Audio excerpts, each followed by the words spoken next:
I'm saying it.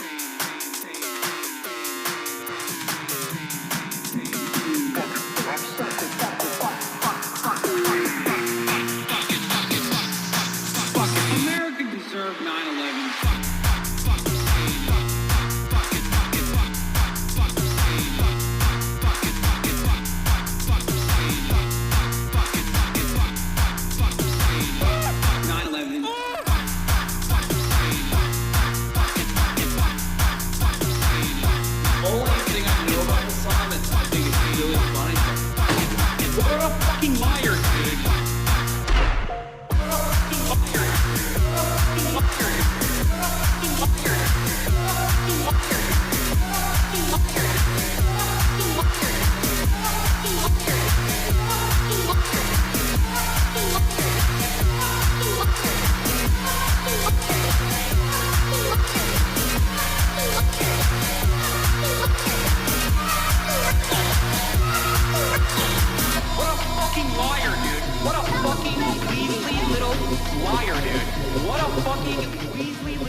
What's going on, everybody?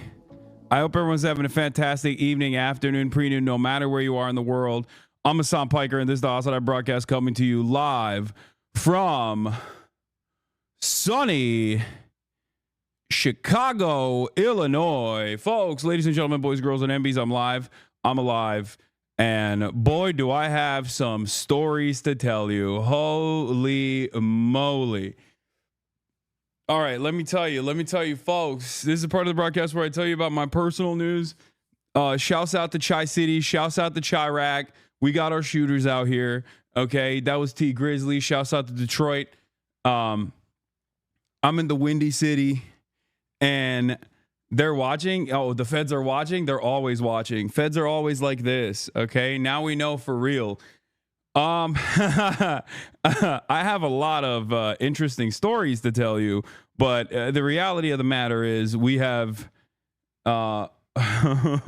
we have so many news to cover as well, which is why I'm very early, as a matter of fact, because later today I'm going to be heading over to University of Chicago, the Mean Streets. Are you staying on O Block? Yeah, I am. Yeah, I needed to get to O Block to stay mobbed up, to be protected. Okay, no, I'm in fucking downtown. What are you talking about? I'm in a goddamn nice hotel, as always. But my AR does have the heat sensor. For all the haters out there, if you're wondering what's going on, you know, my AR does have the heat sensor. So you don't want this chopper to start singing. Okay, you do not want this chopper to start singing. Anyway. Yeah.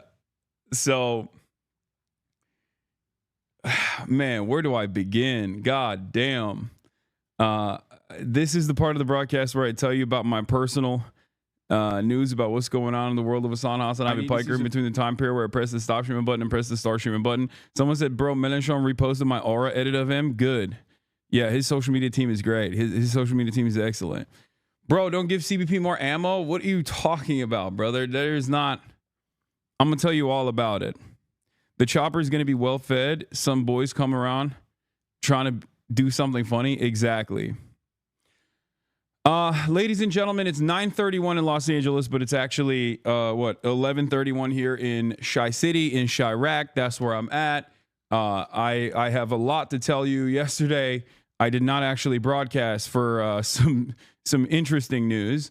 Once again, pre-watch Piker struck again. I remember I was joking about like what I foresaw would potentially happen as I entered the United States of America. And that thing that I foresaw happening actually ended up happening. And I'm obviously going to talk about it really quickly. But I guess before I do that, I should probably blast off that I'm live. HasanAbi, thank you for the 50 gifted. For those of you who don't know, I was detained by Customs and Border Patrol. I was tactically ascertained and engaged in a kinetic situation where I was kinetically moved into a detention center inside of the O'Hare Airport, which I will tell you all about in a second. Oh man. Didn't pass the ocular pat down. I believe it was before the ocular pat down. It's the flight manifest that they get ahead of time. They knew who I was, and they were ready to receive me. Let's just say. And it wasn't a very warm welcome. So what's happening? What's happening in Chicago? What the fuck was that? You know, this is only my second time coming back here. And the first time I was here for the DNC got kicked out. Second time I couldn't even enter the state almost. Okay. But yeah, I'll tell you all about it. Let me just blast off real quick because there's so much news to cover. I'm in Chirac talking about my CBP detention.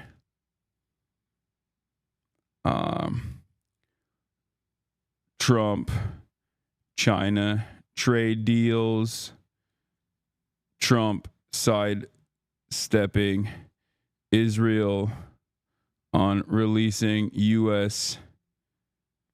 POW, on his Mideast tour, and so much and much more. Later, I will head to Uni of Chicago to do a talk with ASTEAD, Herndon, Chicago blast off meme. Oh, you got a good one? Let me see. Okay, I like that one. That's good. Herndon. Get in now. Okay, we have so much, dude. It's like live streamed talk with ASTEAD Herndon. Get in now. There is an incredible amount of stuff happening in the world of HasanAbi Piker. And yeah, I unfortunately was not there to participate in Fear End this week. They shot it without me while I was in France. Vive la France. I do be flying pretty often and have been detained by customs. They just Google your ass while they make you wait, dickheads. Yeah.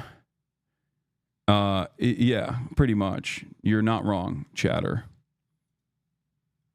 But yeah, it's definitely an interesting experience, let me tell you, okay? Let me tell you, you're looking rather angelic today.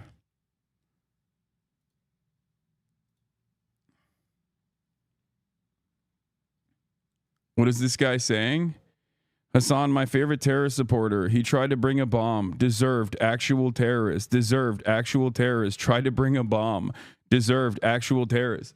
Chatter. There's nothing funnier than fantasizing that I actually brought a bomb to O'Hare Airport and then they just let me go. Like in your mind, you think it's unfathomable that like someone who is a political commentator would get fucking apprehended for no reason and will like simply be harassed specifically to create a chilling effect on speech. So you think that is ridiculous, and I understand why you would think that's ridiculous. So you have to turn around and fantasize that I brought a bomb to the fucking airport and I'm a terrorist. Except, is that Tectone?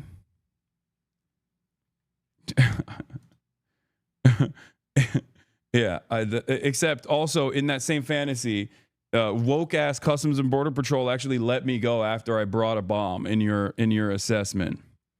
You know? Chicago remembers the good Kanye and cries about the bad Kanye. Yeah.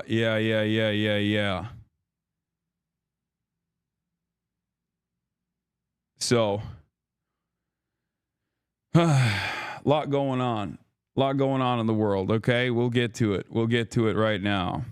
Did you touch the bean? No, man, I haven't done shit. I actually spent last night with ASTEAD hung out with him, went to some bars, and you know, hung out in the city for a little bit, had a couple drinks, but that's it. That's all I did yesterday. I landed, I got in, I got detained. It was way too late for me to stream, and so I was like, fuck it, I'm not gonna stream. And I took a shower, I went out to the bars, and that's it. That's all I did in Chicago so far. I did not lick the bean, I didn't touch the bean, I didn't have time to flick the bean. What bars you go to? Nothing good. Start off the story at Charles de Gaulle, 3 hours, man. Yeah, that's where I'm going to start. I thought I saw your ass at a bar. Maybe. I did get recognized a bunch. I also got recognized while I was walking out of the fucking ICE detention. But I don't think the two HasanAbi heads that recognized me had any idea that I was like walking out with an ICE agent. They just saw me. They just saw me walk out, and they were like, "Oh my God, Hasan!" Little did they know I was actually walking out of ICE detainment. But yeah, the feds, dude, they're preying on my downfall. Hold on. Hello? Yes.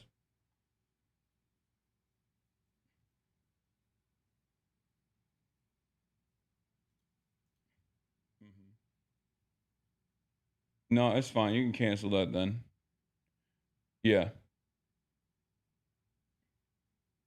Yes. Thank you. All right, bye. Yeah, that was the feds. Mushy mushy. No, business deals. No, they just don't have sugar-free Red Bull. Anyway, so all right, where do I begin? Our story begins at Paris's premier international airport, Charles de Gaulle. Okay? Now, normally I'm an experienced traveler, as some of you may know. I'm somewhat of an experienced traveler, and usually as an experienced traveler, I like to get to the Charles de Gaulle airport early because I know, no disrespect to France, I love the country, but Charles de Gaulle airport is one of the worst in Europe. It's a major hub, but unfortunately, due to, I think, like a lack of interest from the managers of any of these companies, where they just refuse to hire additional people. And I feel like in France, you just have to always hire more people because everyone is doing work very slowly. Okay? It's just the pace that you have to adjust to, and therefore you have to hire more people. There's always like work stoppages and stuff like that.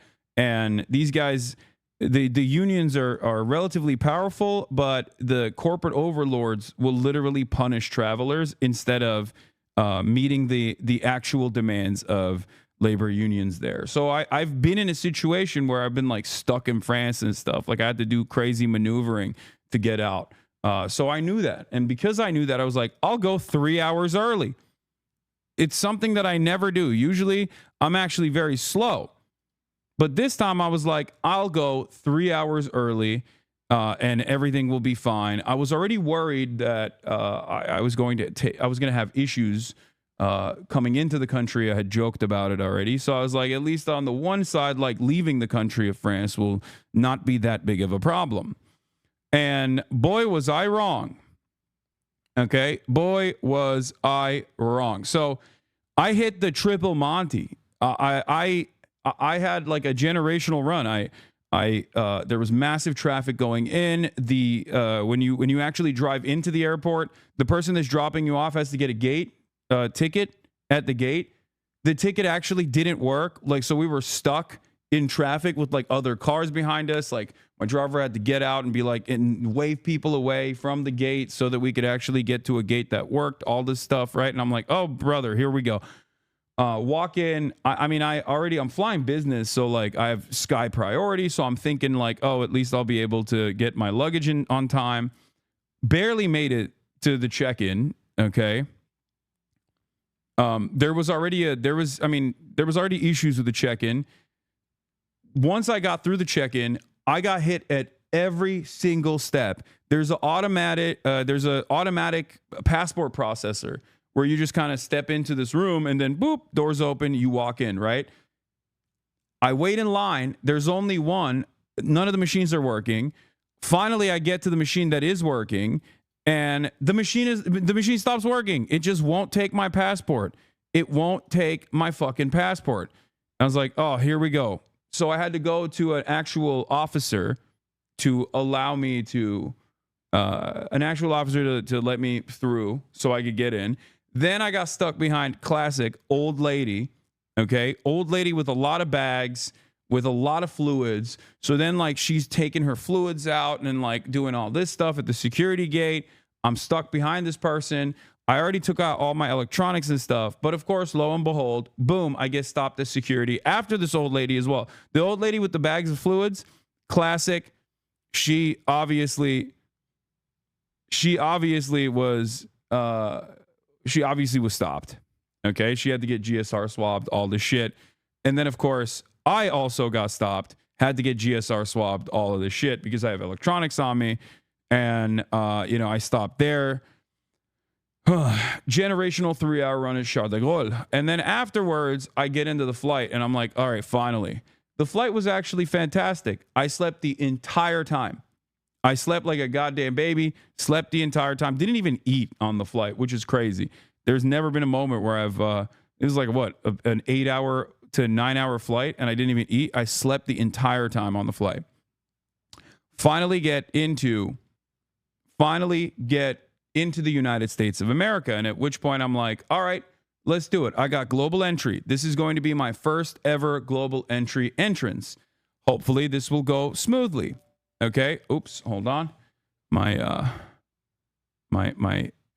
room service is here. My cold brew is here. 1 second. Hold on.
Where was I? So it's the worst cold brew of my life. Okay. It is what it is. So global entry, first time ever. Okay. First time ever getting into global entry. I got it after my brother yelled at me over and over again. Telling me you gotta get global entry, whatever, right? I get to the global entry line and they're processing everybody expeditiously. You walk up, boom. You walk up, immediately they take your photo of your face and you walk in and there's a customs person there, cop there, just basically waves you. Okay? And they do that over and over again. It gets to me. Take a photo. Boom. Walk in. Instantly.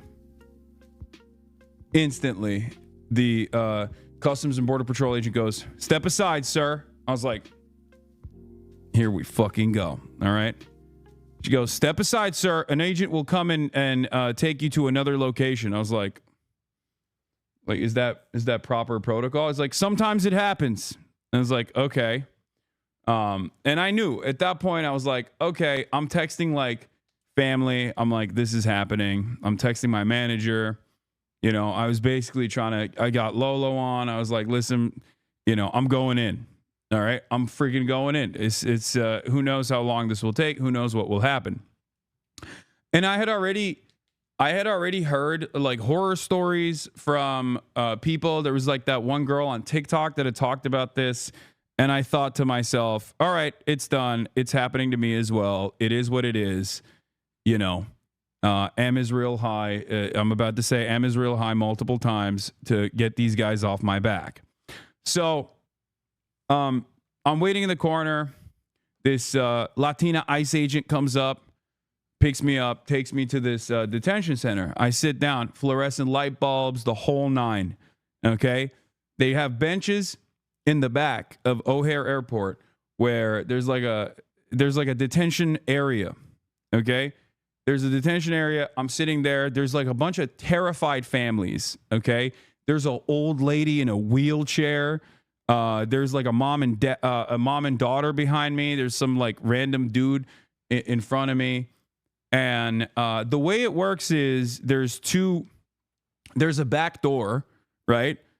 And they take your passport, they go to the back door. You don't know what the hell's going on in there, but they sometimes come out and they just say someone's name with their passport in their hands and they go, "You're clear to leave." So they basically, when they bring you to the detention area, they, I guess, do some kind of surveillance on your background to figure out if you are, if you're going to get harassed even further or if this level of harassment is fine.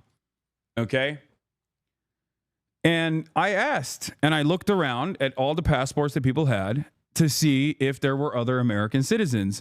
And lo and behold, at least in the area that I was at, I was the only American citizen. There was another guy that actually had an American passport as well. But like, because I asked the terrified family behind me, I was like, "Hey guys, if you don't mind me asking, like, do you guys have an American passport?" They were like, "No." So it turns out it's just they're terrifying the shit out of mostly non-American citizens. Okay. But apparently they're also interested in trying to terrify American citizens as well. So, they're just like coming in and out. They get this lady in a wheelchair out of there, which I thought was so insane. Old lady in a fucking wheelchair is in the ICE detention area, and they come out with their passport and they're like, "Here, you can leave." Okay. So that's one thing, right? Like, I've had secondary searches and stuff done to me before. I've had the, I think it's called the quadruple S. Like, they put the SSSS on your boarding pass, and you always get checked randomly when you get hit with that. Like, that's happened to me a lot in the past. I get GSR swabbed all the time. That stuff is normal. I've experienced that quite a bit. Okay. But this time I didn't even have the quadruple S on my boarding pass. So I was like, all right, it's probably fine. So I wait. Finally, this agent comes out, says, "Hasan Piker."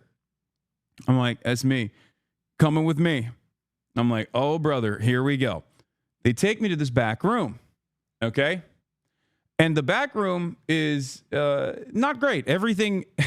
The back room is designed in the most hostile way I've ever been inside of a room. The vibes are really fucked back there. Everything is fluorescent light bulb, obviously, but they had these two seats that were firmly planted into the ground. Okay, they were complete metal. They were like tiny stools, very uncomfortable, with like braces on the side so you can handcuff someone to them. Okay. And there was also a seat for like a lawyer. So I sat down on the lawyer seat on the corner to establish dominance because I've watched too many JCS interrogation videos and I knew I had to have command over the room. So I didn't sit in the cuck chair. Instead, I sat in the lawyer chair and we got to talking. And let me tell you, folks, the TikTokers that talked about being detained, they were right. It was an insane fucking situation. So it's very obvious that they knew exactly who the fuck I was. It's very obvious that they knew how to like navigate the conversation. And And it was a really, really interesting conversation that took place. It was very cordial. Okay. It was very cordial, which I noticed. I thought it was strange how cordial it was, because I've had run-ins with like cops in the past. I've had run-ins with feds in the past. Well, I guess the FBI was very cordial as well when I had some talks with them in the past. But overall, I was not expecting CBP agents to be cordial. I will say that. Okay. Now, having said that, the entire process is supposed to be intimidating. So it's fucking bullshit. Like, suck my dick, cordial or whatever. Okay. I think they were being cordial because they wanted me to say something that was incriminating and say something that was enough to justify further detention from that point on. And let me tell you, they certainly did do that. So he knew exactly who the fuck I was, but he was basically like broaching the conversation in a way where it was like free flowing, where in the process of discovery, he was adding on additional talking points. He always made it seem as though he was asking certain things that after discovering in the process of that conversation, he would ask additional questions. So, you know, he's like, oh, what are you doing in Chicago? And I was very revealing. I was like, well, I was in France because I want to take my family out for Mother's Day to France, but I had to come back early from France, even though today is technically Mother's Day, because I have a speaking engagement at University of Chicago. And he was like, oh, what kind of speaking engagement? It's like, I don't know, some like journalism school stuff. And he's like, oh, well, since you mentioned that, he kept saying, oh, well, since you mentioned that, what do you do as a job? And I was like, I'm a Twitch streamer. And he's like, well, since you mentioned that you were a Twitch streamer, what kind of things do you stream about? And at first I was like, do I just tell him I play video games? Because I don't think this motherfucker's going to believe me if I say I just play video games to him, right?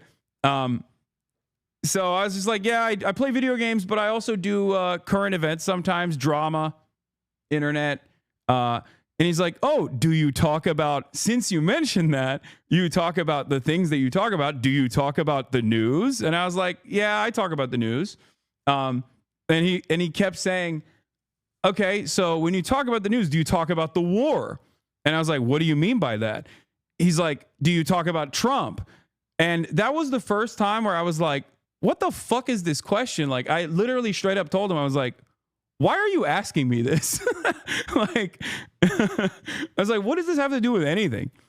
And it was interesting because they, like, the dude asked so many insane questions, none of which is illegal, by the way. I just need you to understand, nothing I have done thus far is illegal, as in nothing I've done online is illegal as of now, if that makes sense. Now, laws may change in the future and they might actually start prosecuting speech, which I do fear is the goal of this administration. But so far, everything I've done is fully protected under the First Amendment. Okay? And none of these questions are actually valid questions to ask. But I was entertaining it because I didn't want to present it as being difficult because I didn't want to extend the detention. And two, I actually wanted to see how far I could take it. Maybe it was fucked up of me to do that. Maybe it was not appropriate for me to do that, to play fast and loose with a person that has complete control over my life in that very moment. But I wanted to see like what they were trying to get away, like what they were trying to take from this conversation. And so, you know, instead of just pleading the fifth, as I'm supposed to do in situations like this, I just kept giving him answers. And there were definitely areas where I was very revealing about my position, knowing full well that they know exactly what they're looking for. I saw no reason to hold back on certain things. So I said, I don't like Trump. I was like, what are you going to do? It's protected by the First Amendment. I don't like Trump. Yes. Right? Like, I was like, I'm not fond of him. I don't like him. He said he was going to end the wars. He hasn't ended the wars. What the fuck is up with that? You know? And the guy actually was very sympathetic. The agent was very sympathetic. And I don't know if it was like a JCS style interrogation technique to come across as sympathetic to like invoke some kind of positive feelings out of me in an effort to like get me to reveal something maybe that'll trip me up, or because he just genuinely was sympathetic and he had the vibes of someone who was like, I don't know why I'm doing this, right? But he was like, listen, I'm Iraqi, so I know. And let me tell you, I do think that him being Iraqi played a big role in this, because if he wasn't, there was a lot of fucking Redditor ass white boys that are at Customs and Border Patrol at O'Hare Airport. I saw them walk by. There was a dude who looked like he was like 25 max, but he was balding. And I knew immediately, if that motherfucker is my agent, I'm screwed. I'm going to CCOT. This dude is going to literally fucking cook me. So I got a little lucky. All right. I will admit. So basically, I think the reason why they sent the Iraqi CBP agent is because they bracket you into different categories. For me, they wanted to conduct an investigation about my involvement with Hamas and my involvement with the Houthis and they suspected my involvement with Hezbollah. Straight up. That's literally what this conversation was about. And it's not even a joke. Like they straight up fucking tried to get something out of me that I think they could use to basically detain me permanently, which is insane, because there is no direct connection or direct involvement. So I'll say this much. So we're talking. I'm telling him like, oh, I'm UCHICAGO. I'm going to be speaking there for the journalism school. I told him like, I don't like Donald Trump. And I was like, so why are you guys doing this? And he's like, oh, it's just like routine. It's a routine process. I was like, it doesn't feel too routine. And basically my big fear from the entire situation was like, if they were to ask for my phone, not that there's anything incriminating on my phone, but I don't want the fucking federal government inside of my phone beyond all of the times where they probably have been engaging in like warrantless surveillance on my phone or whatever the fuck. I don't like, it's not your business. You know what I mean? It's none of your fucking business. So it's a goddamn free country. Like there's privacy laws for this kind of shit. Right. So, for those of you who don't know, by the way, they can't actually unlock your phone, but if you have biometrics on your phone, they could technically use that and put the phone to your face and unlock it that way. Hold on. Let me fix this. Let me fix the banner. So just so you know, they could technically do that. Okay. They could technically do that, but there's a trick.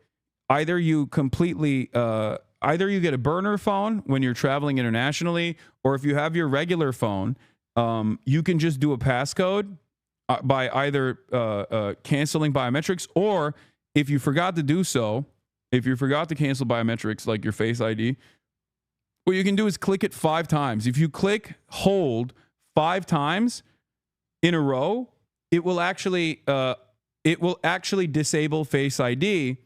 And it will force you to put your passcode in. And because there are laws against like the agents not being able to force you to put your passcode in, they can't actually access your phone like that. Now, there's different methods of how they can access your phone. From what I understand, they can also put it on a computer and just like plug it into a machine, and the machine just basically takes all of the information in your phone. So it is what it is. I don't know if you can actually do that if your phone is on, but I was thinking about all these things. I had already unlocked the biometrics. Like I disallowed biometrics, and it's a Faraday cage once you get into the detention center anyway. So you can't actually send any fucking text messages once you're in there. It's there's no access to the internet. But I'm sitting there and they're asking me about Trump. They're asking me about like Hamas, and he kept saying stuff. He kept saying stuff like, do you like Hamas? Like, do you support Hamas? Do you think Hamas is a resistance group? Do you think Hamas is a terrorist group or a resistance group? Like, he just kept asking over and over again, right? And I kept repeating the same statement over and over again. I kept saying, I kept saying a couple different things. One, in terms of like Israel and all the wars, I was like, I'm on the side of civilians. I want the endless bloodshed to end. I am a pacifist. I want wars to end. I just kept repeating that over and over again. Every single time he asked me a question, I just kept repeating that. And every single time he asked me a question, a leading question about Hamas, I kept saying, the United States State Department recognizes Hamas as a terrorist organization. The United States State Department recognizes Hamas as a terrorist organization. So, like, he just kept asking me over and over again, like, Hamas, Houthis, all this shit, trying to be like, oh, do you support them? Do you like them? Like, what do you think about them? Which I thought was fucking insane, because the reality of the matter is, okay, up until this very moment, if you were to say, as an American citizen, you stand 10 toes down with Hamas, or you stand 10 toes down with the Houthis, or whatever the fuck, they can't deny you entry into the country for that shit. But I don't know what the fuck they're trying to do. So I was like, I'm not going to go beyond it. I'm not going to go beyond just like reiterating over and over again. The American government's position is that Hamas is a terrorist organization. But then he just kept asking me about the Houthis. And at that point, I was like, listen. He's like, well, do you agree with the terrorist designation for the Houthis? And I said, I'm of the Brookings Institute mindset that in 2020, when Donald Trump initially designated the Houthis as a terror organization, that was a major mistake. I talk about these issues from an academic context with humanitarian rights organizations and with academics and with journalists. As a matter of fact, this is perfectly this is, completely protected under First Amendment laws. And therefore, I don't understand what the reason why we're having this conversation is. And I kept saying that over and over again, at which point he just like kind of gave up. But what I thought was really interesting was, and I even followed it up with like, I call balls and strikes. And there are things that Trump has done that I actually agree with. And I'm not shy about saying those things, even though initially he said he was going to end all these wars. He hasn't done so. I think these wars are unnecessary. They're costly. And a lot of civilians die in the process. I don't think it's appropriate. I think it's very inappropriate. And it must end, right? Like that's my position. But I do think that Trump did a good thing where he implemented a ceasefire with the Houthis. So when he does stuff like that, when I agree with him, I tell him what's what. Like I say it. When I agree with Trump in a decision, I'm open about it, right? So I explained that to him, and I just yapped away over and over and over again. And what I found to be particularly interesting was in the first half of the conversation, it was just like basically a fact-finding mission, right? Try to get me to say something that I think would be of interest. In the second part of the conversation, there were some real actionable items that he presented that depending on how I answer those questions, like I'm fucking going to jail. Because the first stuff was just illegal for him to ask me those questions and completely idiotic and ridiculous. And I think they did it because they know who the fuck I am and they wanted to put the fear of God into me, not knowing that I'm a stubborn piece of shit and that's not going to work at all. Right. The second half of the conversation was actually like, because he left, went away for like 35 minutes, came back, and then he asked like actionable items. But one thing that I will take note of that I thought was very interesting was the fact that a lot of the shit that like the Ethan Kleins of the world have like cried about over and over again were unironically brought up in that fucking conversation. And I was shocked. Okay. Not like the bleach sword, obviously, but like the Houthi. Like, did you interview a Houthi? It says here that you interviewed a Houthi. And I was like, or was he actually a Houthi? And I was like, he's not. You can look to all of the reporting that came out afterwards and before I interviewed him that he is not a Houthi, that he is a regular Yemeni citizen. And I said, like, his name is Rashid al-Haddad.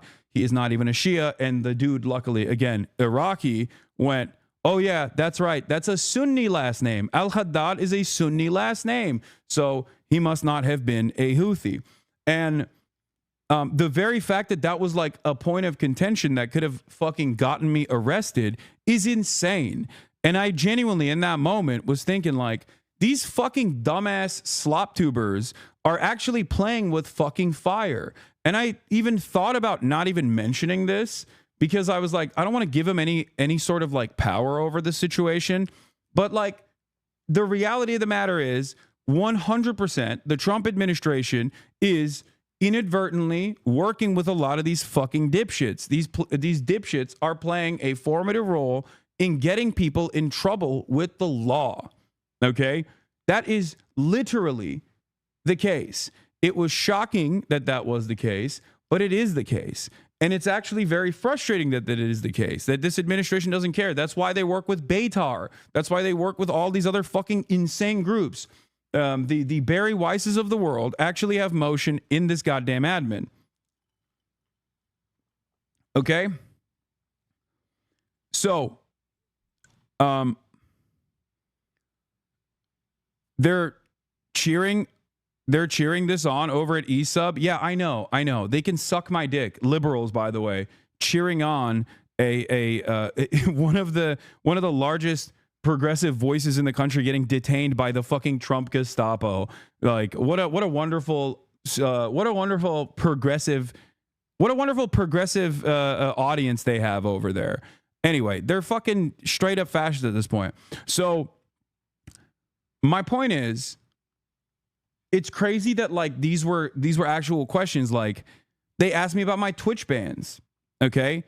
And I talked about blowback. I talked about how, I said America deserved 9/11 and it was misconstrued. I do have sometimes, I use hyperbolic language and it gets taken out of context or whatever. And he agreed with the blowback sentiment in terms of like the 9/11 stuff. You're dumb. Yeah, no, I told him that. I was like, they asked me about my fucking Twitch bans, chat. It's not even a joke. They asked me about fucking Twitch chat. Like Twitch bans, not Twitch chat, but Twitch bans. The other Twitch ban he asked me about was the last one that I got banned, and I explained to him like, this is, man, you really talk way too much. Lawyer will be pretty upset at you, dude. What are you talking about? I know that under normal circumstances, I'm supposed to say, I want a lawyer. I don't want to talk to you. But nothing I'm doing is illegal. And I also wanted to see what would happen. Do you understand? I wanted to see what would happen. I wanted to actually see this experience, which is why instead of immediately fucking lawyering up, I was like, no, I'm going to entertain this. I'm going to see what they actually are trying to get out of this. And I'm glad I did this because the reality of the matter is, one, I'm profoundly fucking privileged. Okay. Remember, I'm a public person. And also, I have enough money to be able to fight back against this sort of thing. And they know who the fuck I am. So obviously, the reason for why they're doing that is, I think, to try to create an environment of fear, to try to get people like myself, or at least like others that would be in my shoes that don't have that same level of security, to shut the fuck up. And for me, I'm going to use the privilege that I have in that moment to try and see what the fuck they're doing, okay? Because every single thing that they ask me, trying to get me to say something like, oh, I support Hamas or whatever, is literally not allowed. Like, they are not, what the fuck do you mean? Like, why is this denying me entry into the country of my birth? Like, this is my birthright. I'm an American citizen. You can't just stop me at the fucking border and be like, what's your opinion on Donald Trump? You're not allowed to enter the nation. Like, that's fucking bullshit. So, that was the first half. Like I said, they asked about the Twitch bans. They asked about like the Rick Scott statement. And I was like, listen, I don't, I laughed. I was like, I'm not calling for the assassination of a sitting senator. That'd be fucking insane. But instead, I explained to him, like, I was talking about the hypocrisy of the Republicans, blah, blah, blah. I explained away all that shit. And he was understanding. Then he went back and he came back. And the actionable items that came up afterwards was basically asking me about if I had ever been in contact with Hamas, if I had ever been in contact with the Houthis, directly or indirectly, if I had ever actually been in contact with Hezbollah, if I had actually ever offered financial support or logistics or any kind of support to Hamas, Hezbollah, or Houthis. They straight up asked me that. And I laughed. I said, no, of course not. But But yeah, that was, once again, these are questions that they're asking. But one thing that I thought was really interesting was in the actionable side of things, they also asked, have you ever interviewed a member of Hamas? Have you ever had a communication or correspondence with a member of Hamas, Hezbollah, or the Houthis? Now, what's really fucking insane about that is that as someone who works in media, sometimes I do actually do journalism, right? As I've maintained this position over and over again. And I said that I would, if given the opportunity, talk to someone that is a part of the Ansar Allah movement, a Houthi, or even Hamas, or even Hezbollah, right? I think that I have the right to do so. And what was interesting, you don't do journalism, you grift. I know, Chatter. That's why the fucking federal government is trying to arrest me. Yes, because I'm grifting too hard. That's what it is. Thank you. Yes, your fucking dumbass slop tuber is correct. I'm grifting. So what's interesting, asking that is a violation of prior restraint. So that part, like those are the questions that are like actionable, right? Like those are the ones that if you say, how do you even classify a member of Hamas? It's not like even Hamas issues passports. Yeah, it's ridiculous, right? But that is the part where they were like, if you answer yes to any of that, that's when, you know, there's like actually illegal stuff in there. Having said that, there is one part of it that wasn't illegal, which is being in communications or being in contact with someone at Hamas. Like that is a part of journalism you actually can do. It's fucking ridiculous. Like you can interview ISIS. Like what are we talking about? The notion that this would be an issue for the Customs and Border Patrol is fucking ridiculous. Okay. I mean, Donald Trump is in contact with Hamas. He had a fucking envoy directly talk to Hamas a couple months prior. He's in direct contact with the fucking Houthis. Like, what are you talking about? And so is Dropsite. Like, the idea that this will deny you entry into the country is fucking bullshit. Like, what are we talking about? What do you mean? Like, what kind of insane double standard is there, right? And so that part was frustrating. And the interview, interrogation, whatever you want to call it, that basically ended with me asking, like, so what is the purpose of this? Like, am I being detained? And because I was like, you know that I'm going to talk about this. I was like, a lot of people have talked about this like detainment structure. And he was like, yeah, people really exaggerate. The people really exaggerate how these things go. And I was like, well, it is not a great situation to be in, you know? Like, what do you mean? Yeah, he was like, yeah, there's been a lot of reporting on, the conditions and situations like this in detainment, but you're not technically detained. I was like, so I can leave? Like, I asked him, like, am I detained? And he's like, no. I was like, all right, so what's the purpose of this entire situation? I can just walk out right now. And basically when I said that, the interview ended. So I don't know if that was something that I should have said from the start. Am I being detained? What's the deal here? But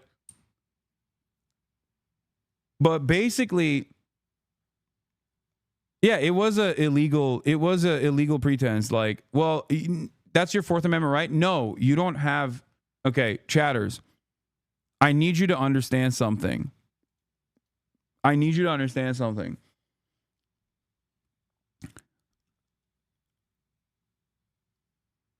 So after I said, am I being detained or whatever, he was like, no, well, he didn't like abruptly end it. He kept asking some questions, but it pretty much ended after that. And I don't know if that was like, I don't know if that's like I got lucky there. Because when I asked, like, am I free to go, that kind of stopped the process a little bit. And I don't know if that's the reason why I didn't have them look through my phone, but I wasn't planning on letting them look through my phone anyway. That was my point. Like, there was a line where I was going to say, I'm done. I'm done with this. Either fucking arrest me or, you know, let me go. I don't know what the fuck's happening here. And I got detained. I didn't get detained. Yes, chatter. Yes. ICE agents took me to a detention center. That is a de facto detention. Like, what are you talking about?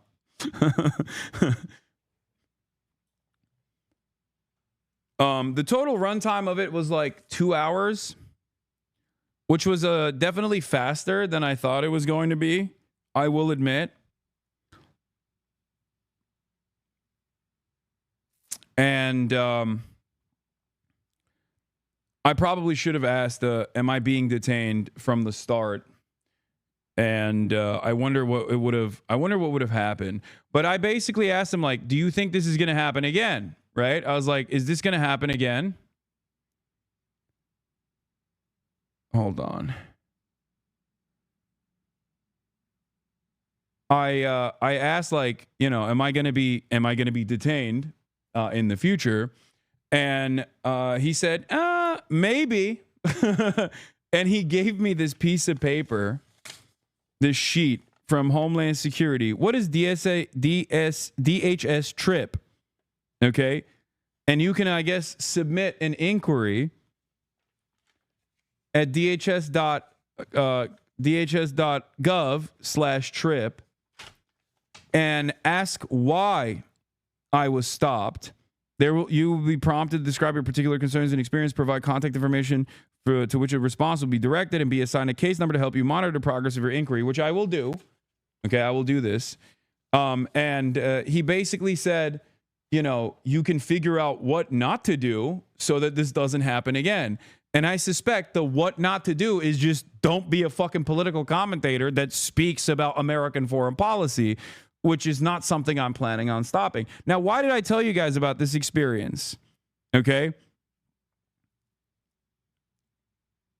Why did I tell you about this entire experience? Like, because in my mind, I thought maybe I shouldn't reveal this stuff because I think, like, the goal here is to put fear into people's hearts, to have a chilling effect on speech, that, like, the government is unafraid of intimidating you in illegal ways. Okay. The government is now officially willing and able to intimidate you for speech, for your speech. That is a direct violation of the First Amendment. I'm no fucking First Amendment auditor. I'm no big city libertarian. I'm no Mr. Admiral Maritime Law. But the reality of the matter is that as of this administration, they are totally willing and able to actually come after you for your speech. And even with, like, ridiculous shit. Like, they're willing and able to go along with, like, stuff that gets written in the free press, or willing and able to go along with shit that even fucking Redditors bring up. Okay? That's how stupid and silly this situation has gotten. Now, of course, does this stop me from saying whatever the fuck I want to say? Of course not. Don't be ridiculous. But the reason why I wanted to talk about it was to give you more insight into what the government is doing, and to speak out against this sort of stuff, because I do have a position of privilege here, and I want to make sure that, like, if they can do this to me, like, they probably are willing and able to do this to others as well. But you should know your rights, that you should not be fearful, and you should not worry, especially if you're an American citizen, that these guys are going to come after you and, like, arrest you or some shit. Okay? Was your interview recorded? I don't know. But it is pretty wild, I will say. As someone who's been held up in airports many times over, it was actually shocking. It was actually shocking that these guys totally fucking grabbed me, knowing exactly who I am, knowing that I will most likely talk about this, with the hopes that I think that they would at least stoke some fear and threaten people like myself, and then also threaten others as a byproduct of this. I mean, it backfired in my situation, but I hope this doesn't discourage others from speaking out as well. It's fucking bullshit. They don't have the right to do this, okay? They do not have a right to do this. If you don't already know, your ops are doing mass email campaigns to the feds to try and get this exact same thing to happen. Yeah, I know. They can suck my cock for all of my fucking dumbass ops. I think it's really crazy. I think it's really, really crazy that the government is willing and able to work with like genuine schizophrenic stalkers, whether they be Beitar or any other group. It is actually wild that they're willing and able to work with these people. It blows my mind. But, you know, that is where we're at. It also blows my fucking mind that there are people who see this kind of stuff and go, oh, that's wonderful. It's like swatting.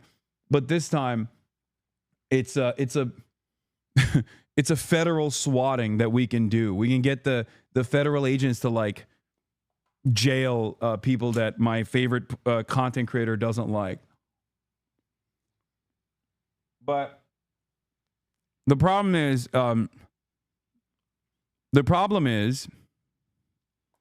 airports are not constitutional free zones. That's a lie that ICE pushes to make you comply with them. That's not entirely correct, Lesbian Bolivar.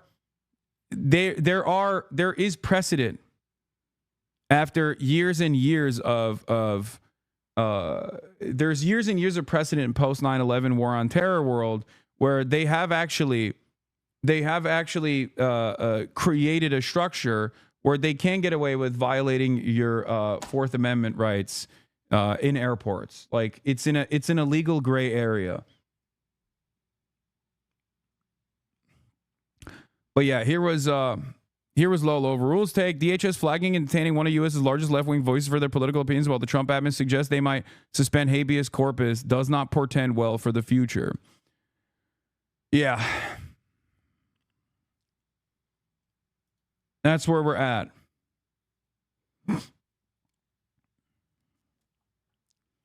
What was the reason for the detainment? You know what the reason for the detainment was. It's because I am flagged in the flight manifest. Even ACLU and most civil rights organizations acknowledge that SCOTUS precedent that effectively erases Fourth Amendment protections in border entry zones such as international airports. They more so suggest either wiping your devices or bringing burner devices. Yeah.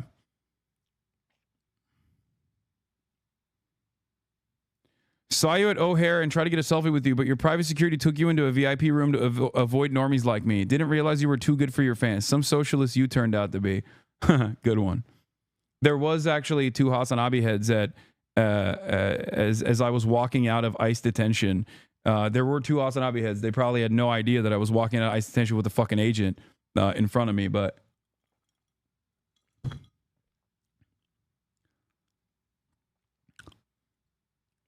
is this going to change the way you travel? No, but it does actually gum up the works a little bit in terms of going to Cuba. I did want to go to Cuba, but now I don't know. And no, I'm not going to fucking go to Kat's campaign office, chat. What are you guys, stupid?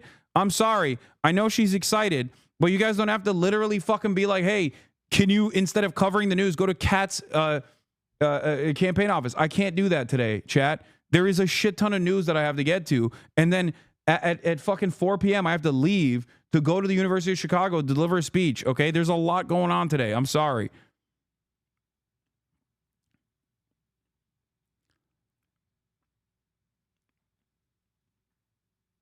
But, oh, I forgot. There was other questions that they asked, like, have you traveled to the Middle East? Have you been to any of the Gulf states? All this shit. And, you know, it is what it is. I'm not discouraged. I'm not intimidated. I don't give a shit. I'm going to keep doing what I'm doing. I just wanted to give you guys, I know Kat wants us to hang out. I can't do that today. Did they ask who funds you? No, they asked if I funded them, not the other way around.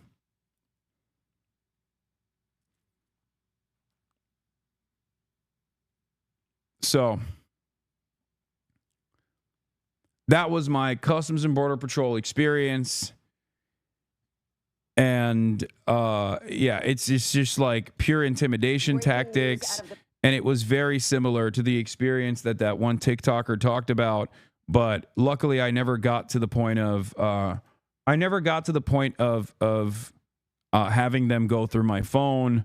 And that was my red line, like no matter what. That was where I was going to be like, no, you can't do that.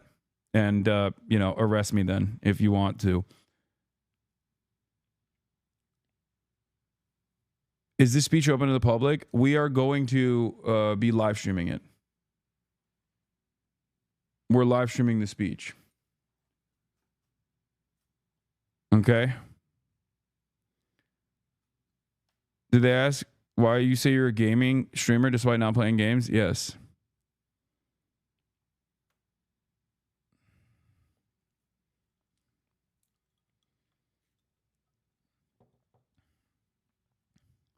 Any plans for a Chicago meetup? No.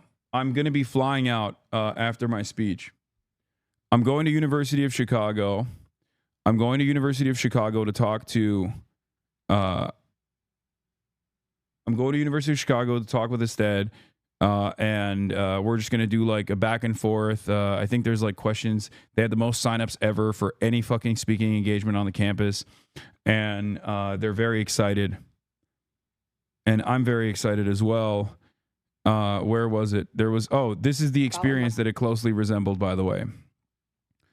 ICE detains a woman who runs anti-Trump TikTok. She's a U.S. citizen born and raised. She was detained for hours as agents searched her phone and social media, even demanding financial statements on how much she earns on TikTok. They never asked me for my financial statements either. The woman who goes by Eye of Sav was returning from a European vacation at the Miami International Airport with a valid global re-entry card issued to her as a U.S. citizen, but she also had global entry. Do you charge speaker fees? No. Sometimes, not usually.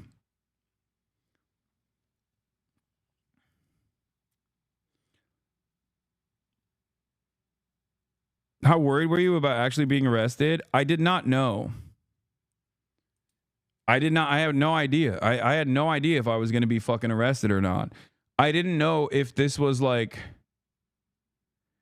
I did not know that this was going to be a moment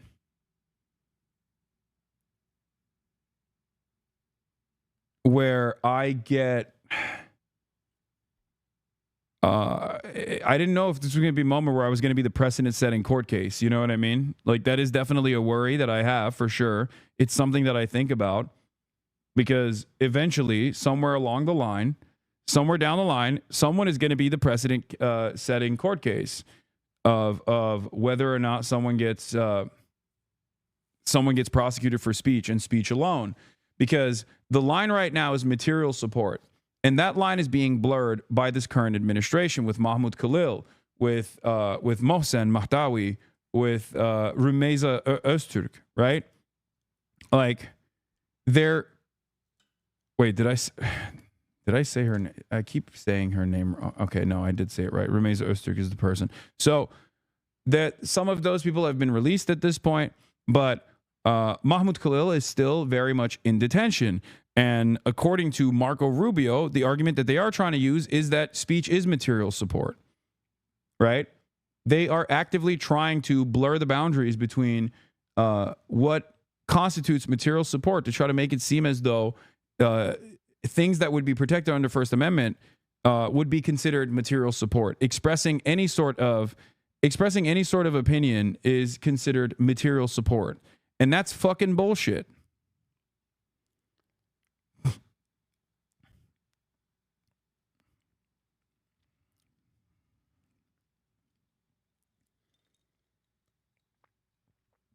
Anyway, people take for granted that the CBP can unlock your phone with a special computer, but to the best of my knowledge, modern iPhones have a locally keyed encryption on the flash storage, which likely makes it useless if they can pull it. Maybe you shouldn't have said if they come for me, then it's over, as if you'd be last. If you're a public figure, dog, maybe you'd be first now. No, because they haven't come for me beyond like being a nuisance and being fucking annoying and thinking that they can get away with like trying to put some sort of fear in my heart, which is of course not going to work. Obviously.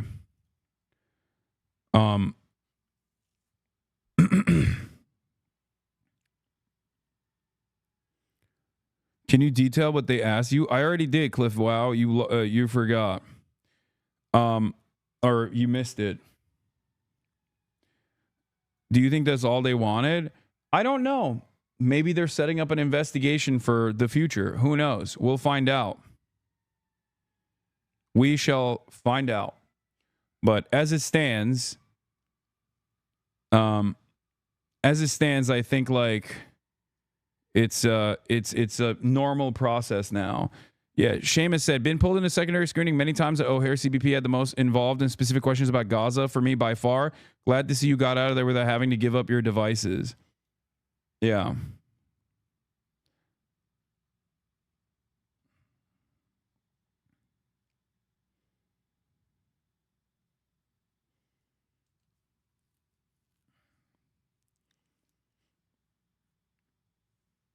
How worried was your family? They were also on flight. So by the time I got out, it was, you're flagged as a travel risk now. Scary stuff. Yeah.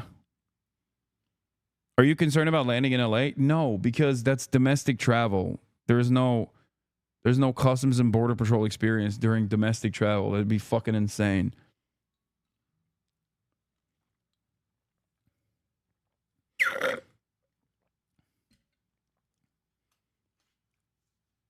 But yeah, I am my worst enemy in that regard. I did want to get this interaction out because I wanted to like figure out what the fuck they were doing. And I'm fortunate that I didn't actually get into any additional trouble. But I could have.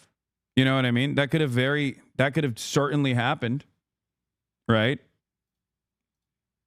And who knows? I can't imagine how scared the other non-American citizens waiting there were. It's evil. Yeah. I mean, it's so much worse for them because like I am profoundly privileged. As I say all the time, I'm profoundly privileged. I'm rich. I'm an American citizen. I was born here, you know? And I have I'm a public figure on top of that. So all of this stuff plays a role in how protected I am from additional scrutiny.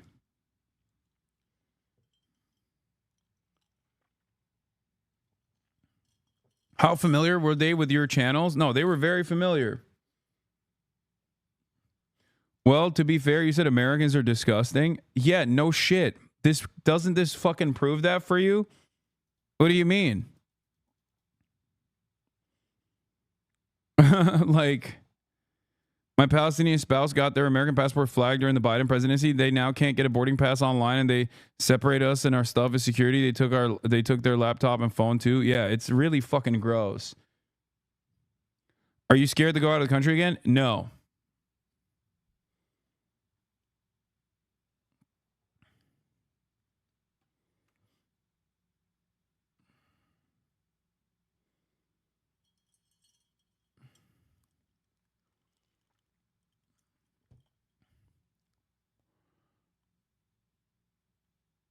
Anyway, also, I'm an American. The fuck do you mean? I can say Americans are disgusting. It's First Amendment protected speech. What is this? Look through my logs. I had top secret security clearance. Oversight that can actually catch us doing illegal shit is improper. Have you seen Instagram reels of that guy? What is this? What? Bruh, I thought they got you. Maybe you shouldn't have said if they come for me, then it's over, as if you'd be last. What? Anyway, I have plans besides Cuba, China as well. And I 100% will get in trouble when I go to China and come back from China. But I'm not going to. Anyway.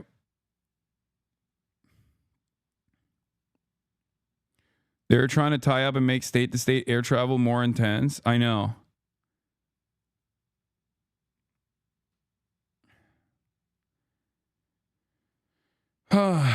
Will you live stream your next detainment? Will you shove a mic up your butt? Yeah, I'm going to do that. Yes, Cuba is worse because Wait, hold on. Cuba is worse because it's a state-sponsored terrorist state. It's a state sponsor of terror, which is so ridiculous.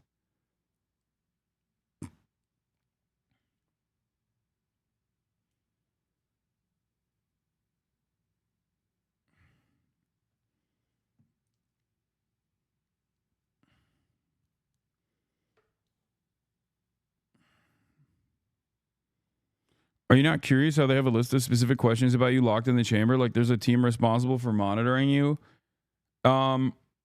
Maybe. I mean, it doesn't matter. Nothing I'm doing is illegal, at least for now, you know?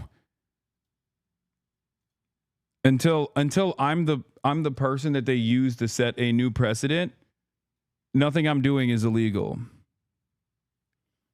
Do you see what I'm saying? Like it's fucking ridiculous. And for the record, like my analysis over the Houthis or Hezbollah or Hamas, like that's not only not illegal, but it also doesn't even reach the standards of terms of service, which is a significantly higher barrier than free speech. Like being a Nazi is technically protected under the First Amendment, but if you were a fucking Nazi on this platform, they would obviously ban you, and that would be appropriate, right? Everybody stop asking me to check their logs. Nothing you ever say is going to be relevant, okay? Whenever people say, Gango, please check logs, I'm being honest with you, your fucking logs are going to be stupid, okay? I already did that. I already did that with a guy who was like, I have top secret security clearance. Like, check my logs. And then it was dumb as fuck.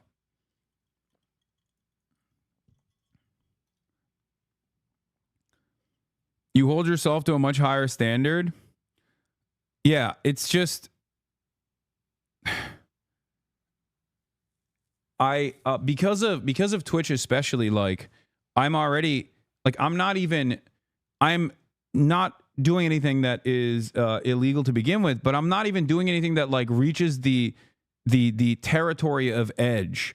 No matter how much slop tubers try to fucking make it seem as though like I'm running around fucking waving the Hamas banner every day or whatever the fuck, like, which still would be protected under First Amendment and would not stop the Gestapo from denying me entry into my own fucking country.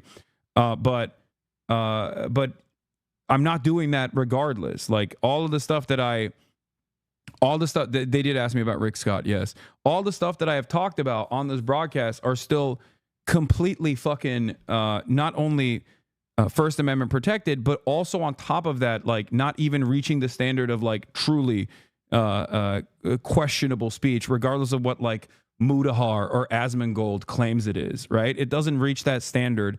And that's precisely the reason why they have to actively clip shit out of context and desperately try to create drama surrounding this so they can get Twitch to enforce some action on it, so they can make it seem as though this is actually truly radical speech that's like really fucked up.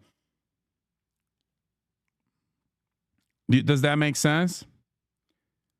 Because like when a platform like Twitch actually does take action against someone like myself, then other institutions will use that. Other institutions will basically use that as a way to say, oh, he did do something bad. He did do something fucked up. Okay?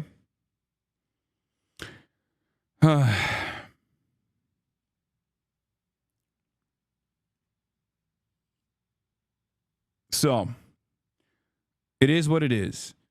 I traveled to Cuba recently. I'm not a Fed. It was completely legally sanctioned trip. You should go because the Cuban people want more people to know about their plight. Yeah, I'm gonna see. I'm gonna see what happens.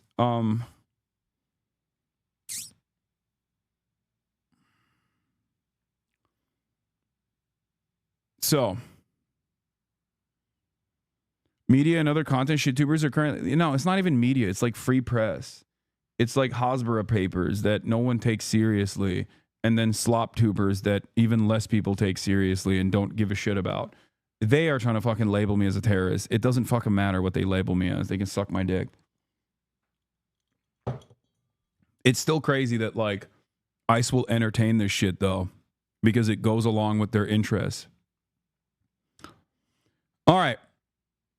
Now let's get to the news. There is a special report. Hamas has released American hostage Eden Alexander.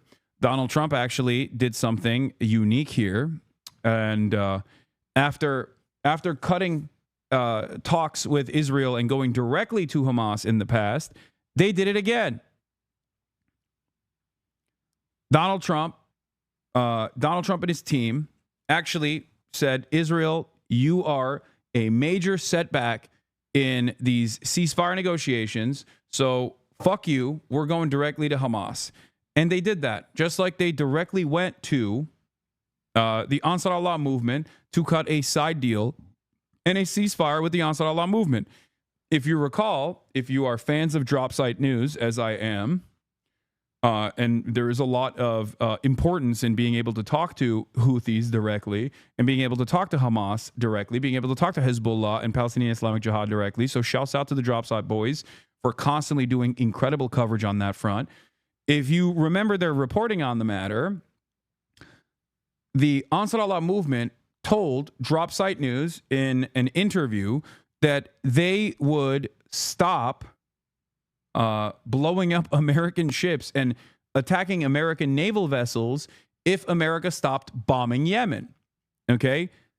This reporting was so important that I think personally, I'm speculating here, it played a role in the American government actually seeing that and going, okay, we can cut a fucking side deal with them, because they literally ended up doing that. And the side deal that they cut in Oman was on the same boundaries that were presented in the Drop Site reporting a month prior, that they would not stop the blockade. They would not stop attacking Israel as long as Israel kept doing its genocide, but they would stop attacking American vessels, American Navy ships in the region if America stopped attacking Yemen, if America stopped bombing Yemen. And they did that. They cut a side deal with the Ansar Allah movement. And then Trump famously came out and said, Houthis are so brave. They're so courageous. They're so strong. I love them. Right?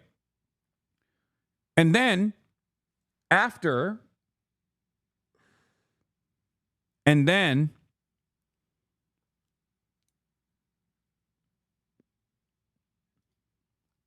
that, a similar pattern is emerging with Israel.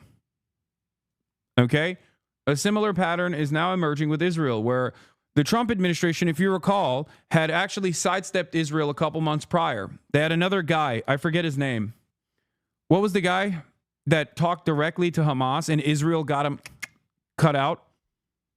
I forget his name. He was like a Trump envoy that basically went directly to Hamas and had a conversation directly with Hamas.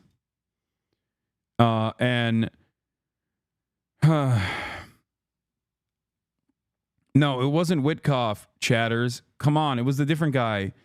Not Witkoff. Adam Baylor. Thank you, Muslim monk. Thank you. Adam Baylor. Adam Baylor was the one who famously talked to Hamas and then went to American news and straight up was like, hey, these guys are not fucking animals. Like, they're human beings. We can talk to them.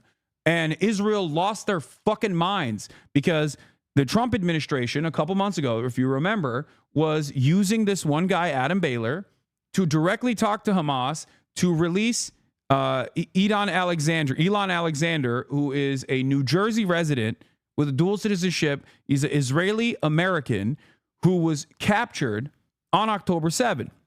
Okay? He was a soldier. He's a prisoner of war. He was a part of the IDF and he got captured. And the Trump administration wanted to cut a side deal with Hamas to release him months ago. Okay? And Adam Baylor even went as far as to say, we're the United States. We're not an agent of Israel, right? And this frustrated the Israeli authorities so much that they basically backpocketed him. They cut him out. They were like, how dare you do this? How dare you communicate with Hamas without our go-ahead? How dare you communicate with Hamas without us? Well, it turns out Trump is done. It turns out that Trump is frustrated and cutting side deals with Hamas again. And the culmination of that side deal has unfolded in the release of Eden Alexander, the New Jersey resident, dual citizen, in the lead up to this actual negotiation with Hamas that Israel took no part in, by the way, Steve Witkoff openly said and wanted to leak to the press these statements. This is important. He wanted these statements to be heard by press. Steve Witkoff says the U.S. wants to return the hostages, but Israel is not ready to end the war. Israel is prolonging the war, even though we do not see where further progress can be made. The Trump administration knows very well that Israel is making this war last forever in order to keep Netanyahu in power and continue the genocide. Israel has lost Trump. Now, I don't think Israel has lost Trump entirely. I think that who knows what might happen. Miriam Adelson might actually fucking make a phone call to Trump and be like, cut it out. What the fuck are you doing? You know, I gave you so much money, you fucking asshole. Having said that, Trump is, one, hard to work with and gets frustrated fast when he feels like he's being manipulated. And obviously that classic Israeli arrogance and entitlement is, you know, he's only going to take so much of that until he goes, shut the fuck up, okay? You're fucking up the bag for me. He came into office saying he was going to end these wars. He's not getting the response from Ukraine and Russia because Russia is a foreign adversary that is also manipulating Trump. But he has a lot more power and a lot more motion over Israel, which would not be able to conduct these operations without America's go-ahead, without America's munitions. So I think he looks at the situation, he looks at all the fucking chaos unfolding around the planet, and he goes, well, this is an area where I can actually put my fucking weight down. I can actually put my foot down. And in the process, I think the Netanyahu administration fucking annoyed him so much that he was just like, okay, we're going to do it ourselves then. And I think this was a big deal. This was a very big deal because it once again showed how much power America has. Because guess what? When America says we're talking to Hamas directly and we're extracting an Israeli American, and there are certain concessions that are going to take place in the process, Israel has to entertain that. Israel can't just go, no, you can't do that. As opposed to when France would try to do some shit like that, Israel could tell them to fuck off. Whereas they can't do that to the United States of America. And Biden had that power too. Never forget that. That's why I was so goddamn frustrated with the Biden administration lying at the behest of Israel, making it seem as though Biden was like having a stern talking to with Benjamin Netanyahu and that Netanyahu was not playing ball. Yeah, Netanyahu doesn't have to play ball. You can take the ball away. You are the United States of America. So ironically enough, they basically lost one of their biggest allies in the fucking region, the Israeli government did, because you had a brain-dead, diehard Zionist who was indoctrinated into this process and was actually a loyal servant at that point. Like he just like truly was a fedayeen for Israel in a way that Trump is not. Because Trump at the end of the day is easily manipulated. Trump at the end of the day is hot-headed and will get mad. Trump at the end of the day will turn around and get a fucking plane from Qatar and go, all right, well, I'll make nice with these boys, right? Just like Trump and his seeming loyalty to Israel comes from the pocket change that he got to the tune of $100 million previously from Sheldon Adelson, who is now dead, rest in piss, and now his wife, Miriam Adelson, who gave another $100 million this time around. So $100 million can buy a lot of influence in this administration, but that means that someone else with $150 million could also buy a lot of influence in the administration, right? So I think this is important. I think it's important that this deal happened because it basically shows the depravity of the Israeli government. It shows the depravity of the Israeli government to the Israeli society as a whole. It shows Israelis that wanted to, release these hostages because they want their fucking family members back, that like this administration has no interest in this whatsoever. So this basically lights a fire under the asses of everybody that is involved in this process to be like, what the fuck is Netanyahu doing? This war cannot go on. And that they're too invested in death and destruction and not invested in like actually fucking bringing back hostages when America can seemingly do so. And in the process, the Israeli government has said, we need to detox from American security arrangements. No, the fuck you won't. Suck my dick, right? Here's senior fellow of Carnegie Endowment, Aaron David Miller, who had this assessment, and I kind of agree with it. A pattern is developing here. Trump outreach to Hamas twice, Houthi ceasefire and Iran negotiations, all uncoordinated with Israel, with the possible exception of Bush-Baker. All previous Republican Democrat administrations coordinated closely with Israel. No daylight policy. Not this one. Fascinating. Now, I don't know. I'm still very skeptical about this process. I will say personally that it's not a no daylight process. Maybe I'm too suspicious of Israel and how much power Israel has had in American foreign policy in the Middle East in the past, that like one man like Donald Trump is not going to be able to fucking completely roll that back. But at the very least, the Trump administration is seemingly not shying away from demonstrating a direct separation from Israel on a lot of these issues. Okay? Do you see what I'm saying? The Middle East. NBC News can now confirm the last living American hostage being held in Gaza has been released.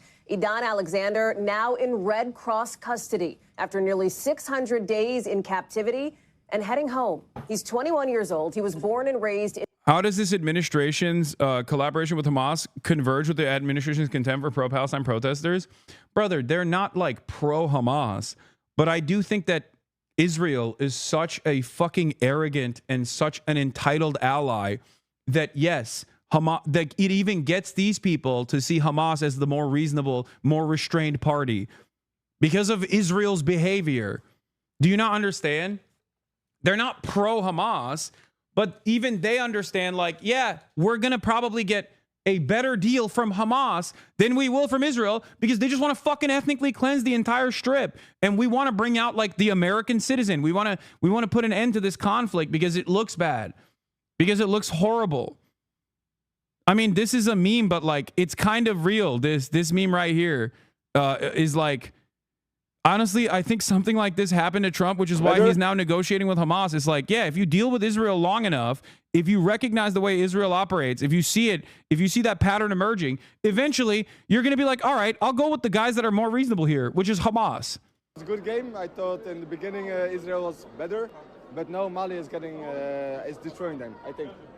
Israel is not bad. Israel is not bad, but I think Mali is going to destroy them today. No, I'm just talking about football. I'm just talking about football. No politic here. Okay? Free Palestine. Free Palestine. Free Palestine.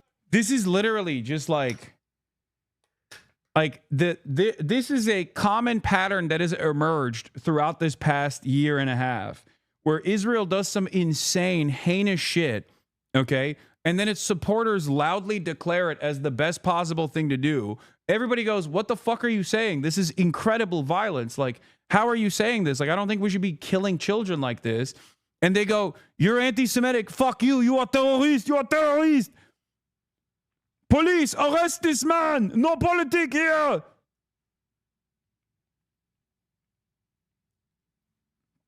And it causes people to go, okay, fuck you. You know, free Palestine, okay?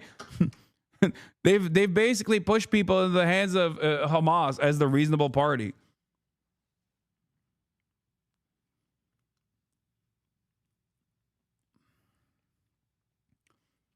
Remember, this is a guy that literally said he wanted to ethnically cleanse the Gaza Strip.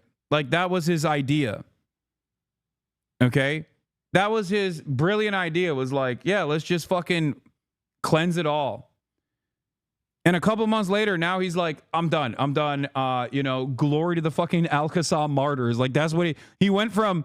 He fucking went from being like, we should ethnically cleanse the entirety of the Gaza Strip to, inshallah, the martyrs of the Al-Qassam brigades will one day be seen as, hailed as heroes over the course of like back and forth conversations with Israel. It's fucking insane. Yeah, he hit the may Allah awaken the people. Oh, Jesus. Yeah, also that, and shouts out to the fucking Qatar, the Qatari envoys in the process. Those boys played a big role in this, okay? Much respect and much love to Qatar with the $400 million jet that they're giving to Donald Trump, which will be gifted once the Trump administration is over to the Trump library, from what I understand, which, of course, is obviously a major fucking greasing operation. Okay. The top blokes over at Qatar straight up were like, dog, fuck it. Last time we didn't play ball with you and we learned our lesson. Do you want a plane? I would love to give you a $400 million plane that you can fucking personally get out of the situation. And that got Trump going like this. Allah awaken the people and help them to see the evil doings of Israel and the United States. Yeah, straight up.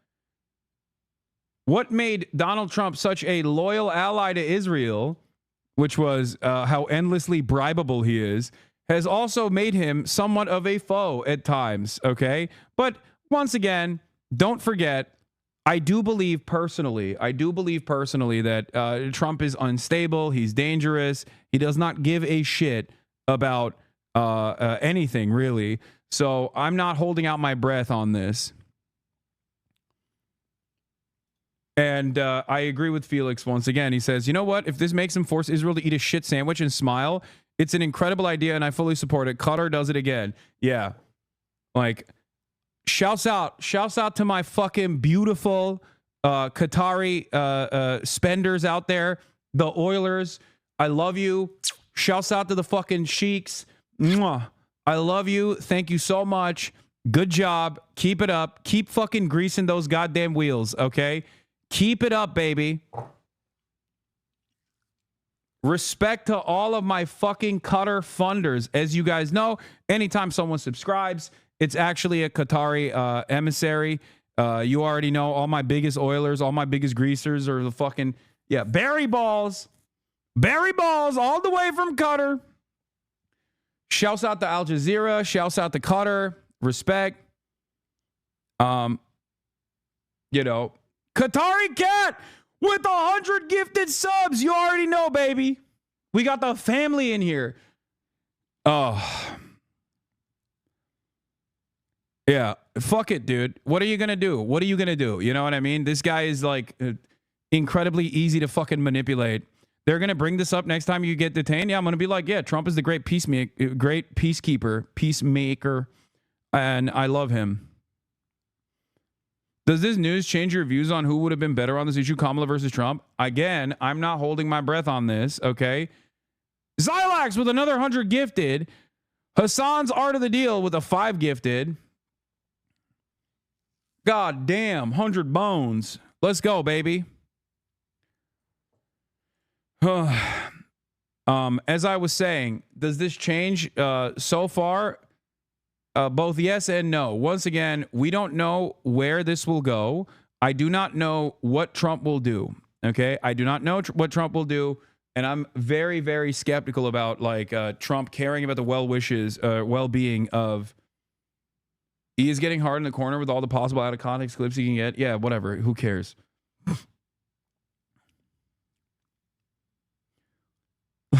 I don't think he understands that if the motherfucking Trump administration arrests me, like, that's not going to magically make people like him.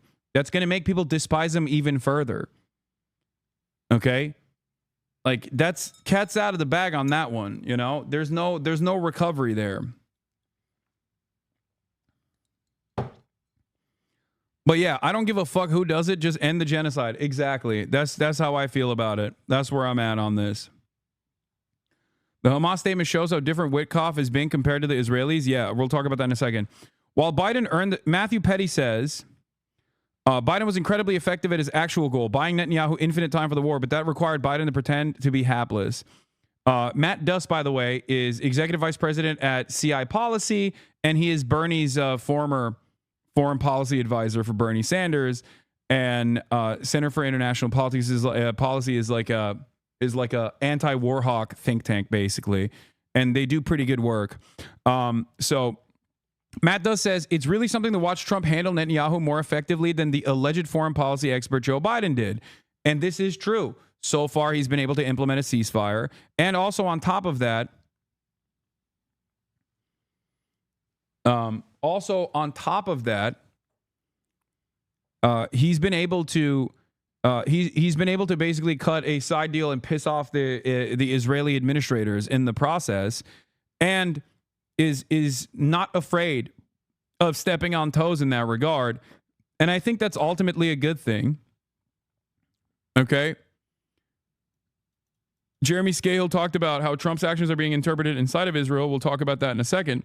But first and foremost, let's get to, does this fine as long as it's not about Russia/China law?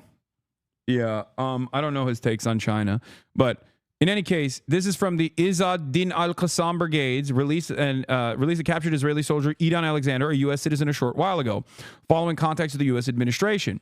This comes as a part of the efforts being made by mediators to achieve a ceasefire, open the crossings, and allow aid and relief to reach our people in the Gaza Strip. The reason why Hamas did this was because they wanted to do a show of good faith to the Trump administration, because the Trump administration was willing and able to talk to them separately from Israel. This is the reason why they did this. So if you're asking, like, what was the purpose of this? Like, Israel is still not allowing aid in. Israel's not allowing this. Israel's not doing anything. And Israel has said over and over again that we're not going to change course here. We are in the business of ethnically cleansing the Gaza Strip. They have openly said it at this point, time and time again. You don't have to read the tea leaves, okay? You could just listen to Benjamin Netanyahu, who says, we do not give a fuck about the hostages. Hostages are low priority. The highest priority is cleansing the Strip, making it unlivable, okay? Understand this. Everything that we have said, everything that I have said for the past 15, 16 months, these guys are now openly stating. Israeli Prime Minister Netanyahu at the Knesset Foreign Affairs and Security Committee. The Gazans we remove will not return. They won't be there. We will control the place. There is no other war target. Any other target is just bluff. He has openly stated this. Okay? His only goal is to ethnically cleanse the fucking Gaza Strip. They are saying it actively. They're saying it openly. They're saying it in real time. It is no longer something that you can act like is not happening.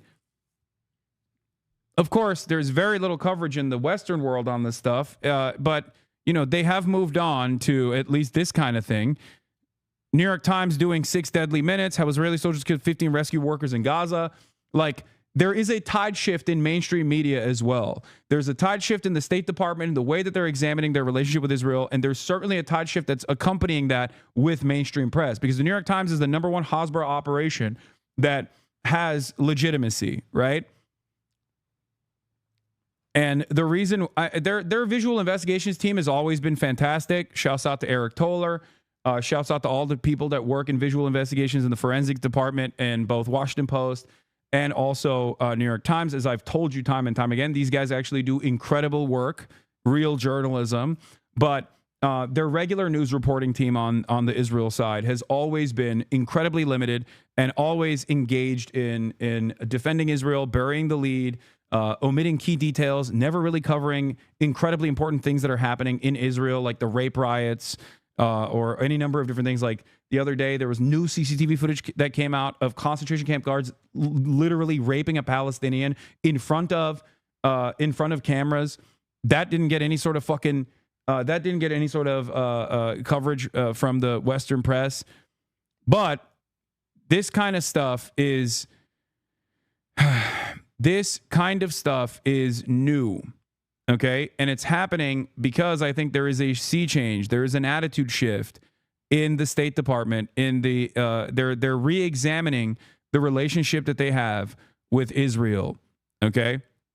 Also, here's a meme I posted. I said, how do I describe it to an ICE agent what this means when he sees the meme in my photo library?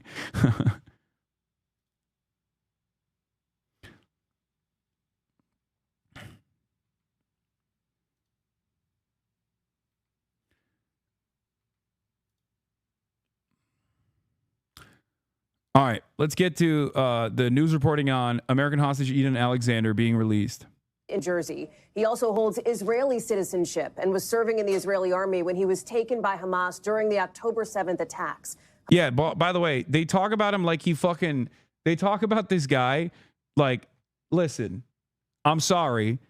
They talk about this guy as though he is like a hostage that was just minding his own fucking business. Like, brother, he is a volunteer war criminal. Okay, he is a soldier in the Israeli occupying force. I'm sorry, that's not the same as like taking a hostage from a fucking kibbutz. Okay, he was abducted from a tank. The very fact. What? No. This isn't. I don't think the guy. I don't think Edon was abducted from a tank. I think he was. Was he actually? Was this the guy that got abducted from a tank?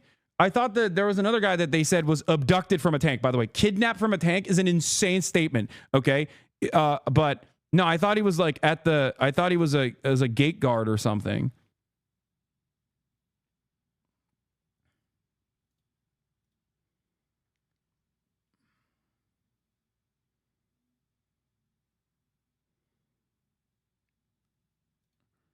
This is a prisoner of war. Okay. This is a prisoner of war. The framing, I don't think he was actually taken out of the tank. Yeah, Matan Angris was the tank guy. This guy, hostage Matan Angris, decided in April to release the video of his abduction from his tank. You cannot be abducted from a fucking tank, dude. You're in a goddamn tank. You can't use the term abduction when talking about a dude in a fucking tank. Okay? That's not a kidnapping. That is a prisoner of war. Okay, that is a legal prisoner of war. You're fucking insane. But this is not that guy. This is a different guy. He was also a volunteer. Okay, he grew up in New Jersey and volunteered to join the Israel Defense Forces out of high school and was reportedly serving near the Gaza border during the attack. Yes, he was a prisoner of war. He was captured from a concrete outpost near the Gaza wall. Exactly. So the idea that this guy was poor guy, civilian, fucking these Hamas rapists like barbarically kidnapped him is fucking ridiculous. Words mean things, you know what I mean? Hamas released him in Adidas. First image of Hamas handing over hostage Eden Alexander to the Red Cross.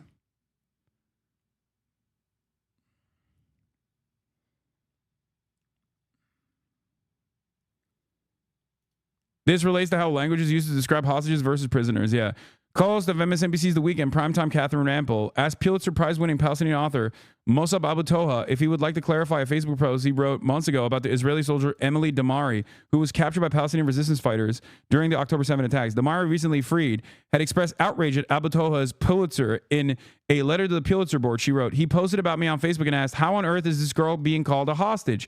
Abu Toha, a poet and survivor of the Israeli detention, was awarded the Pulitzer Prize for commentary for his dispatches from Gaza in The New Yorker, chronicling life under bombardment and siege. His recognition marked a rare acknowledgement of Palestinian narratives in U.S. media."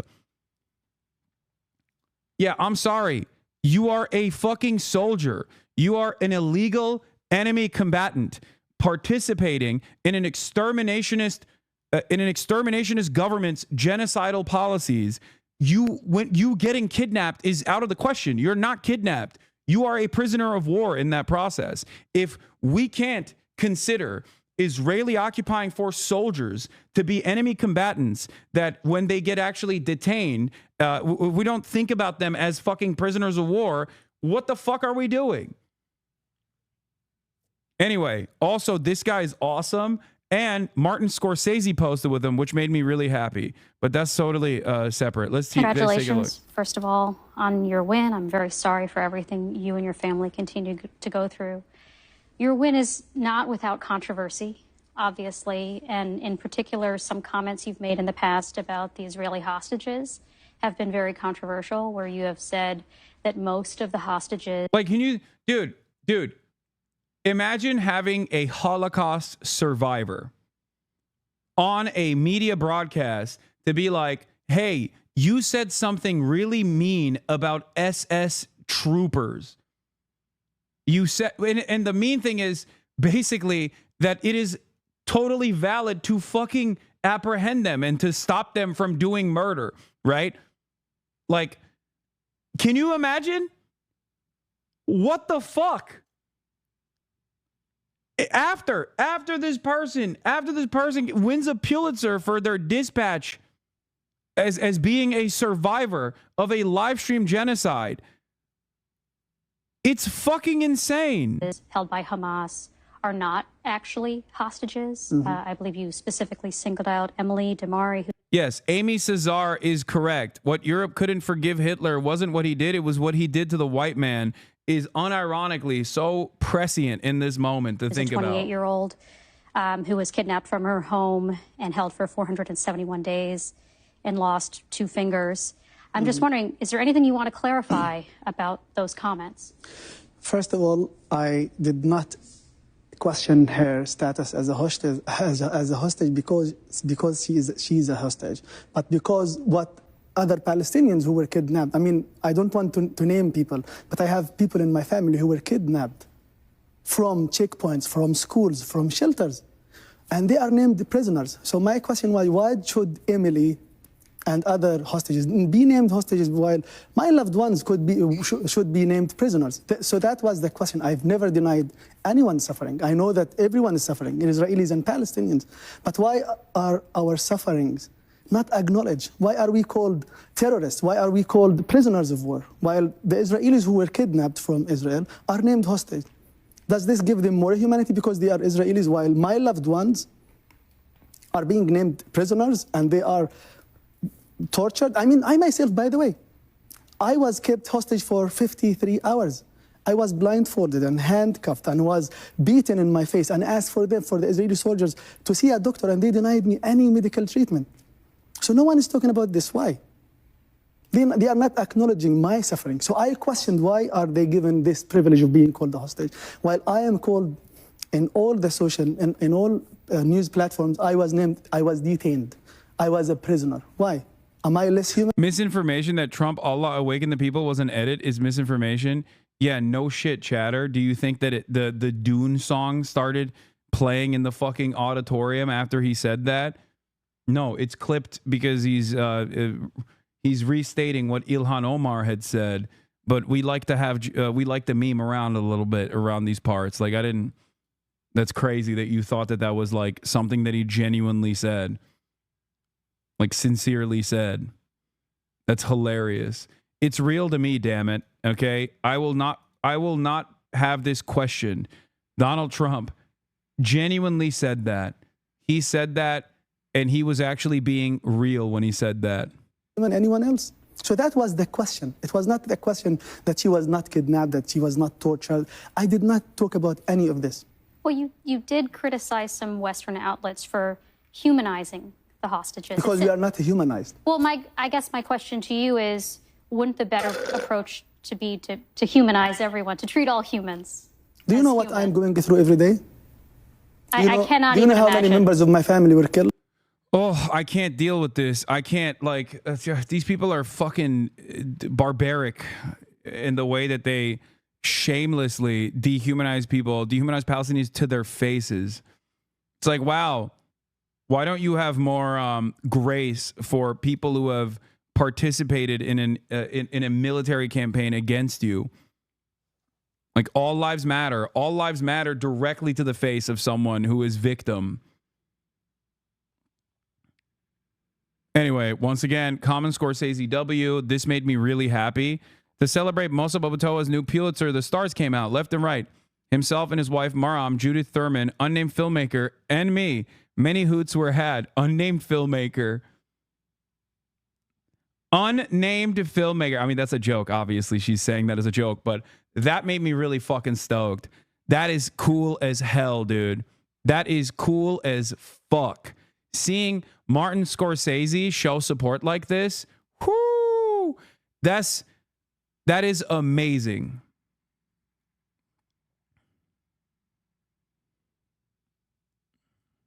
Yeah, that is cinema. Okay, that is fucking kino. That's cinema. I love that. All right, let's get back to Eden Alexander now. Hamas is believed to still hold the bodies of 4 Israeli Americans. Let's get right to NBC's Hala Garani, who is live for us in Tel Aviv with the latest. By the way, after Eden, there are still 20 hostages, prisoners of war that are still in the hands of Hamas, and a total number of, I believe, 58 now. The rest are dead. and Israel is refusing to deal with Hamas, and also has implemented the starvation campaign, as we talked about already. It's more than 2 months now where famine has reached critical levels in the Strip. They're not letting in any fucking aid. And I think the reason why Hamas cut this side deal as a show of good faith to the Americans was because they think that Americans will actually put an end to this ethnic cleansing. Hopefully they're right. We've seen cheers erupt in New Jersey, Hala, and in Israel, where you are, we expect to see this handover occur any minute. Right. We understand that the Red Cross and Red Crescent convoy carrying Idan Alexander Halle is now on its way out of the Gaza Strip. From there, Idan will be transported to Re'im Air Base. Dude, don't say dumb shit like this. Just finish watching the VOD to catch up with your detainment stuff. Just crazy. I'm deleting the Twitch app and Discord from my phone when I travel to the U.S. I'm Canadian. Don't want them associating with me and you in any way. Shut the fuck up, chatter. That is literally what the goal is here, okay? They're not going to do shit to you. Suck my dick. Calm the fuck down. Don't even joke about stuff like that. It doesn't work that way, okay? Like, that's insane. It doesn't fucking work that way. Via chopper, and he will be meeting up and reuniting with his loved ones, Yael Alexander, his mother, as well as his father and other family members in that air base. He will then be taken to Ichilov Hospital in Tel Aviv. 584 days. The deal that led to the release of Idan Alexander, interestingly, was struck as a result of direct negotiations between the Trump administration and Hamas, bypassing the Israeli government and the Israeli Prime Minister Benjamin Netanyahu. We understand that there is a possibility that Idan Alexander, if he is well enough, will... By the way, here's another fucking insane thing that took place. If you recall, Netanyahu freaked out when Trump's team initiated direct talks with Hamas for Idan Alexander, and then they fucking targeted the site where Idan was being held, raising new questions about its use of the Hannibal Directive to kill hostages in Gaza and thereby reduce the main priority of political leverage for Hamas. Since October 7, Israel has killed dozens of Israeli citizens in Gaza, and there's every reason to believe that it is done according to official Hannibal Directive orders. Like, now they're stating, oh, maybe Hamas was lying. Maybe Hamas was lying about that, that bombing campaign that took place. We don't know, but just letting you know. We'll find out. We'll find out now that Idan has been released if he actually was under threat or not. With President Trump, who is starting today a tour of Gulf Arab states in Saudi Arabia, Qatar, as well as the UAE. Idan Alexander, the last living American hostage, and as you mentioned, 4 other hostages deceased are still inside of the besieged enclave. Their bodies have not been returned by Hamas to their loved ones.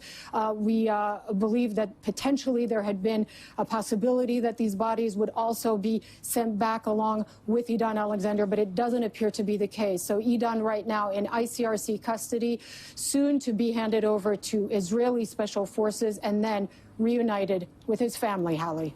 We're keeping an eye on that helicopter there in Reem in southern Israel, all as President Trump, Hala, as you mentioned, is getting ready to head to the region himself. To be clear, Hala, we don't know the condition of Idan Alexander, correct? Nobody's seen him. It's not clear how he's doing. Correct. And it's interesting to note that we did not have these ceremonies that we saw in previous hostage exchanges with, the certificates given to hostages who were released by Hamas. This could be because the United States asked Hamas not to put on a propaganda show. We don't exactly know why, but it is very different to the previous hostage releases. We don't know what condition he's in. The last proof of life video came out last April. There was one in November where he directly appealed to President Donald Trump for his release. We know that if he goes to Ichilov Hospital in Tel Aviv, it means he doesn't need immediate care, because if he needs immediate medical attention, it will be given to him at the airbase, we understand, Hallie. Hala, I'm going to ask you to stand by for a moment. I want to get to Gabe Gutierrez, who is live for us at the White House. And you heard Hala mention, Gabe, this is the result of apparently direct talks between the Trump administration and Hamas. And in just the last couple of seconds here, we've received a statement from Hamas confirming, in fact, that Idan Alexander has been released by them after contact with the American administration with the Trump administration here. All of this essentially to unlock perhaps the steps toward a ceasefire and more humanitarian aid flowing into Gaza. Yes, certainly, Hallie. The administration is selling this as a major foreign policy win. And we heard from President Trump just a short time ago here at the White House at the Roosevelt Room, where he was asked questions about this deal. The president saying that this hostage release was imminent. Now, he just departed the White House en route to that major international trip that you just mentioned, this trip to the Middle East, where he's heading to Saudi Arabia, to Qatar, and also the United Arab Emirates. There was some talk about whether the president might potentially be going to Israel during this trip, but he said no, he was not. And Hallie, what you've been discussing is very interesting. In this hostage release, the president and his administration bypassing Israeli Prime Minister Benjamin Netanyahu, and from NBC's reporting, we have learned over the last several weeks there has become an increasingly strained relationship between the White House and Benjamin Netanyahu. President Trump, according to sources, apparently frustrated with the military offensive that Netanyahu has started back up again in Gaza. And also, Netanyahu was apparently shocked when President Trump announced a ceasefire with the Houthis, of course, that Iran-backed militant group in Yemen. The White House coming to an agreement with the Houthis that they would no longer attack U.S. forces. However, the Houthis did not make that same agreement to Israel, and now Netanyahu has vowed to defend himself. But again, this comes after a big weekend that the White House is trying to sell after several developments, not just in this, but also a ceasefire between India and Pakistan, and also the temporary trade deal that was struck over the weekend with China regarding tariffs, Hallie. Want to point out to folks what you're seeing on your screen here. The left side, Tenafly, New Jersey, you are seeing people applauding there, holding up the Israeli flag. We saw cheers erupt when word came through that Idan Alexander, who of course was born and raised in New Jersey, he's from there, was in Red Cross custody. On the right side, that is a live shot looking at that helicopter there in southern Israel. And Hala, the timing of all this is particularly interesting, as Israel had been planning to ramp up its offensive on the ground in Gaza. Yes, indeed. And Israel had said when the Security Cabinet unanimously voted to expand its offensive inside the Gaza Strip, it has to be said, not a decision that is very popular in Israel, and certainly not among hostage families, that they would hold off on executing that plan if a ceasefire deal was struck between Hamas and Israel. Now, this is not one of those deals. This is a U.S.-Hamas agreement that led to the release of just one American hostage. It is not a deal that calls for a ceasefire. In fact, Israel even said they are not going to stop bombing the Gaza Strip, that they would just facilitate some sort of... Is it better now? I lowered the exposure myself, but I guess it wasn't enough because the lights keep coming in and out. But I think it's better, yeah. All right. Go for a walk? Okay. Yo, if you can... Well, no, I was going to say, can you give me Zins? Sixers, like get a sleeve. If I didn't have time to, well, you're going on a walk anyway. What's up? You almost got. What would happen if I got? What would happen if I got detained? What are you gonna do in that situation? I don't. You're like, I don't know this motherfucker at all, sir. I have no idea who this guy is. If you can give me a sleeve of Sixers of coffee or citrus, but coffee preferred. Oh, yeah, here.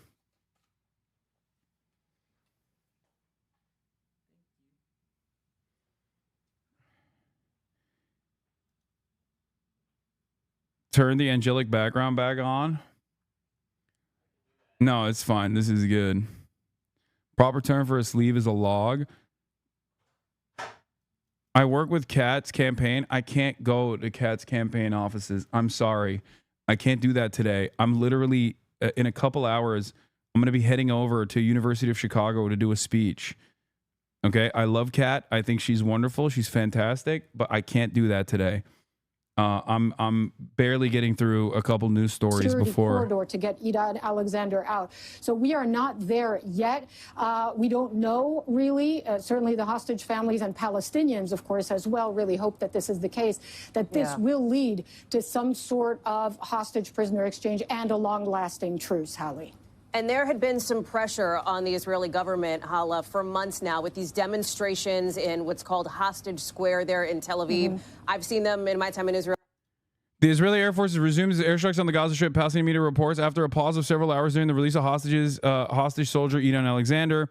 The IDF limited its activity in Gaza to enable the release of Alexander. That's fucking dude.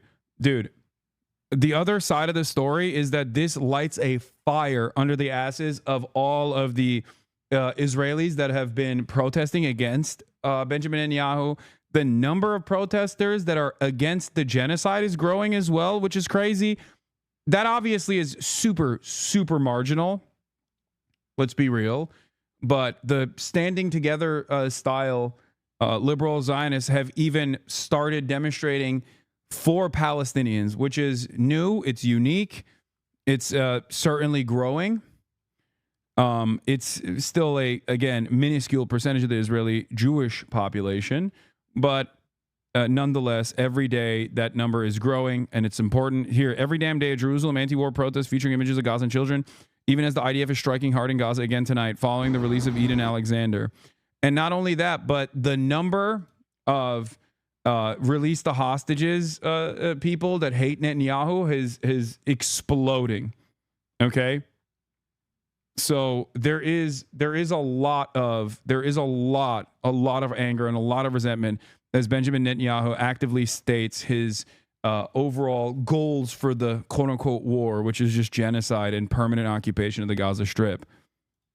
I know you have as well, as people in Israel had wanted the Netanyahu government to do more to try to get these hostages out. Well, it's interesting. I was at Guy who got released is refusing to meet Netanyahu. Yeah, I wonder why. Because Netanyahu tried to kill him, dude. What do you mean? Like, yeah, I wouldn't want to either.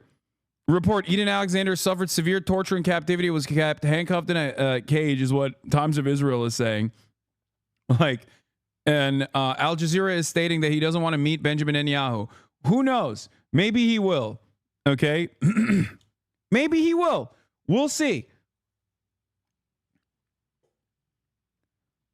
The most annoying type of person, speaking from personal experience, are those who support Netanyahu's war essentially unconditionally every step of the way, but also demand hostages be returned, basically saying the Hamas are the only ones responsible for what's happening, and Israel is both not doing enough, but shouldn't change anything that they're doing. Yeah.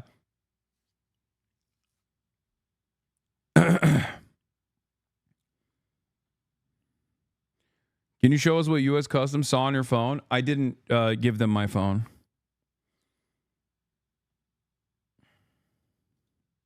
Hostage Square today, and I spoke with the father of a soldier who is still in Hamas captivity inside of the Gaza Strip. And family after family has been telling us that they want President Trump to put pressure on Benjamin Netanyahu because they believe, many of them, that Benjamin Netanyahu, the Prime Minister of Israel, is restarting this war for political and not strategic reasons, that he believes that if he stops the war, the extreme right-wing members of his coalition government will abandon him and his government will fall, and he will have to face some of these legal problems and criminal trials that essentially threaten his political career and, in fact, his freedom, if indeed he is not in power anymore. And so that is kind of interesting that you have this timing. Is it? They've been saying that. What's interesting is now you're covering it, American news. It's not interesting that Israeli society's been saying that. They've written letters. In the last ceasefire negotiations, there were hostage family members that wrote direct letters that were reported in Israeli media and got very little coverage in American media that stated directly not only that Benjamin Netanyahu was spoiling the fucking negotiations, but that his ambitions were for permanent war. And also on top of that, they literally singled out the policies, the spoiler provisions that Benjamin Netanyahu added last second. This wasn't like brilliant foreign policy analysts. This was just directly the fucking hostage families that wrote letters that were reported on in Israeli media that stated that Benjamin Netanyahu's last minute erroneous decision, irresponsible decision to refuse to remove troops from the Philadelphia corridor is directly done so that they can never engage in real, honest ceasefire discussions to take the hostages out. They wrote this. They said it. The Israeli hostage family said it. It's not new. It's not unique. It's not shocking. And it's only shocking if you are in this insane misinformation bubble where you're not paying close attention to anything that's going on, or rather you're omitting key details in your coverage in an effort to make it seem like what Israel's ethnic cleansing campaign is actually seemingly a justifiable campaign in and of itself. It's not.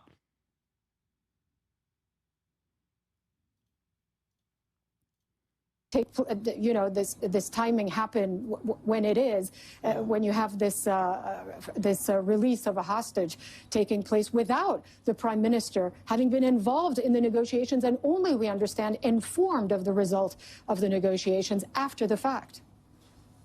Let me go back to Gabe there, who is at the White House for us. And Gabe, it is still a question mark as to whether President Trump may meet with Idan Alexander, depending on his condition, may meet with members of the Alexander family who we know have traveled and made their way to the region here. Talk us through what we expect to see from the president this week, as his administration, his top envoy here to the Middle East, has described this as just a tremendous victory, not just obviously for the Alexander family, but for the president himself.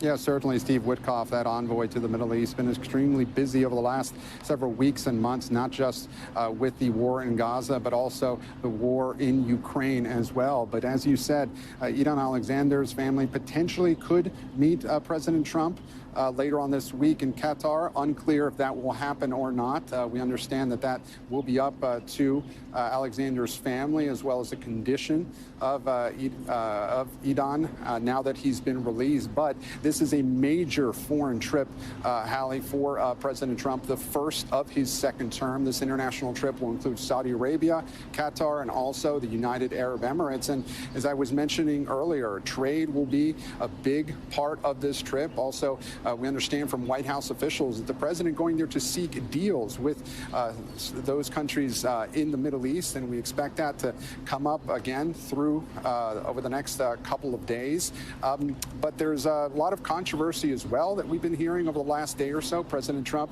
agreeing to accept a multi-million-dollar, hundreds of million-dollar jumbo jet from the Qatari government to serve potentially as the next Air Force One, and then be given to President Trump's presidential library. So we expect questions about that to come up over the next couple of days. Again, we just heard from President Trump a short time ago here at the White House. The president trying to make the case that he would be a, quote, stupid person to reject that jumbo jet because it was a gift from the Qatari government. Still questions, though, about whether there could be security implications as well from that gift. But back to this trip, Hallie, the White House is... Yo, I love that. I think haters need to... Yeah, what's good? I think haters need... Oh, you did? You are... Oh, I love you. Oh, my God. Hell yeah. Damn, that's crazy. Worse timing not to have your MAGA hat? Bro, I know. This is... I need to pack a MAGA hat for security purposes anyway when I'm, like, getting through customs. But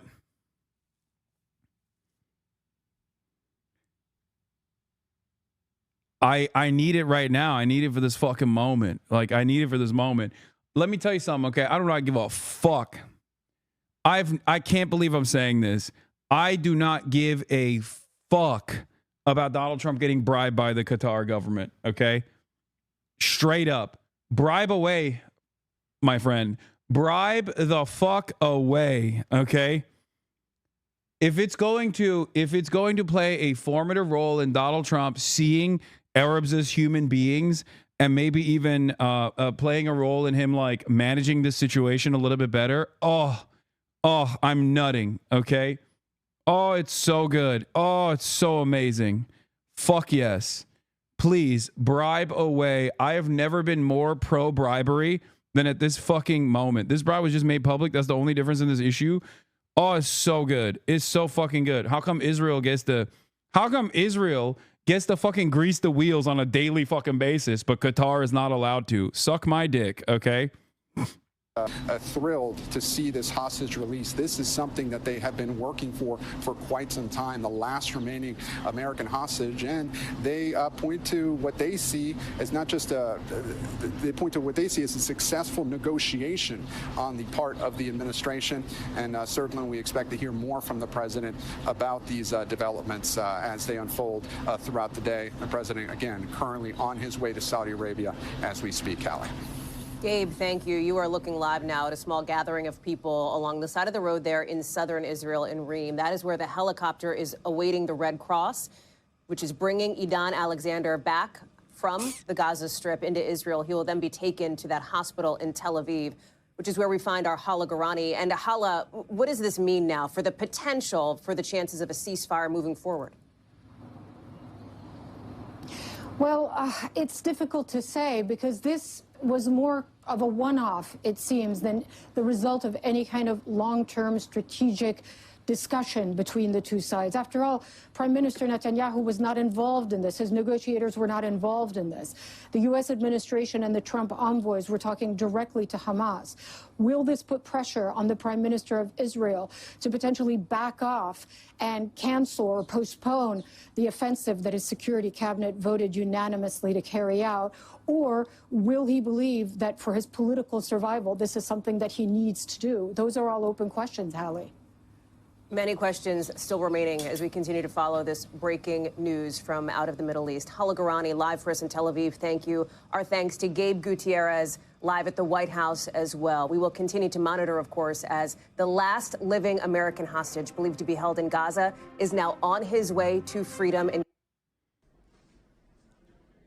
Trump takes reporters' questions at press briefing after U.S.-China deal. We'll obviously cover this as well. I actually watched this live today when I was at the gym. Oh my God. Oh my Lord. Oh my freaking Lord. Oh Lordy. So obviously we got the tariffs. I'm not done with this, the U.S.-Israel decoupling a little bit, but one more thing to talk about with Biden, because a lot of people are asking me, hey, what do you think? What do you think about Kamala Harris now? And the reality of the matter is I've said the same thing that I said last time around, which is that, yes, Donald Trump being a brash, room reading deal maker and his love for deals that make him look good is unironically playing a role in him taking decisions that the Biden administration never took on purpose. And if the Kamala administration was going to continue along, as she signaled, with the Biden administration's agenda on Israel, on the genocide that Israel was doing, then so far, depending on what Donald Trump does going forward in the next week or so, I can confidently say that it might even be better. It could be significantly worse still, because as I've said over and over again, that Donald Trump is very malleable. He's endlessly persuadable. And also doesn't give a single shit about the Palestinians, but neither did Kamala Harris. And it's more so a matter of who is willing to buck the trend of unconditional loyalty to Israel. And Donald Trump's personal character flaws might have actually played a formative role in him bucking said trend in a way that I don't think Kamala Harris or any reasonable statesman ever would. Does that make sense? Didn't he get fooled after the ceasefire in January? He let it fall apart. He didn't get fooled necessarily. I said I was very cynical.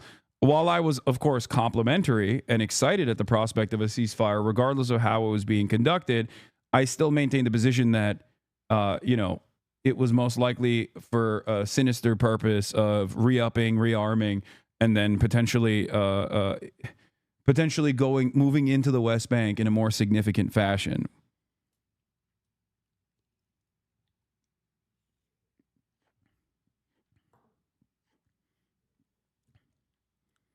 There are there are a lot of factors here. There are a lot of factors here at play.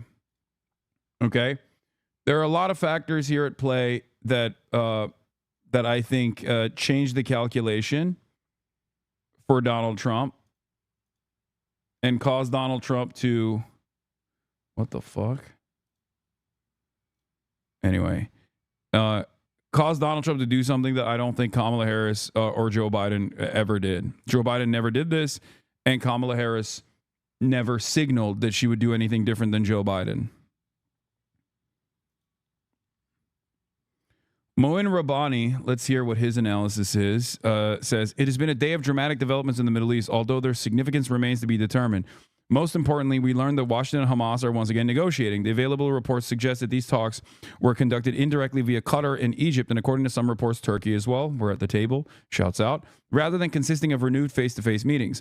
It is a fair assumption that if direct U.S.-Hamas meetings had taken place, these would once again have been leaked by by Israel in an effort to scuttle them anew. At the same time, Israeli Prime Minister Benjamin Netanyahu appears to have finally realized that under Trump and his Secretary of State Steve Witkoff, Israel's leash is considerably shorter than it was under his predecessors Biden, Blinken, and Sullivan. This is 100% correct, by the way. Like, regardless of Donald Trump's statements about like ethnically cleansing the Gaza Strip and all of the fucking ridiculous shit that he has said, you also have to pay attention to what Trump has done. And what Trump has done has been directly undermining Benjamin Netanyahu's confidence, directly undermining Benjamin Netanyahu's interests. Okay?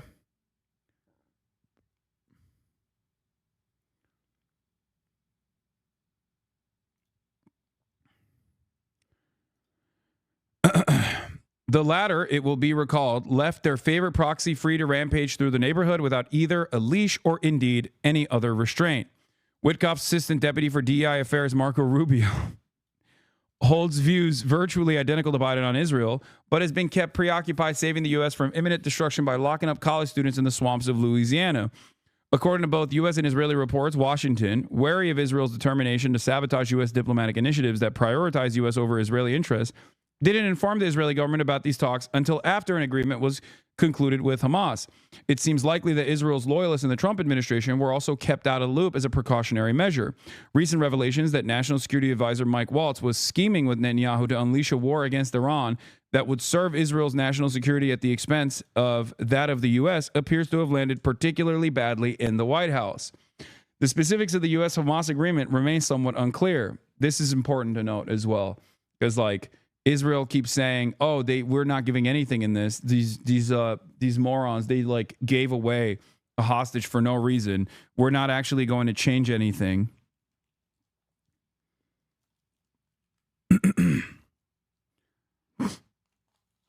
Isn't that literally treason? Ha! Cute. Why would that be considered treason if it's done at the behest of Israel? Hello? It's just seen as a difference in opinion in American foreign policy. It's about how hard you dick ride Israel, okay, or how hard you want to bomb Iran. Mike Waltz and other State Department loyalists actually have this attitude where they're just like, they have this open perspective where they want to bomb Iran super hard, and there are some people who want to bomb Iran less hard. Okay, that's it. It's just seen as a difference in opinion. And if it's, as long as it's for Israel, it's not considered to be treason anyway, because Israel is seen, at least at this point, you must understand, Israel is not seen as a separate entity. It is seen as a part of the American design in the region. Okay. But even in that process, they can get out of hand in a way where they can actually compromise America's interests. Like America might say, hey, you know, you want to cut this out a little bit. You want to dial this back a little bit. You're fucking up the bag for everybody. And Israel says, no, I'm going to keep doing it. What can you do? We have a shit ton of influence. And then America can rein Israel back in by doing stuff like this. Okay? By saying, hey, no, we control all the cards here. Know your fucking place.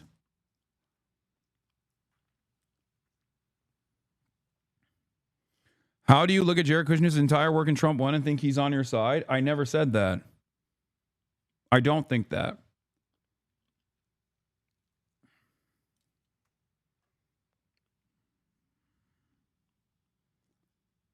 Careful, reaching nuance overload, buddy. You're losing the libs. I know. I think what's really funny about this is that Trump is a malleable figure who has a hair trigger and is like gets annoyed easily, and that actually is under normal circumstances that plays. I mean, that can harm America's foreign policy interests, but in this situation, I think it's like causing them to decouple a little bit from the hand in glove approach that they've had so far with Israel. The specifics of a U.S.-Hamas agreement remain somewhat unclear. The only confirmed details are that Hamas will release Eden Alexander, an Israeli soldier who holds a U.S. dual citizenship, and that the Secretary of State Witkoff is traveling to Israel Monday to finalize the handover. I like that Moen Rabbani jokingly calls the real Secretary of State, Steve Witkoff, which is understandable that he's saying that. And he calls Marco Rubio the Deputy DEI Director.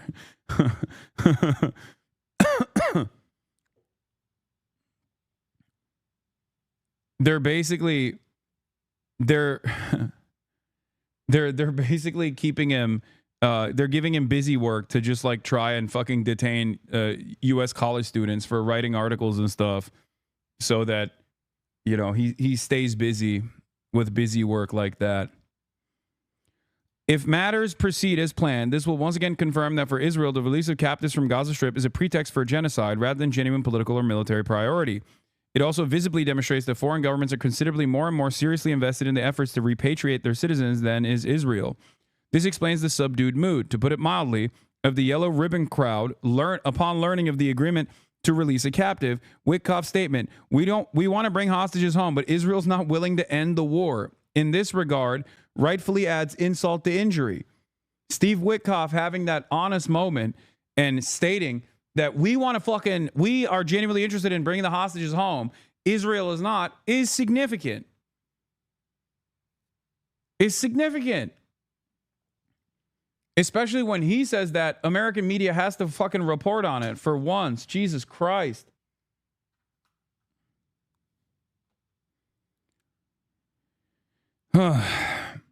Neither Washington nor Hamas have confirmed any of the agreement's other reported details, apart from a limited suspension of hostility so that Hamas can safely hand over its captive. Hamas's statement that it's releasing Alexander as a goodwill gesture, and statements by Trump, Witkoff, and U.S. hostage envoy Adam Baylor that the release is being conducted in good faith would appear to confirm that, formally at least, the Palestinians are receiving nothing in return. What they're receiving instead is direct talks in Qatar with America. Israel was not even interested in coming to the table until recently. Once this happened, now Israel is sending an envoy to Qatar to restart the agreements, to restart ceasefire talks. Why are they doing this? Because they don't want to let America cut a deal without Israel at the fucking table. They're gross pieces of shit. That's the reason why Eden Alexander was released today. Do you understand? So now, the very same Netanyahu that spent yesterday crying and saying like, oh, we got to really reconsider our security cooperation, we got to sanitize our security agreement with the United States of America, will now turn around and try to take credit for it. Okay? Netanyahu is claiming credit and saying, oh, we played a role in this. Meanwhile, he never actually played a role in this. He literally actively undermined this deal from happening. Don't forget. May 11th source, U.S. didn't brief Israel on efforts to free Eden Alexander until after a deal was reached.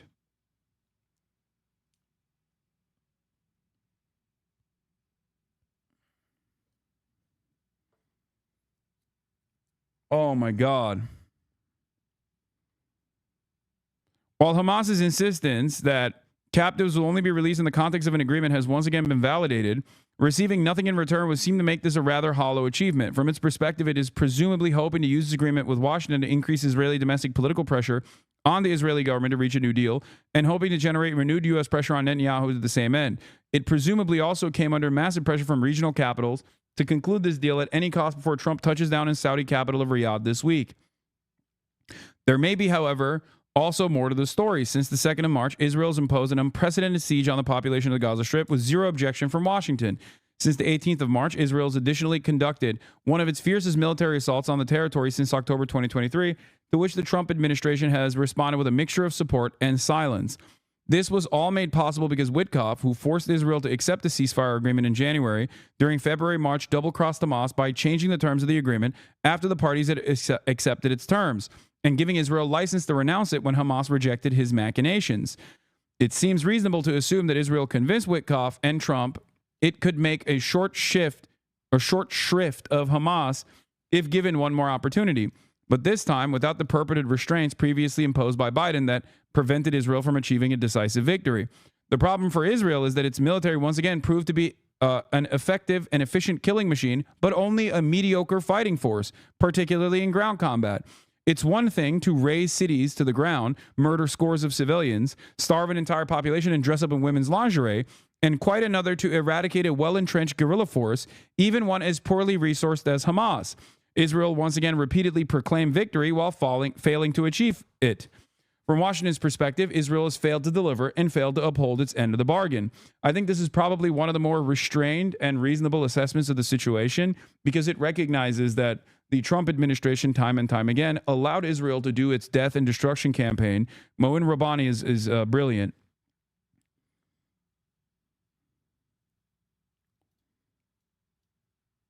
And I think that it showcases, because there are, like, people want black and white terms on this stuff, right? They want, oh, Trump no longer believes in Israel. He fucking hates Israel. Or Trump got annoyed by Israel and like wanted to cut a side deal with Hamas directly. But the reality of the matter is you have to look at the totality of the decisions and what the American government has said and done thus far. And you have to also look at the actions. You have to look at the actions that they've taken place, or their inaction rather. And yes, they allowed Israel to do this insane big push for the past 2 months, bombing Gaza relentlessly while simultaneously starving the entire Gazan population. And they didn't say a single fucking thing about that, as everyone was screaming about this annihilationist principle that they were applying, that Israel was applying in the Gaza Strip.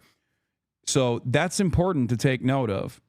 So perhaps, maybe from the Trump perspective, this looks like the Ukrainian counteroffensive. Not to say there's no moral equivalence between Ukraine and Israel, by the way. I'm simply saying that it might have been seen from the Trump administration as like Israel saying that they're going to achieve their war goals and failing to do so with the time frame that was given to Israel, and therefore Trump was like, all right, I'm cutting a side deal. You're fucking done. What you're telling me is increasingly impossible. With Trump's state visit to several Gulf countries imminent, the images of emaciated and dying children in the Gaza Strip and of many more dismembered by U.S. Supplied high explosives on a daily basis needed to be addressed. That's where the agreement with Hamas came in. In this context, reports that Witkoff intends to resurrect the January agreement may well be credible. It is certainly plausible that Hamas received informal U.S. assurances to this effect, and plausible such assurances, if indeed provided, will prove to be worthless. The problem is that this could all prove a repeat of what we experienced in January, February of this year. This is a real fear. This is why I'm skeptical as well, where they come back and they say, oh yeah, we want a ceasefire actually. We're going to get Israel to the table. We're going to get Israel to do a ceasefire, and then tell them, all right, go kill as many people as you want. We don't give a shit, right? That is a real fear here. I think that's a understandable and reasonable fear to hold on to in this situation.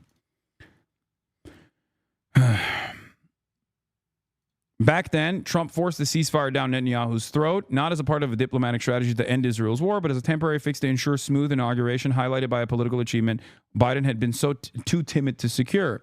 Once the inauguration was over, the new admin quickly lost interest. In other words, it is entirely possible we'll be back to square one once Trump takes to the skies to fly back to Washington. Israel has repeatedly announced that it intends to escalate its genocidal campaign, yet further if no agreement is reached by the conclusion of Trump's visit. It will therefore be only a matter of days before we learn whether Trump and Witkoff will permit Israel to make good on its intention to prevent any new agreement so that it can escalate yet further. If Washington calls the Israeli offensive off, it would be a sign it's finally serious about bringing this horrific ordeal to an end. So we have to sit and wait for the conclusion of Trump's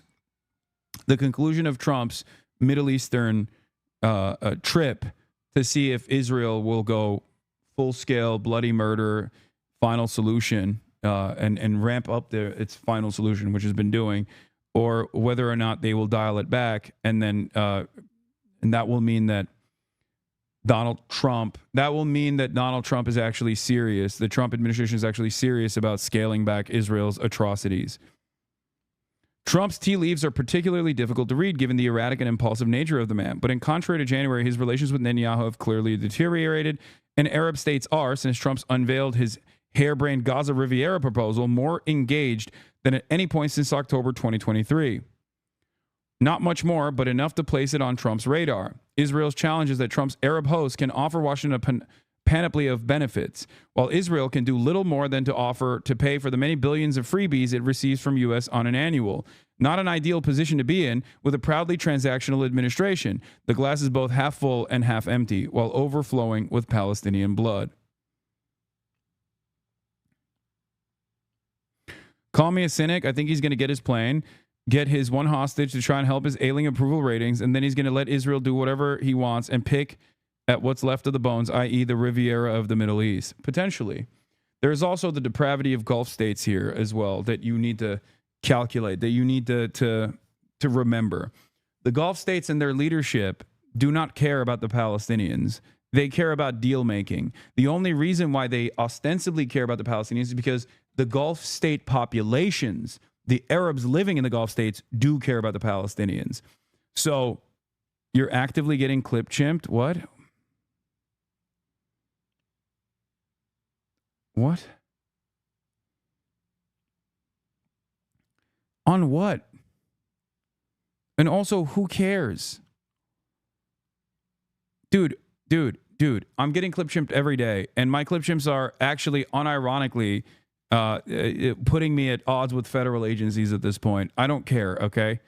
Maybe I'll get fucking apprehended and detained. Who cares?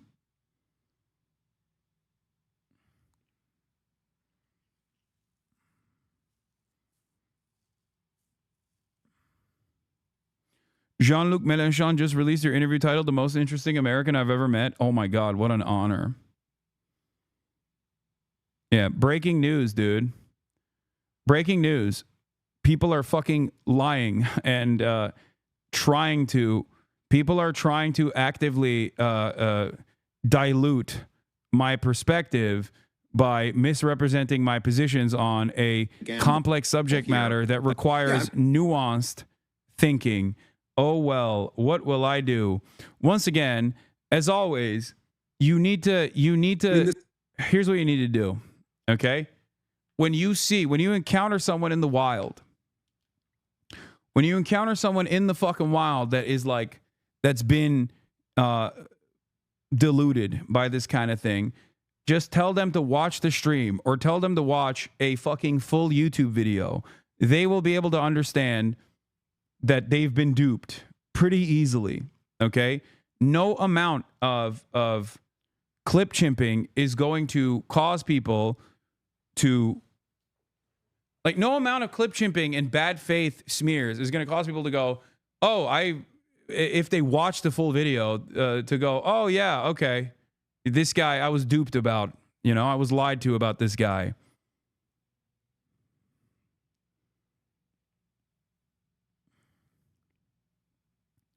This morning, I was communicating with a leader within the Palestinian armed resistance, and he was saying, look, Hamas is taking a gamble here by making this deal for Idan Alexander because they're not getting anything on paper in return that we know of. None of my sources have said that the U.S. committed to anything. And the calculus here on their part relates to what I was saying earlier. They feel that their best shot right now is to try to accentuate the divisions on a tactical level between Netanyahu and Trump in the hopes that Trump then will ultimately force Netanyahu to end the war. That's the gamble that Hamas has taken. Their broader position is we will not release a single Israeli captive unless there is a deal that leads to a permanent ceasefire and the full withdrawal of Israeli forces.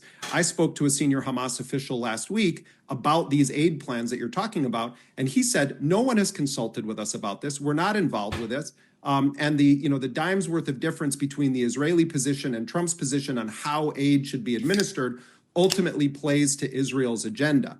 Now, there's also discussion that there may be a summit involving the Palestinian Authority president, Mahmoud Abbas, who's 89 years old, incredibly unpopular, is viewed by Hamas and, in fact, many Palestinians as a collaborator with Israel. It's possible that Trump is going to try to make some deal that circumvents both Israel and Hamas and Islamic Jihad and try to say, well, we're going to make a deal with Mahmoud Abbas.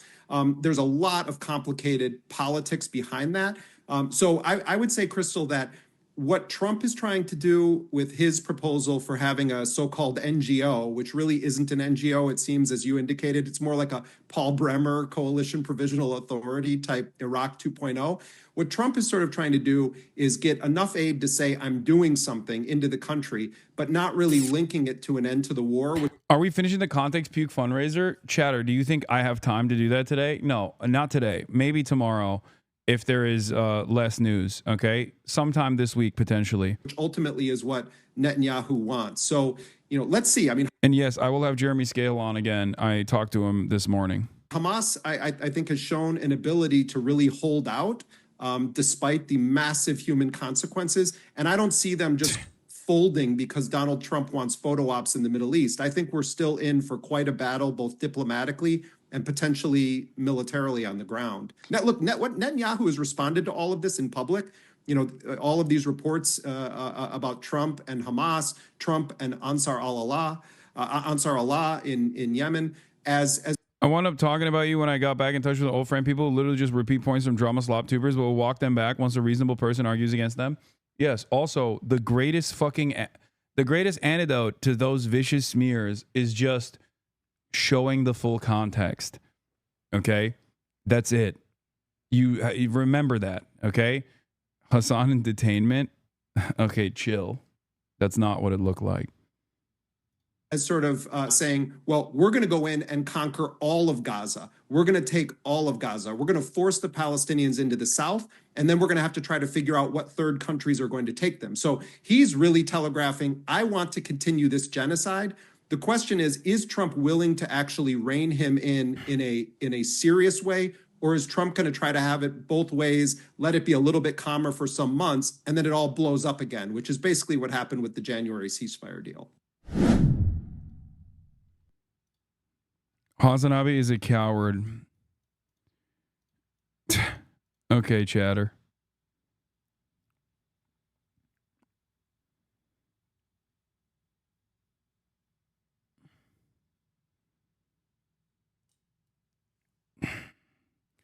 I am streaming my speech today, yes. Clip chimping Hasan be like, socialist grifter makes fun of his illiterate father. Me and said I can't read this kid. Okay.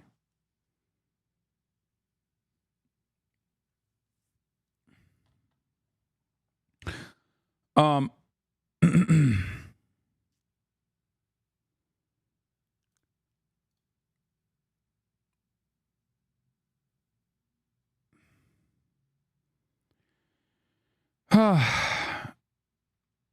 right, let's continue. Where was I? So, as far as my analysis on like what would be different under the Harris administration, I don't know.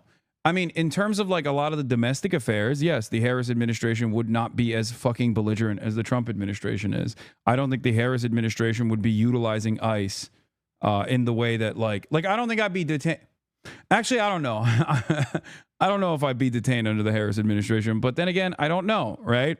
Because if you look at what Dana Nessel was doing, she actually prosecuted American citizens in Michigan, student campus protesters and activists in Michigan, which is a blue state under a blue rulership of a blue fucking governor, okay? And the reality of the matter is Harris never actively said that she would take a different role and change trajectory from Biden on this issue, okay? So even if she were to do so, it is a major mistake that she never revealed that she would, right? It was costly. It cost her the election, straight up. So, yeah. Well, Biden earned the cynical take. My sense is he wanted a ceasefire after May 2024, far too late to his outdated ideological hidebound view of the politics of the region kept him from imposing necessary pressure on Netanyahu to get it. Like, Matt Duss is being far too nice to the Biden admin here. I don't think he fucking ever was serious about this. Okay? Never forget that the Democrats actively handed the keys to the fucking castle to this, like, incompetent fascist administration because of how much they wanted Israel to keep doing death and destruction. Do you get deported now? No, dude. I'm an American citizen. The fuck do you mean? Where am I going to get deported to? New Jersey?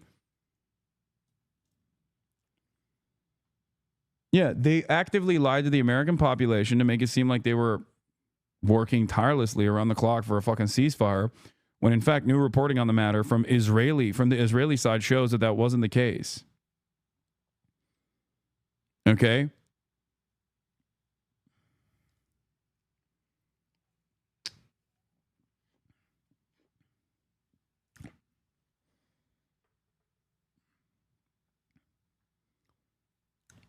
So, yeah, this is directly from the mouth of Hamas. This step comes after important contacts in which Hamas demonstrated positivity and high flexibility. We affirm that serious and responsible negotiations achieve results in the release of prisoners. However, continuing the aggression prolongs their suffering and may kill them.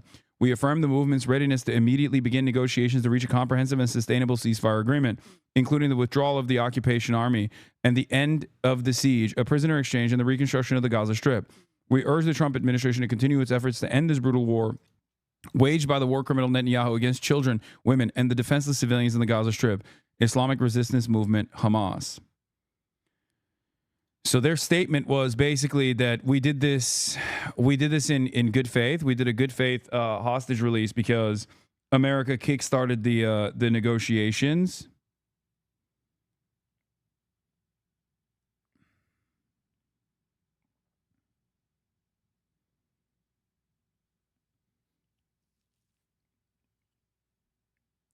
So, you know,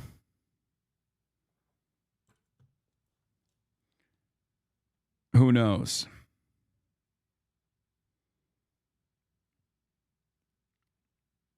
But I do like that E.L. Jacoby is pissed. The people who obsess over AIPAC every day are suddenly silent on this. I support President Trump, but if this report is true, I'm deeply disappointed. Qatar isn't an ally. They're jihadists in designer suits who helped 9/11 masterminds evade U.S. justice. Bro, here's what I don't understand. Like, Saudi Arabia is a valuable ally to Israel. Like, they literally did 9/11. You know what I mean? I don't see you having this kind of smoke for Saudi Arabia for some fucking weird reason, you know? Also, whenever people try to play fast and loose with FARA designations, remind them that the reason why the Israeli foreign contributions do not show up in the same way that foreign lobbying money shows up for Qatar, for example, is because Israel doesn't have that FARA designation. Pro-Israel groups can operate inside of U.S. boundaries without registering as foreign agents. That is the reality, okay? Whereas Saudi Arabia, Qatar, and every other country has to register as foreign agents. Now, some people play fast and loose with that designation. It's common practice in D.C. to not register as a foreign agent while still working at the behest of foreign governments. They do it all the fucking time. And you know, sometimes they even get popped for it. But, you know, please don't pick up the soap in El Salvador. Do you get deported now? If you get deported, you could reenact One Piece in Somalia. Don't give Tyrone the opportunity. Dude, why are my fucking haters such insanely racist people? Please don't pick up the soap in El Salvador. Don't give Tyrone an opportunity. Like, why are you fantasizing about rape? Like, why is that in your mind? Why is that like... You're such a fucking weirdo, dude. God damn. Anyway.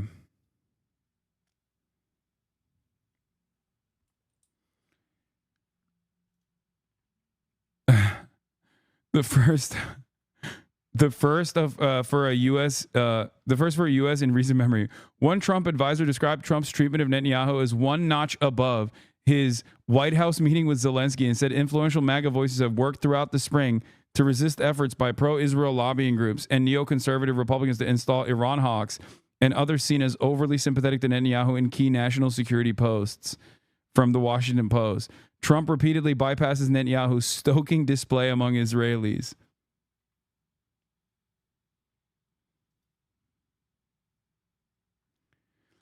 Yeah.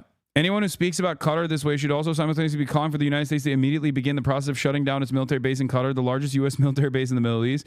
Why should the United States have over 10,000 personnel in Qatar, along with some of its most sensitive and valuable military equipment, if Qatar is such an untrustworthy country? Harsh critics of Qatar rarely call for this.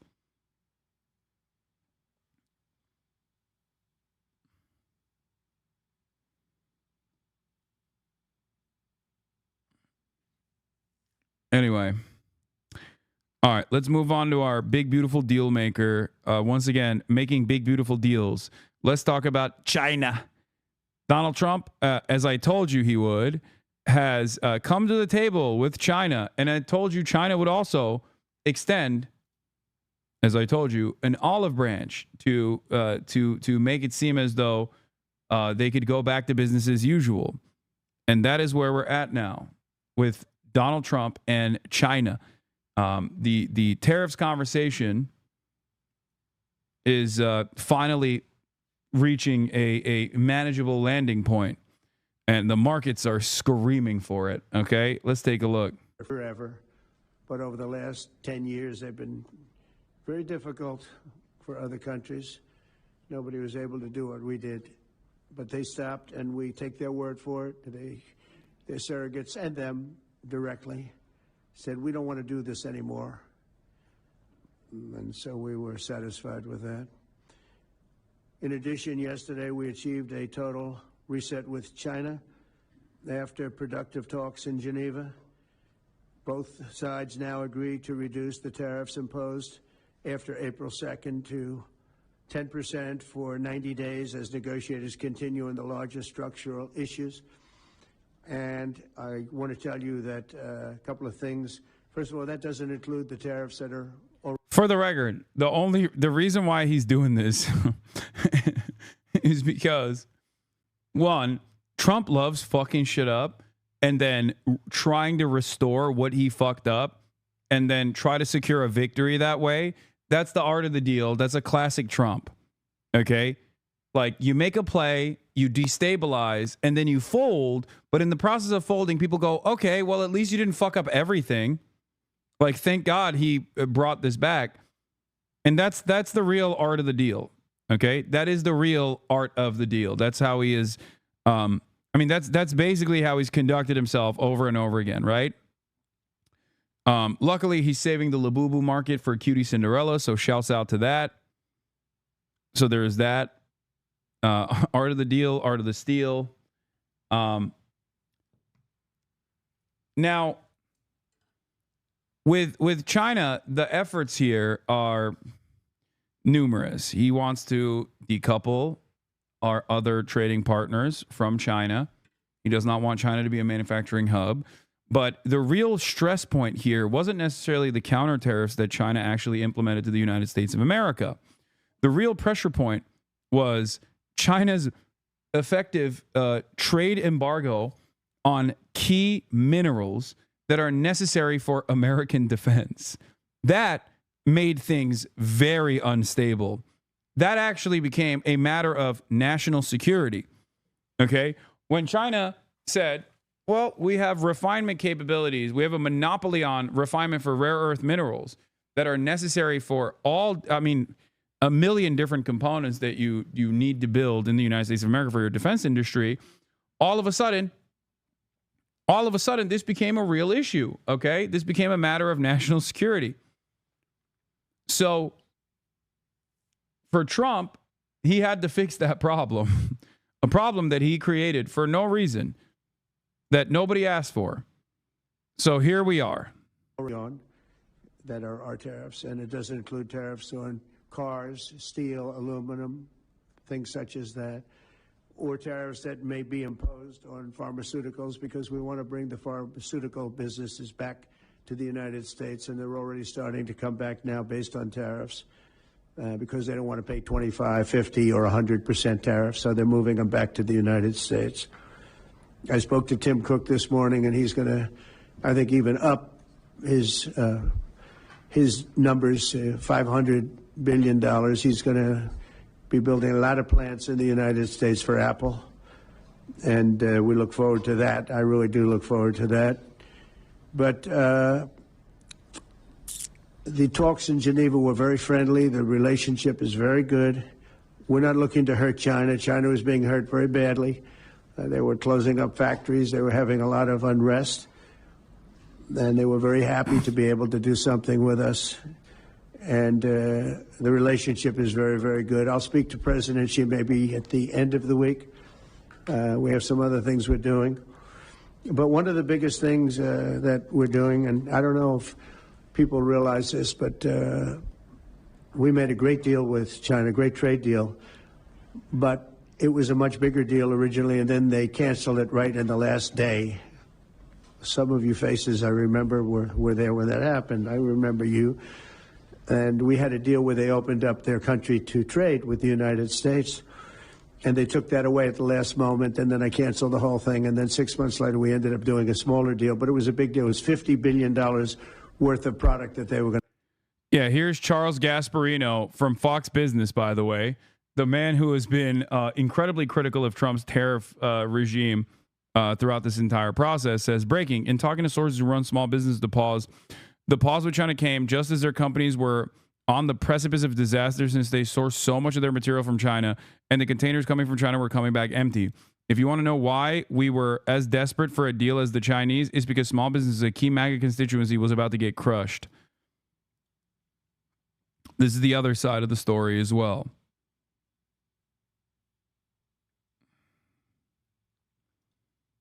This guy is still talking about Kamala. The entire chat is about hypotheticals, such as massive labor movement when the guy in charge right now hates union labor. Yeah, hypotheticals about what could have made her won. But even hypotheticals are not absolute enough for you, so it isn't good. Look, chatter, take it up with the Kamala campaign, okay? Can you go on LOLCOW Live tonight? What the fuck is that? Is that the Keemstar show? Don't you feel embarrassed to come in here and say that you're like an active participant? You're an active consumer of Keemstar's content? I'm going to be honest with you, chatter. You should be. Like, you should be incredibly embarrassed. The fuck?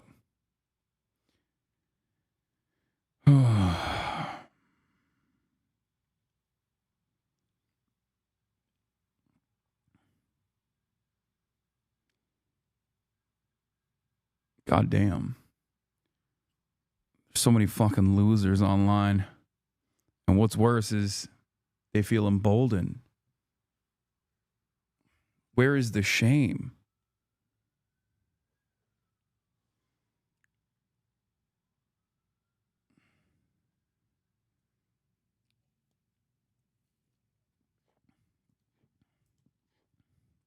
Yeah, this is my favorite. I'm voting for Donald Trump for the economy and to own the libs. Well, there went my shoe business. I don't understand why the tariffs have to eliminate the de minimis exemption. Why does government punish small businesses in the country, knowing full well that Nike and all the big brands will be fine paying the taxes, but Steffi and I get wiped out?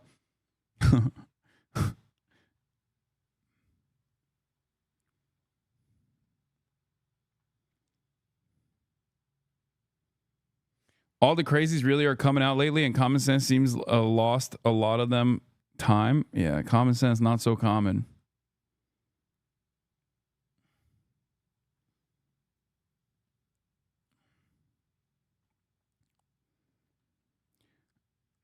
So,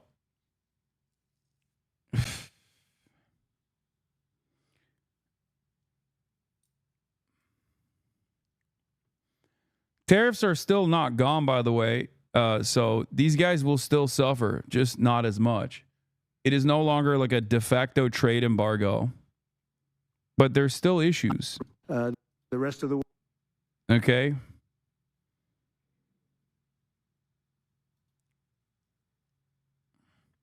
Every major trader and investor I spoke to today said markets are ripping, not because Trump crafted some great art of the deal with China on trade.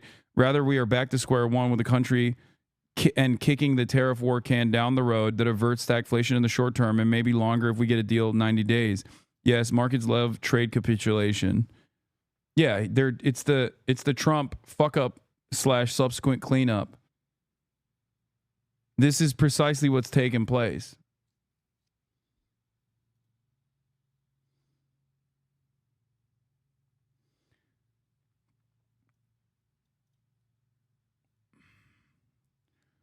No U.S. citizen should be detained by law enforcement at the border or anywhere because of their protected speech. ICE and CBP are the enemies domestic that federal officials swear an oath to defend against. Okay, Ari Cohn, First Amendment and defamation lawyer, lead counselor for tech policy from the FIRE org.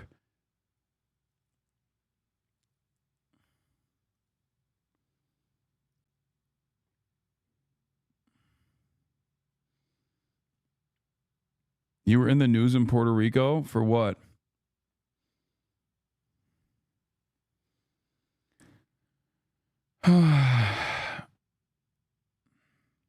Just a question out of curiosity. Are you in any way, shape, or form scared for your safety given recent events happening in the U.S.? No. Stop asking me this question, please.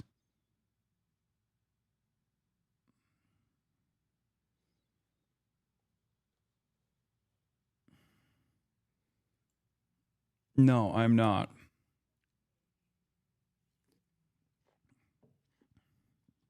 Attacks against me from the federal government for exercising my First Amendment rights is not going to stop me. Okay? It's not. It's ridiculous. Why the fuck would I capitulate? Fuck them. And you shouldn't either. Do not obey in advance. We still have some norms and a crumb of institutional power here. So until the First Amendment protections are completely eroded, I will do everything in my power to keep speaking truth to power. Anyway, let's continue. Purchase from our farmers, etc. And we agreed to that. People thought it was 15 because they were doing 15. We made it 50 because I misunderstood the 15. I said, you got to get 50. Because when I asked, if you remember the story, when I asked, what are we doing with them? My Secretary of Agriculture at the time, Sonny Perdue, said, sir, it's about 15 billion and we're asking for 15. And I thought he said 50. So I said, so they came back with the deal at 15. And I said, no way, I want 50 because you said 50. They said, sir, we didn't say that. Anyway, bottom line, I said, go back and ask for 50. And they gave us 50. And they were honoring the deal. And we would call them up a lot for the corn and for the wheat and for everything. They were honoring the deal. And then when Biden got in, they no longer honored the deal. There was nobody to call. I would call on an average of once every 2 weeks to say, come on, you have to speed it up a little bit. And our farmers were doing great. I said to them, buy more land and bigger tractors, if you remember. That's what happened. But the deal was a very good deal. But the best part of the deal was that we opened up China. China agreed to open itself up to American business to go in. And it would have been a great thing, I think, for China. They would be able to see things that they haven't seen. They would be able to buy products that they had never been able to buy. Would have been great for American business. I think it would have brought unity between China, better unity between China and the United States.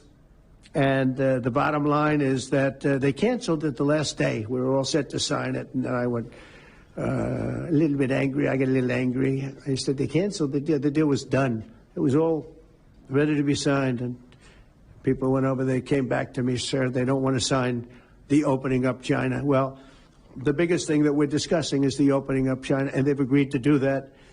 But it's going to take a while to paper it. You know, that's not the easiest thing to paper. But that's the single, I think, to me, some people would disagree. Some people would say we're getting a lot of money with tariffs or whatever. But, you know, especially when you add what we already have. What the fuck are you saying, man? All right, I'm going to skip this. Let's see. To the latest on. Let's get to the actual analysis because I can't listen to him fucking ramble on. All right. So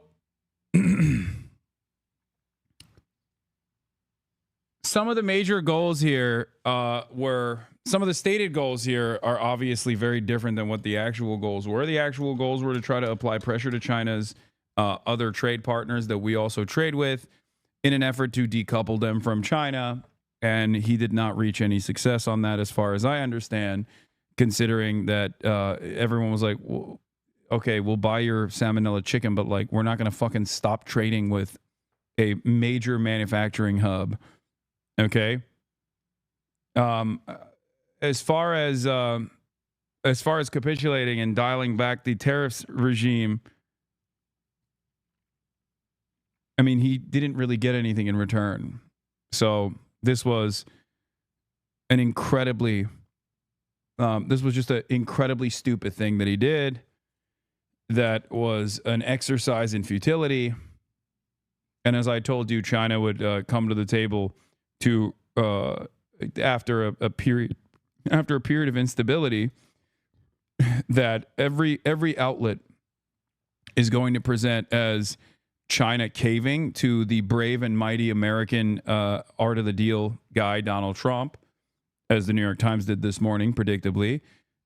China is now coming back to the table to reassert stability in terms of global trade.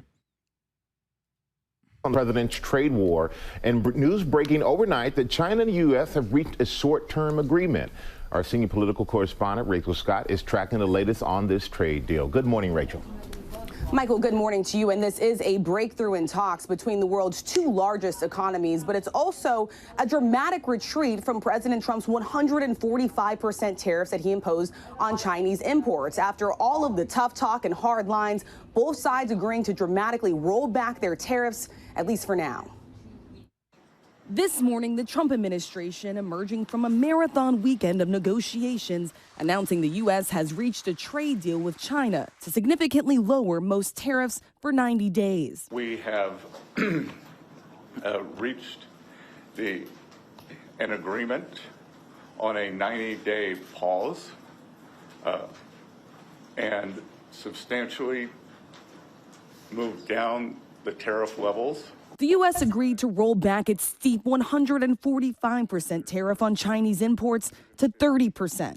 There is something really interesting about how the New York Times very quickly wrote a report on how China was on the verge of failure and on the verge of collapse, and that Donald Trump's actions actually caused them to capitulate and come to the table and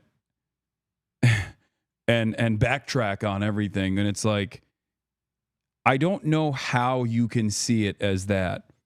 Also, you are the motherfucking New York Times. Why are you saying that?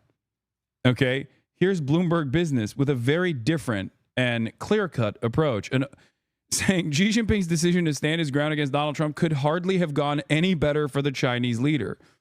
He did. This is why, look, there are brilliant analysts who are incredibly well-read, but one thing actually ruins their perspective, and that is their inherent Western bias, their refusal to understand how the Chinese government operates, and their refusal to ever entertain China as a reasonable state actor instead of like this belligerent state that is constantly on the verge of collapse. I'm telling you right now, this is the reason why a lot of Western analysts who are incredibly well-read routinely fucking fail to call this shit in the way that someone, myself, not as well-read, total dumbass, himbo, can actually call ahead of time what is going to take place. Okay? I'm not like brilliant or anything. I don't have the gift of foresight.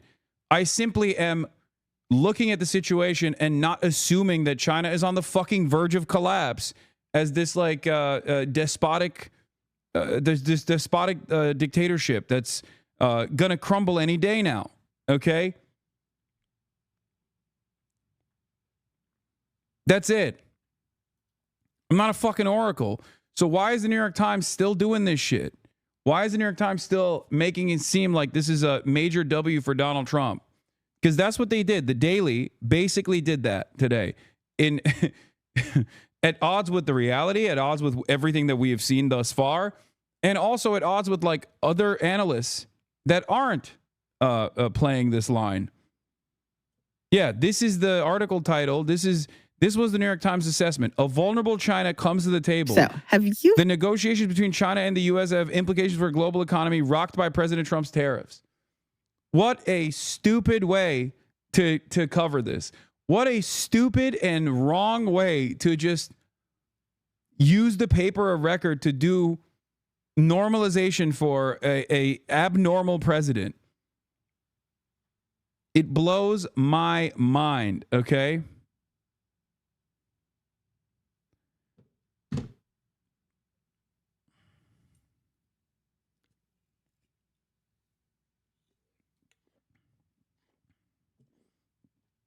New York Times journals also said Trump receiving a plaintiff in corruption. This is not specifically quid pro quo. It is corruption, and I'm here for it, by the way. Who blinked first? How the U.S. and China broke their trade deadlock? Wait, what did the Financial Times say? I want to see, because I do trust the Financial Times. Probably one of the best newspapers. I'd be shocked if they actually took an approach that said like, do we have an archived paywall post for this? Hold on.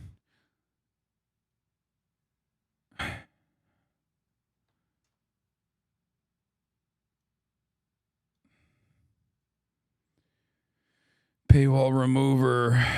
Let's see. Financial Times is probably the best newspaper. I'll be honest with you. Like out of all of the major newspapers, they are the one that routinely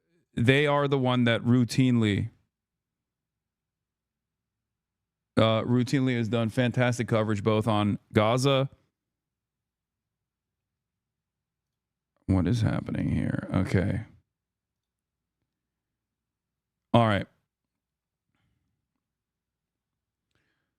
The first meeting to break the U.S.-China trade deadlock was held almost 3 weeks ago in the basement of the IMF headquarters, arranged under cover of secrecy. U.S. Treasury Secretary Scott Bessent, who was attending the IMF spring meetings in Washington, met China's Finance Minister Lao Fuan to discuss the near-complete breakdown in trade between the world's two biggest economies, according to people familiar with the matter.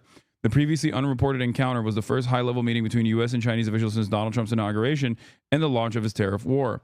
The talks culminated this weekend in Geneva with Bessent and He Lifeng, China's vice premier, agreeing a ceasefire that would slash respective tariffs by 115 percentage points for 90 days. Despite both sides warning that they are willing to dig in for the long haul, the truce proved easier and faster to agree than expected. One overriding question has significant implications for the negotiations to come. Did Beijing or Washington flinch first? Trump on Monday claimed victory, saying he had engineered a total reset with China. Bro, you started it.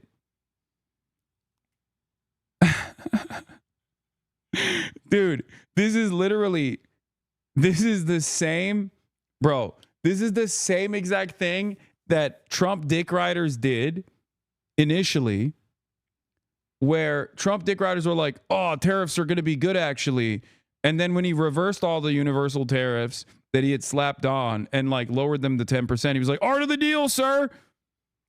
It's like, okay, why did you want the tariffs initially if you're going to say art of the deal when he dials back? Like, what the fuck? Meanwhile, Hu Zhijing, the former editor of the National Communist Party tabloid, The Global Times, said on social media that the deal was a great victory for China. The U.S. has chickened out, said one popular Chinese social media post of the deal. Economists agreed that the U.S. might have overplayed its hand by raising the tariffs too quickly and too high. The U.S. blinked first, said Alicia Garcia Herrero, chief Asia-Pacific economist at French investment bank Natixis. it thought it could raise tariffs almost infinitely without being hurt, but that hasn't been proven right. The U.S. and China had each argued that the other was more vulnerable to the tariffs, but the speed with which they unwound the levies in Geneva suggested the trade war was inflicting severe pain on both sides, she added. A hard decoupling of the world's two largest economies was threatening job losses for Chinese workers and higher inflation and empty shelves for American consumers. Craig Singleton of the Foundation for Defense of Democracies, a think tank... Oh, God, the worst, by the way. FDD is awful. A think tank in Washington said it was striking how quickly the deal had emerged, suggesting that both sides are more economically boxed in than they let on. While Beijing stood toe-to-toe with Washington in fighting Trump's tariffs, Chinese negotiators still have more work to do to level the playing field. The U.S. still retains much higher tariffs on China than on any other country. Capital Economics calculated that the total U.S. tariffs on Chinese goods would remain about 40%. After the ceasefire with Chinese tariffs on the U.S. would be about 25%. Experts also warn it would be a hard road to secure any agreement that would be more lasting. For the record, and I said this already, China, remember, I told you, China, after a period of instability, showing the rest of the fucking global leaders who is actually the unstable, belligerent, hegemonic power here, okay, will then come to the table and offer concessions to make Trump feel good. Give Trump a make nice, okay? In order to restore stability to global trade, which of course Trump is refusing to do regardless. He seemingly is still invested in like this decoupling. The U.S.-China trade negotiations are going to be like a roller coaster, says Scott Kennedy, a China expert at CSIS, a think tank. Markets can breathe a temporary sigh of relief, but we're nowhere near out of the woods. Ahead of the talks, Bessent had warned that the high level of tariffs was not sustainable and amounted to an effective embargo on U.S.-China trade. The ceasefire at least narrowed the gap sufficiently for China's extremely price-competitive manufacturers to remain in business with the U.S. Alfredo Montefar-Hilu, head of the China Center of the Conference Board think tank in New York, said it would have been impossible for Chinese producers to offset 145% tariffs imposed by the U.S., but at 30%, I think most Chinese imports in the U.S. would regain their competitiveness. Before the talks in Geneva, Bessent had said the two sides were unlikely to reach a broad economic and trade deal, saying they needed to de-escalate before we can move forward. But on Monday, he struck an optimistic note, hinting that Washington might be looking for the type of purchase agreements that characterized the initial phase of the U.S.-China trade war during Trump's first term. These involved Beijing agreeing to buy quantities of commodities such as soybeans and the U.S. manufactured goods, but they were disrupted by the pandemic. There will also be a possibility of purchase agreements to pull what is our largest bilateral trade deficit into balance, Bessent said. Bessent and Greer also sounded positive. Like, what are they going to do? Buy all the soybeans readily available? Like, oh, yeah. Your pro-China propaganda is sickening. Oh, yeah. Keep getting sick, chatter. Are you saying the Financial Times is doing pro-China propaganda and it's making you sick? Should I lie to you and act like this situation was actually totally manageable and Trump was a brilliant trade deal maker? I don't understand. Like, what do people want me to do? Lie to them? Is that what you think is better to do here? To tell you a lie? To act like Donald Trump breaking global trade because he was bored was actually really good?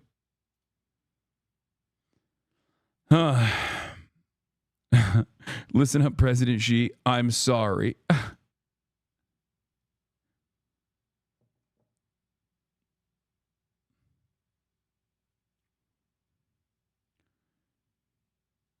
Based. That's the real. Yeah, if you want someone to fucking tell you, serve you a lie about how awesome and brilliant Trump is, Asmund goes down the road, you know? Next door. He's next door serving that good slop that people want to hear. Seemingly, a lot of people would rather be deluded into believing in a completely alternative reality than to make a assessment on cold, hard truths.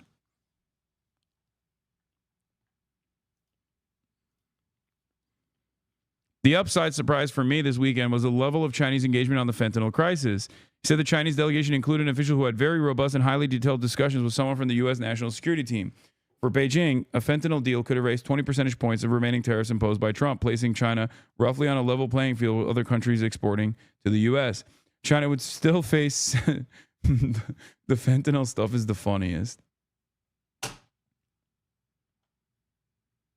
I know you seeing these, dude. It's my most annoying.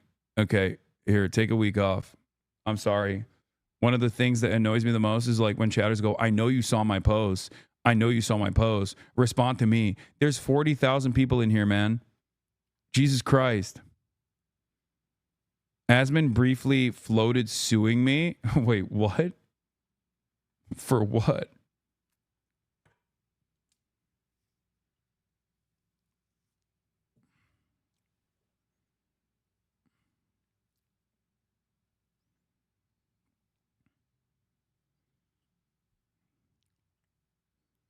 He says you defame him about what?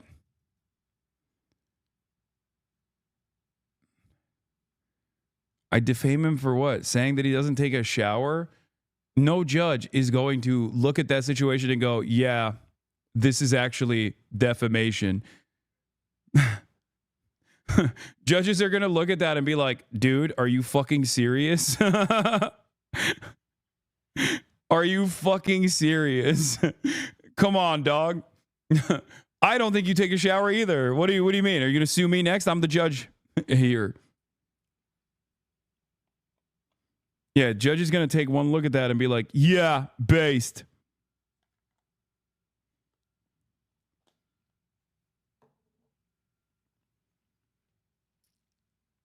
It's funny to see Asmongold also turn into Ethan Klein, like trying to be litigious and shit.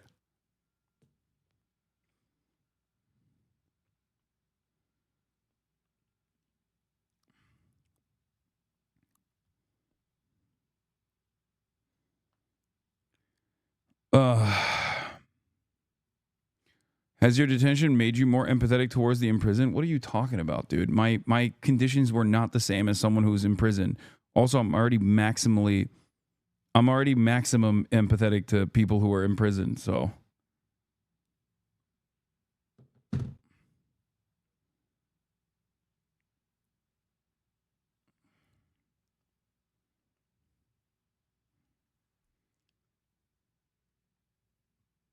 Anyway.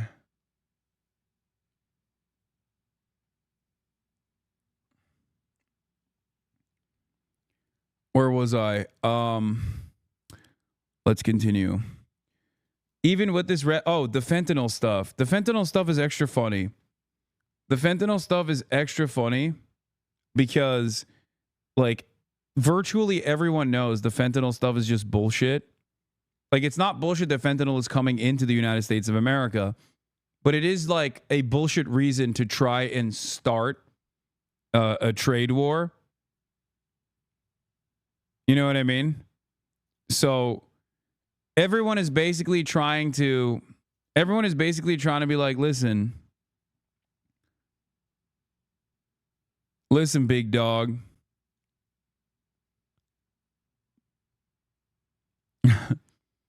We got you. We'll do this thing that you want us to do. We'll really deal with the fence stuff. Even with this respite, economists caution that the bilateral relationship will remain troubled with Trump's unpredictable policymaking expected to drive China to continue to diversify its exports market and try to stimulate more domestic demand. Chinese exporters were also probably use a 90-day window for negotiation to front-load more exports in the U.S., which could lead to another surge in China's trade surplus with the country. A durable resolution remains challenging, given the complex bilateral relationship, said Robin Xing, economist at Morgan Stanley, in a note.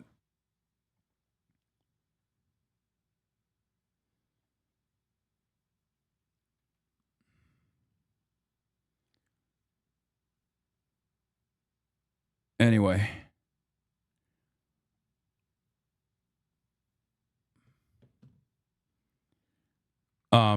China is Trump is doing expert level tactics. Congratulations, sir. Thank you so much for scaling back the onslaught of global trade for no discernible reason. China agreeing to lower its tax on American goods from 125% to 10%. For weeks, the president has been defiant about keeping his tariffs in place, even as markets tumbled and retailers warned their shelves could go empty. I know what the hell I'm doing. I know what I'm doing, and you know what I'm doing too. China took a hard line too, insisting no matter how long the trade war lasts, will never yield. But just as both sides touched down in Geneva, Switzerland for those high-stakes talks, the president with a change in tone, suggesting he would be willing to drop his tariffs even lower to 80%. The deal the U.S. reached is much lower than that. We concluded that we have shared interest. The consensus from both delegations this weekend is neither side wants a decoupling. On Wall Street, stock futures surging as the U.S. and China return back to the negotiating table in hopes of reaching a long-term deal. So investors are rejoicing this morning, but the full economic impact of this on and off again trade war still remains very unclear at this point. That question will be answered likely in 90 days as these two sides continue their negotiations, Michael. Yeah, still a lot of that is still unclear, Rachel. But Rachel, the president posting on social media that he will sign an executive order aimed at lowering prescription drug costs. Yes, Michael, the president says he'll be signing that executive order in just a few hours before he heads off on this foreign trip. It is aimed at lowering the price of prescription drugs. The goal here to force pharmaceutical companies to charge the U.S. This was, first of all, it's so funny for Donald Trump to try to do this through tariffs, which is, of course, inflationary. But also, dog, the reason why pharmaceutical drug costs are so expensive in America is because we don't have mass purchasing. And up until recently, it was already illegal. Like, it was illegal for even the VA, which is one of the only nationalized healthcare structures that exist. It was illegal for the VA until Obama to even fucking lower pharmaceutical price at the point of purchase through mass purchases. We are the only country on the fucking planet that does not engage in this process, by the way, in the developed world and even in the underdeveloped world. So if you want to actually lower pharmaceutical costs, which I'm on board with, oh my God, 100%, you have to force the pharmaceutical companies to lower the costs at the point of purchase. You have to literally tell them, like, you can't do this. You cannot increase prices.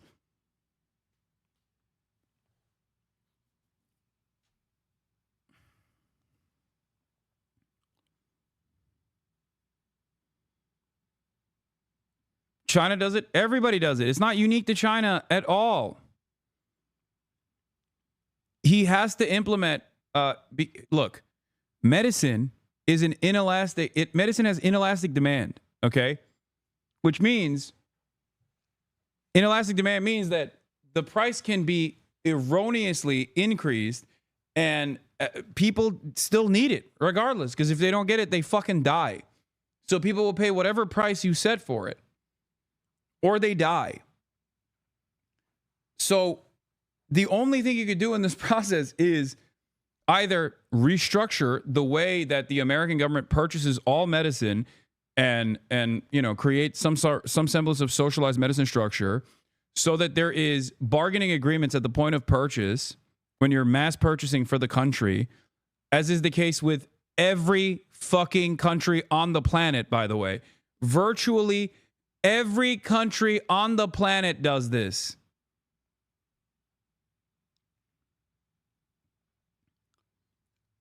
Like, this is not a crazy socialistic, idealistic, fucking utopian communist argument, okay?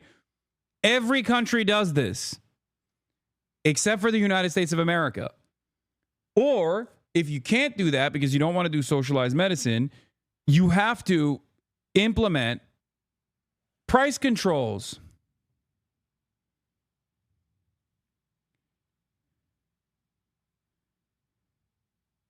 That's it.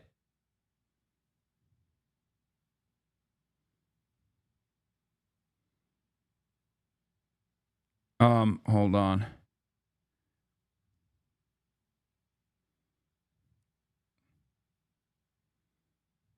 Hold on. I'm getting blown up by journalists that are all writing about the ICE detention situation. But that vid where the Chinese government walks in and throws their dick on the table and just tells them no is so good. Yeah, bulk purchasing of medicine is literally how 99% of countries get their medicine into the consumer market. It's crazy that the U.S. doesn't do that.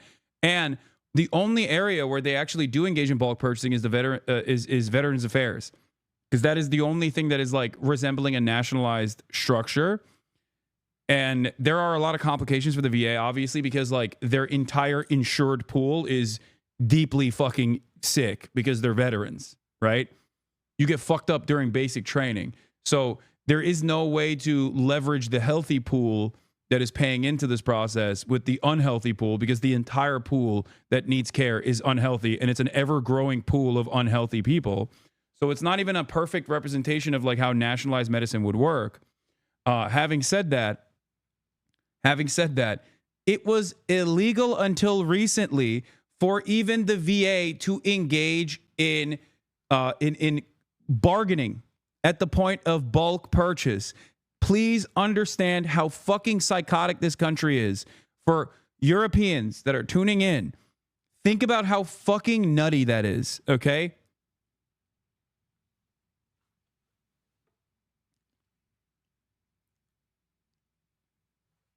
It is so crazy. Whereas every other country on the planet literally engages in bulk purchase at the point of any pharmaceutical entering the market. This is the reason why American drugs are 10x the cost of drugs elsewhere. The lowest price that they charge other companies. Now, if implemented, this would likely have the largest impact on drugs covered by Medicare and that are administered in a doctor's office. But the White House not releasing any other details this morning, and implementing this could be very complicated, Michael. All right, Rachel Scott, thank you so much. We start with a Fox News alert. The United States and China have reached an agreement. Anyway, one of the funniest Trump still got it moments was when he was talking about price caps potentially. And, you know, I hate to fucking give it to the guy whose admin, falsely detained me at the goddamn airport. But, you know, I call balls and strikes, as I said in my detention interrogation, whatever you want to call it. He still got it. Okay. He still got that fastball, baby. Look, this is a fantastic example of a man who still got it. This 56-second moment. Let's take a look. I mean, I'll tell you a story. A friend of mine who's a businessman, very, very, very top guy. Most of you would have heard of him. A highly neurotic, brilliant businessman, seriously overweight. Highly neurotic, seriously overweight. He takes the fat shot. He takes the fat shot. And he called me up and he said, President, he calls me, he used to call me Donald, now he calls me President, so that's nice respect. But he's a rough guy, smart guy, very successful, very rich. I wouldn't even know how we would know this, but because he's got comments. President, could I ask you a question? What? I'm in London. And I just paid for this damn fat drug I take. I said, it's not working. He said, it's not working. I just paid $88. And in New York, I pay $1,300. What the hell is going on? Dude, fucking amazing. No notes. 10-10. Also, the other side of this story that I find insane is that like these fucking global multinational conglomerate owning billionaires are shocked at the price disparity in the European markets for what I already explained to you, which is socialized medicine, an important aspect of socialized medicine. It's like, really? That's what it took for you to comprehend that like shit is incredibly fucked up in America? Like how? Like, what, are you that stupid? This is the type of story that reminds me that some of these guys are not like as, I don't want to say they're not as evil because their output is still pretty evil, but they're more stupid than they are deliberately evil. Okay. Because you operate under the assumption that like everyone is aware of these things that I'm aware of, that you're aware of, right? And then you encounter a story like this and you're like, what the fuck? Like, how is this news to you, man? How is this fucking news to you? God damn, how'd you become a fucking billionaire? How? How is this possible? Like, what a perfect demonstration that meritocracy is just a lie, okay? It's just an abject fucking lie that you can have a guy who is a multi-billionaire, a titan of commerce and industry, be this oblivious to just basic amenities offered by social democracies. Like, that's insane. Oh my God. It is crazy.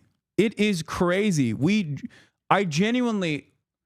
I always forget that people in positions of power are just as stupid as people who are fucking YouTube commentary slop tubers, okay?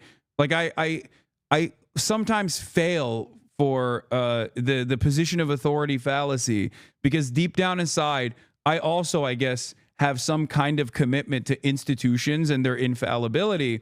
So I assume that these guys are sharks and they're smart and actually they're presenting themselves as like oblivious. But in fact, they are completely aware of the unjustifiable structures that they have played a role in cementing. And then you hear a story like this and you're like, oh no, they're just dumb. Like they're actually fucking dumb. They're actually fucking oblivious. And it blows my goddamn mind. Like, how did you live for as long as you did and become a titan of industry, a commerce giant, and just completely remove yourself from normal day-to-day existence that cause you to be this oblivious to the basic things that social democracies afford? Wow. Incredible. Would I be canceled if I named the person he's talking about? Wait, what? I want to know. I wonder. X-based? I mean, why would they know? Elon for sure. I doubt that it's Elon.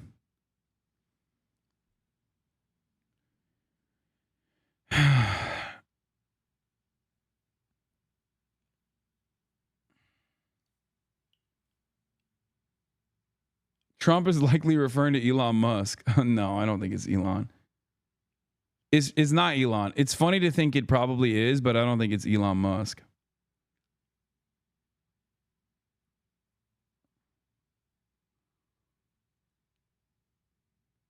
There are a lot of people that are on Ozempic in the admin, so it could be any number of people. It could be any number of like Trump adjacent billionaires too. There's a fuck ton of people that are taking Ozempic now. What do you think like happened to Mike Pompeo? You know what I mean? Or even like a Bill Barr. Like they all have lost hundreds of pounds. Collectively, they've lost like 1,000 fucking pounds. How do you think that happened over the course of 1 year? Fat shot. Do you take Ozempic? No, but I fucking probably should after this goddamn trip to France. Holy shit, I ate so many baguettes. Oui. It's actually pretty nutty how much weight I've gained. I don't even know. You've been ousted? What is this? Rumors are true. We have replaced Hassan Piker effectively immediately. This was not an easy decision to make, but ultimately, yeah, that's true. I'm no longer a part of the podcast. Fear End. I'm no longer a part of the Fear End podcast.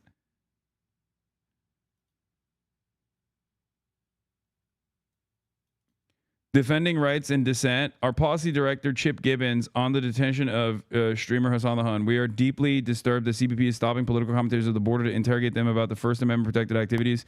Such an abuse of power is an affront to press freedom. Hell yeah. I don't know why the fuck they did that. It's so dumb. I still think about that. I assume it was so that they can just like, I assume it's so that they can say like that I tell the tale and then like there's more of a chilling effect on speech. But I feel like this is going to backfire on them. You know what I mean?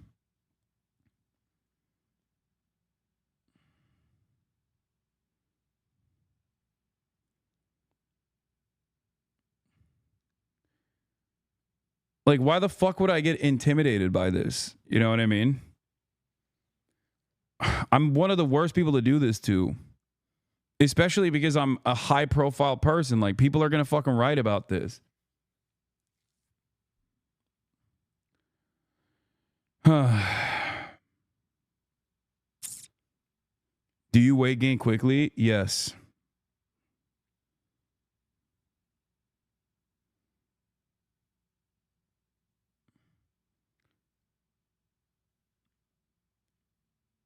Is there a chance you're overreacting and this was a normal process? Or maybe not, but the people reacting to it? Yeah, it's a totally normal process to stop someone and ask them if how they feel about Donald Trump, an American citizen, at the point of entry into the fucking country. Do you think it's a normal process, chatter? Like, they didn't ask me. They had nothing. They had no reason to stop me. I'm a U.S. citizen walking into my own country. What the fuck are you talking about? It's the least normal thing you can do.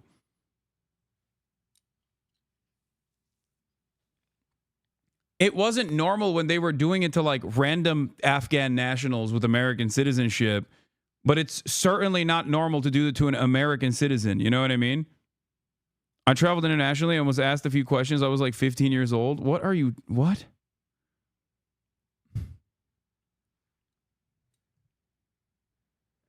Bro, the questions that they asked me were not normal questions.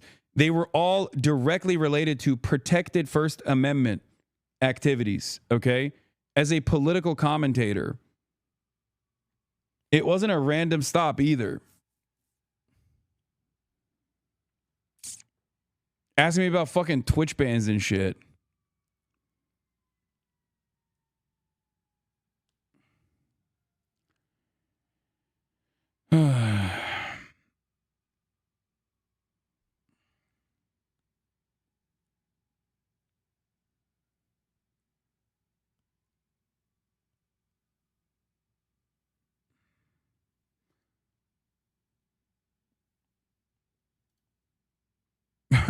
Have you been in contact with Hamas? Do you think that Hamas's resistance is honorable? Do you think Hamas's resistance is good? You know what I mean? You think these are fucking normal questions to ask a random person that they randomly stopped? Do you think that's what happened? Like, that's crazy.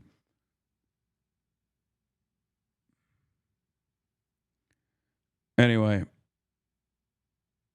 Yeah, also, they didn't like stop me. They literally took me to a detention area.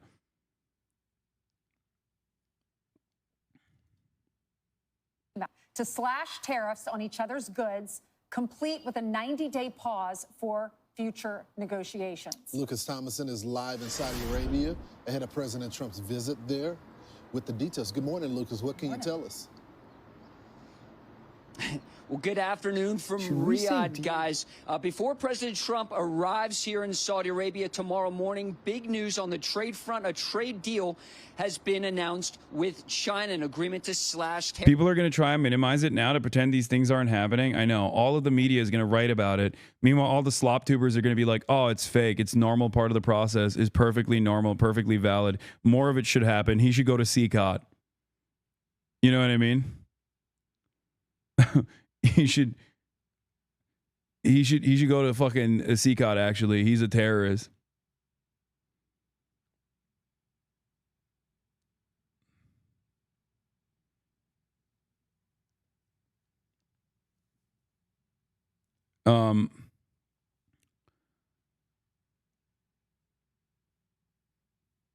Did you say you don't like Donald Trump as you believe? Yes, I did. And on the question of Hamas and the Houthis, I kept saying they're recognized as terrorist organizations by the State Department. This was just kept repeating that over and over again. And whenever they asked me about like how do you see an end to Israel's war in Gaza or whatever, I was like, I don't care. I'm on the side of humans. I'm on the side of humanity. I'm on the side of fucking civilians not dying, over and over again. I have global entry, by the way, which means that like the DHS is aware of me to begin with. Like I got stopped at global entry, not even like regular entry into the country, global entry.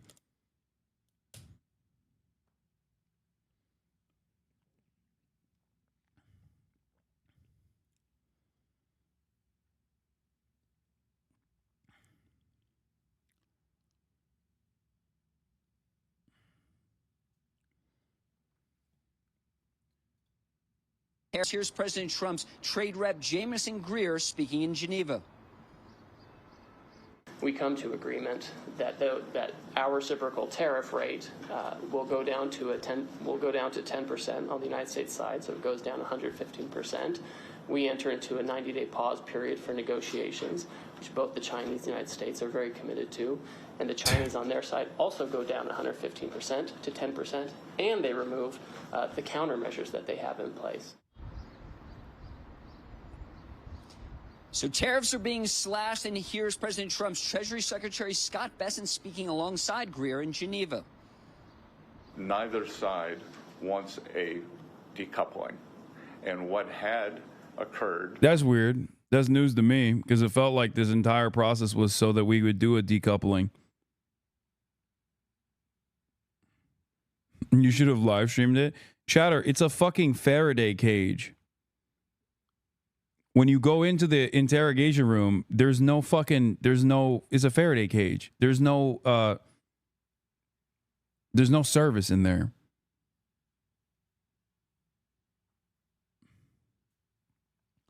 Yeah. I like that these guys are like, there's no decoupling. We didn't mean that when we said it over and over again. And when we made those demands to our trade partners, that was just a joke. We were just memeing about that. With these very high tariffs, as Ambassador Greer said, was the equivalent of an embargo, and neither side wants that. We do want trade. We want more balanced trade, and I think that both sides are committed to achieving that. Now, after European leaders traveled to Ukraine over the weekend to support a U.S.-led 30-day ceasefire effort to begin today, it was supposed to, Russian President Vladimir Putin appeared to stall, holding a hastily arranged press conference early Sunday morning, about 3 a.m. local in Moscow, to propose something different. A meeting with Ukrainian President Volodymyr Zelensky in Istanbul, an offer President Trump says Zelensky should accept, posting, quote, President Putin of Russia doesn't want to have a ceasefire agreement with Ukraine, but rather wants to meet on Thursday in Turkey to negotiate a possible end to this bloodbath. Ukraine should agree to this immediately. At least they will be able to determine whether or not a deal is possible, and if it is not, European leaders and the U.S. will know where everything stands and can proceed accordingly. I'm starting to doubt Ukraine will make a deal with Putin, who's too busy celebrating the victory of World War II, which could not have been won, not even close, without the United States of America. Have the meeting now. And Zelensky, responding to Putin's offer, said, quote, we await a full and lasting ceasefire starting from tomorrow, meaning today, Monday, to provide the necessary basis for diplomacy. There is no point in prolonging the killings, and I will be waiting for Putin in Turkey on Thursday. Personally, I hope that this time the Russians will not look for excuses. Now, here's President Trump on the India-Pakistan ceasefire mediated by the White House, led by Vice President J.D. Vance and Secretary of State Marco Rubio. The president posting, quote, while not even discussed, I'm going to increase trade substantially with both of these great nations. Additionally, I'll work with you both to see... He's trying to put W's on the board so bad. Probably not a Faraday cage. They use jammers. Okay, whatever. Jammers. If, after a, quote, 1,000 years, a solution can be arrived at concerning Kashmir. God bless the leadership of India and Pakistan on a job well done. So President Trump will be arriving here in Saudi Arabia tomorrow. You are so canceled for comparing India to Israel.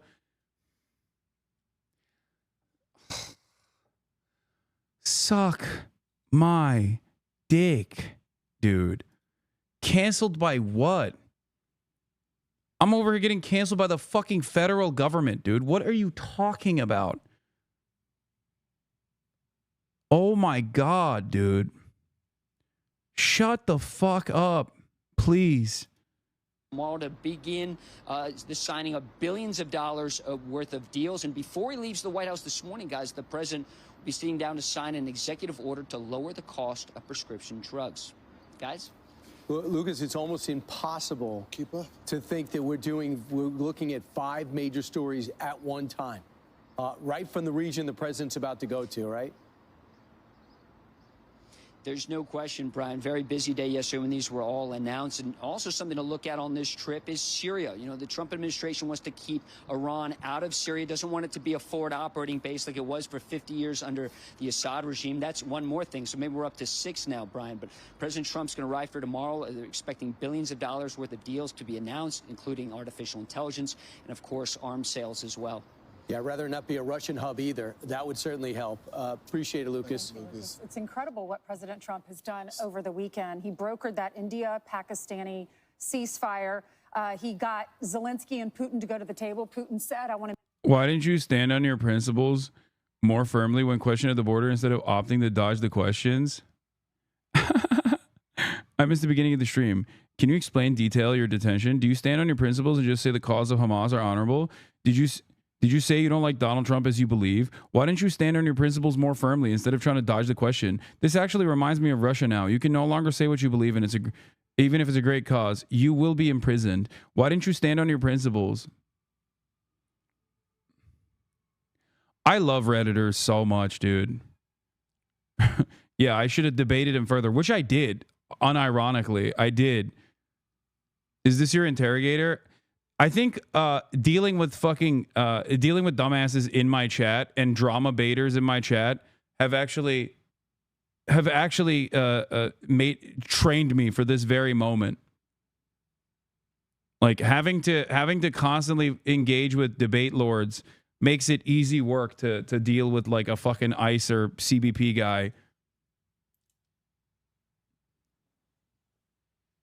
You know what I mean?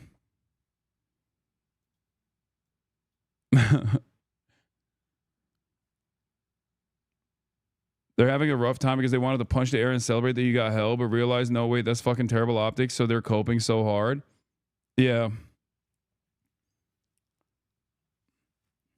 Yeah, if I was Ethan Klein, I would be like, Ethan is the reason why I got fucking stopped by Customs and Border Patrol.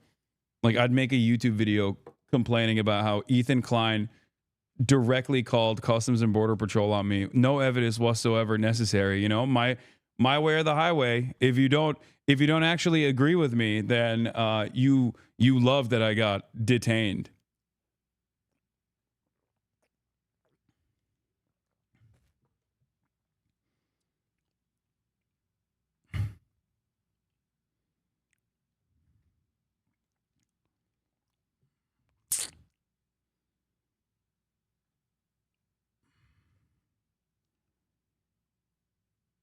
Yeah, CBP.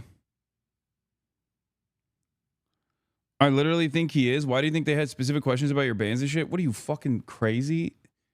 They had those specific questions because I'm sure I have a fucking document somewhere in the Department of Homeland Security ready to fucking rip at any moment of detention or apprehension.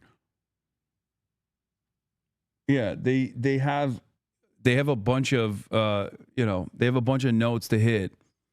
What was shocking is that would be a part of the questioning for ICE or Department of Homeland Security. Like that in and of itself is shocking because it's like they're getting their notes from fucking Redditors and Reddit drama, which is crazy.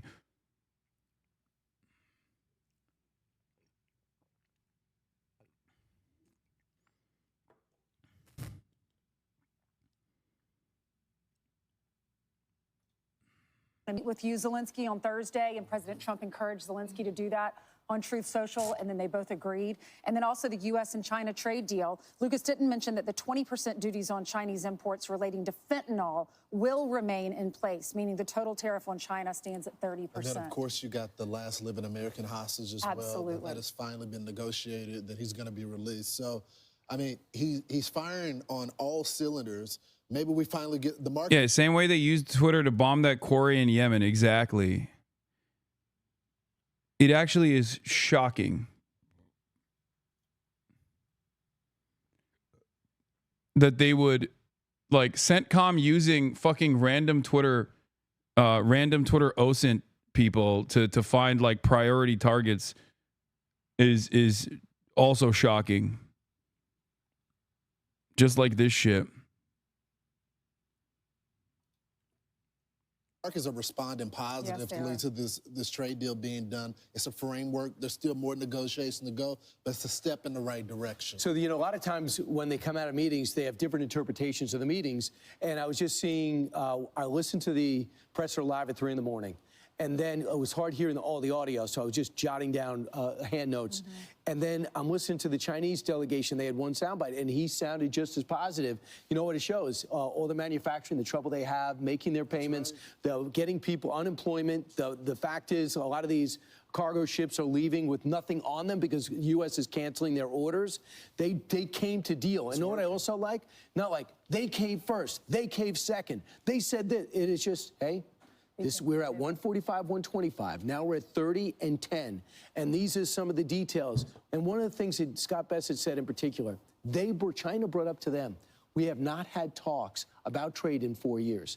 The also thing that they brought up too is he says, you guys got to become a consumer nation. All you do is send stuff out. Right. Now we have $295 billion of trade imbalance. It's gone up 5% this year, 40% over the last 5 years. It is unsustainable. Of course we're in this spot right here, right now. The question is, why wasn't there more of an urgency before? And then also the hostage to be released. It's Eden Alexander. We've talked to his family before on the show. He was held for 550 days.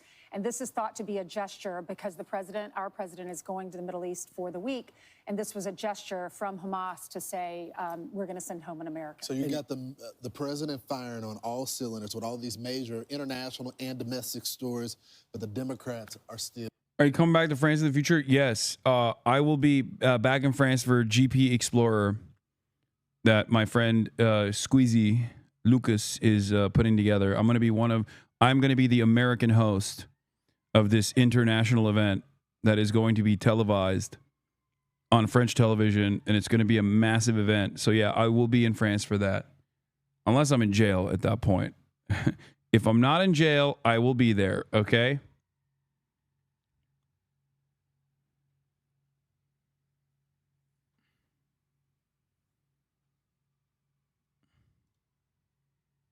Disarray. Right. Yes, I will be hosting it alongside Pokimane. Almost everything they said on the Sunday shows is null and void because everything's been moving forward.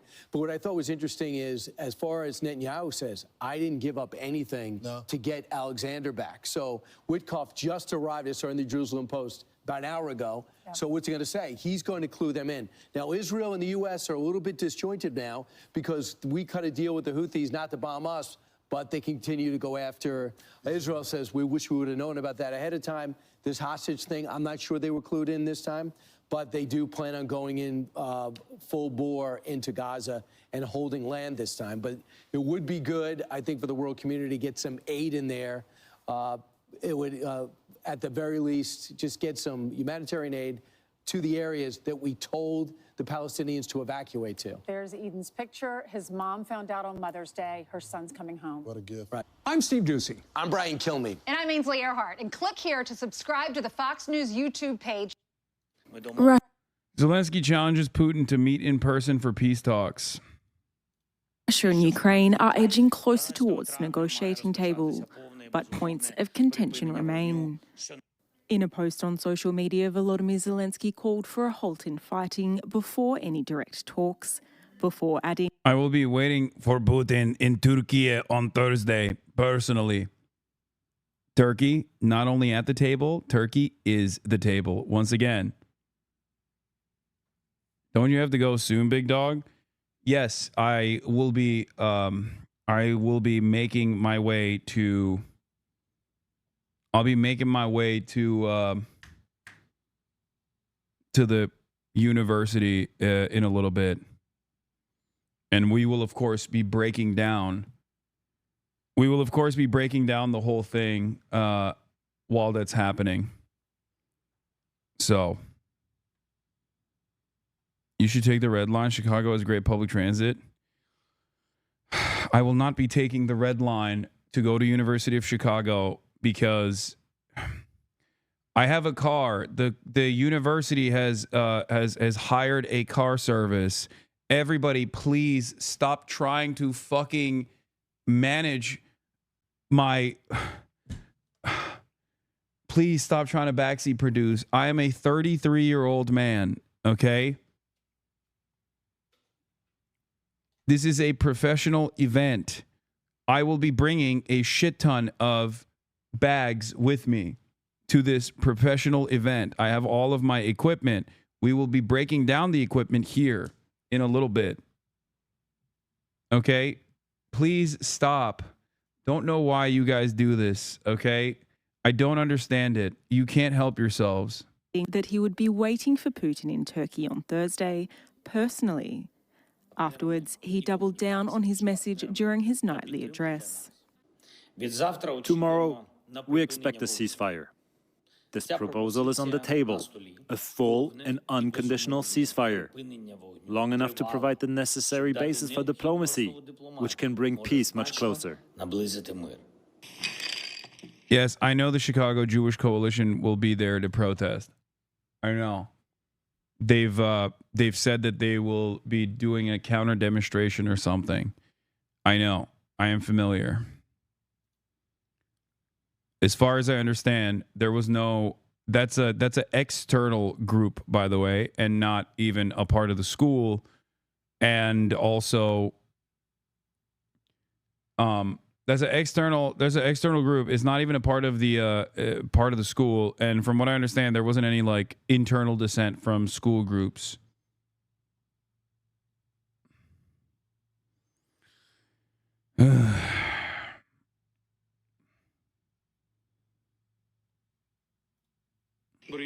But the likelihood of a truce before talks was diminished earlier on Sunday. In a press conference, Russian President Vladimir Putin effectively rejected a European ultimatum for a ceasefire before suggesting Kyiv and Moscow representatives meet in Turkey. US President Donald Trump then weighed in, urging Zelensky to accept. Ukraine should agree to this immediately. At least they will be able to determine whether or not a deal is possible. And if it is not, European leaders and the US will know where everything stands and can proceed accordingly. The unconditional 30-day ceasefire was put forward in Kyiv on Saturday by Polish, British, French and German leaders and received backing from the United States and the European Union. They told Moscow to accept or receive a fresh wave of sanctions. The group reportedly spoke again on Sunday night before French President Emmanuel Macron released a statement insisting on the necessity of a ceasefire to allow a Russian-Ukrainian meeting to take place at the highest level. I mean, I'll tell you a story. A friend of mine who's a businessman, very, very, very top guy. Most of you would have heard of him. Highly neurotic, brilliant business. We already covered this part, which was incredible. Some prescription drug and pharmaceutical prices will be reduced almost immediately by 50 to 80 Fat to shot. 90%. Great big fat man told him Ozempic is not working. Oh, Hu Zhijing, ex-editor of CCP Tabloid Global Times. This is a significant victory for China in preserving the principles of equality and mutual respect. So far, no other country has reached such equal negotiation terms with the U.S. An equal agreement between China and the U.S. is a victory not only for China, but also for international trade rules and the rightful order. The China-U.S. agreement is a model and will undoubtedly inspire other countries to defend their rights. Old Hu refers to himself, gives a big thumbs up to China's negotiation team. I'm proud of the unity and resolve shown by the Chinese government and people over the past month. It is a true embodiment of, I am not going to read that. I don't know how to read that. Where collective will forms an unbreakable fortress. I take pride in the courage and resilience this nation has displayed in the face of coercion. Treatler writes screaming. Oh, this is Breaking, Trump officially maintains 120% cheap goods tax on China, hitting Shein and Temu per Axios. Yeah.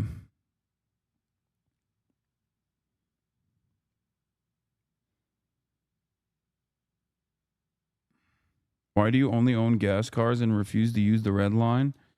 Because I fucking love destroying the planet. I don't own gas cars. I have an EV. Labubu's are good. All the TikTok girlies are screaming. Yeah, no more Temu, no more Shein, but Labubu's will not get hit with a tariff, I don't think. Cutie paid 130% in fees last week for Deco. L Nerd should have waited for JD Pondon. Oh, speaking of Chinese EVs, I got into my first BYD Seal. I got into my first BYD in France, and I think it's all right. It's not like, it wasn't all the rage that I thought it was, but it's like the most basic model, I think. So it was fine.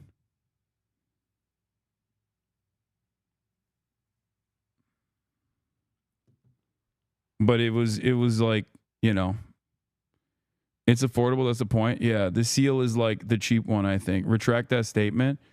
I mean, it was all right. It was like cool, but it wasn't like, it didn't actually blow me away, you know? Hasan, can you please talk about the Houthis at UCHICAGO today? Maybe.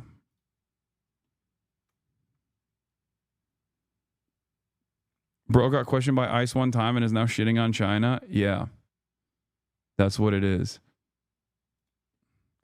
I'm famously not a stubborn and brutally honest person. And I'm just demonstrating that regardless. Hold on. I need to start breaking down the fucking stream shit.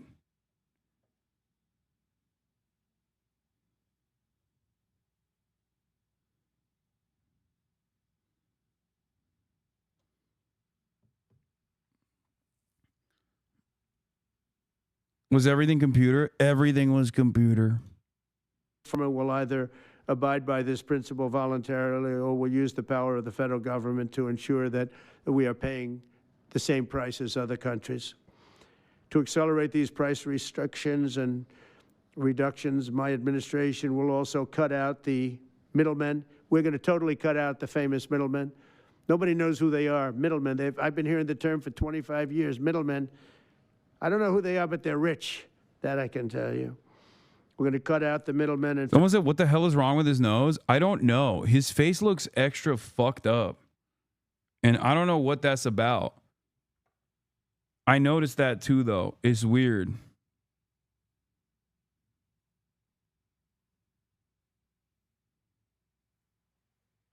Marge? He said he's here, but I don't know if he's in the room or not, and I just didn't see him. Facilitate the direct sale of drugs at the most favored nation price directly to the American citizen. So we're cutting out, Bobby, the middlemen. It's so important, right? You got to do that. They're worse than the drug companies. They don't even make a product, and they make a fortune. They don't make a product. So today, Americans spend. This is also the most fucked up thing. Trump being a fake friend to the EU, as always, saying that the European Union is in many ways nastier than China is crazy work. Okay, he is cooking the EU with these trade agreements, and then also shitting on them aggressively. What's good? Where's the bag? Oh, word. All right.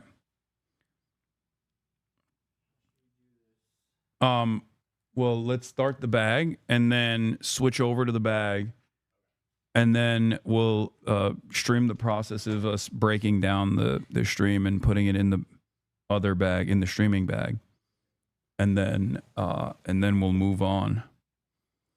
Because the car is supposed to be here at 4, which is so early. Yeah, it's like overkill. I'm gonna tell David to come later. Like tell the car to like leave at 4:30 or something. I think that should be better, right? Because what the fuck are we gonna do on college campus? I don't want to be on the campus.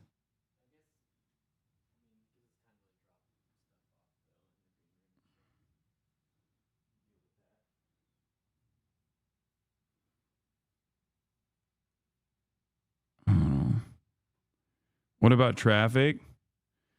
Chatters, it's a 30-minute. It is a 30-minute fucking drive, dude. I'm pretty sure. Actually, I don't know exactly where it is. Do you have the address? Can you look it up?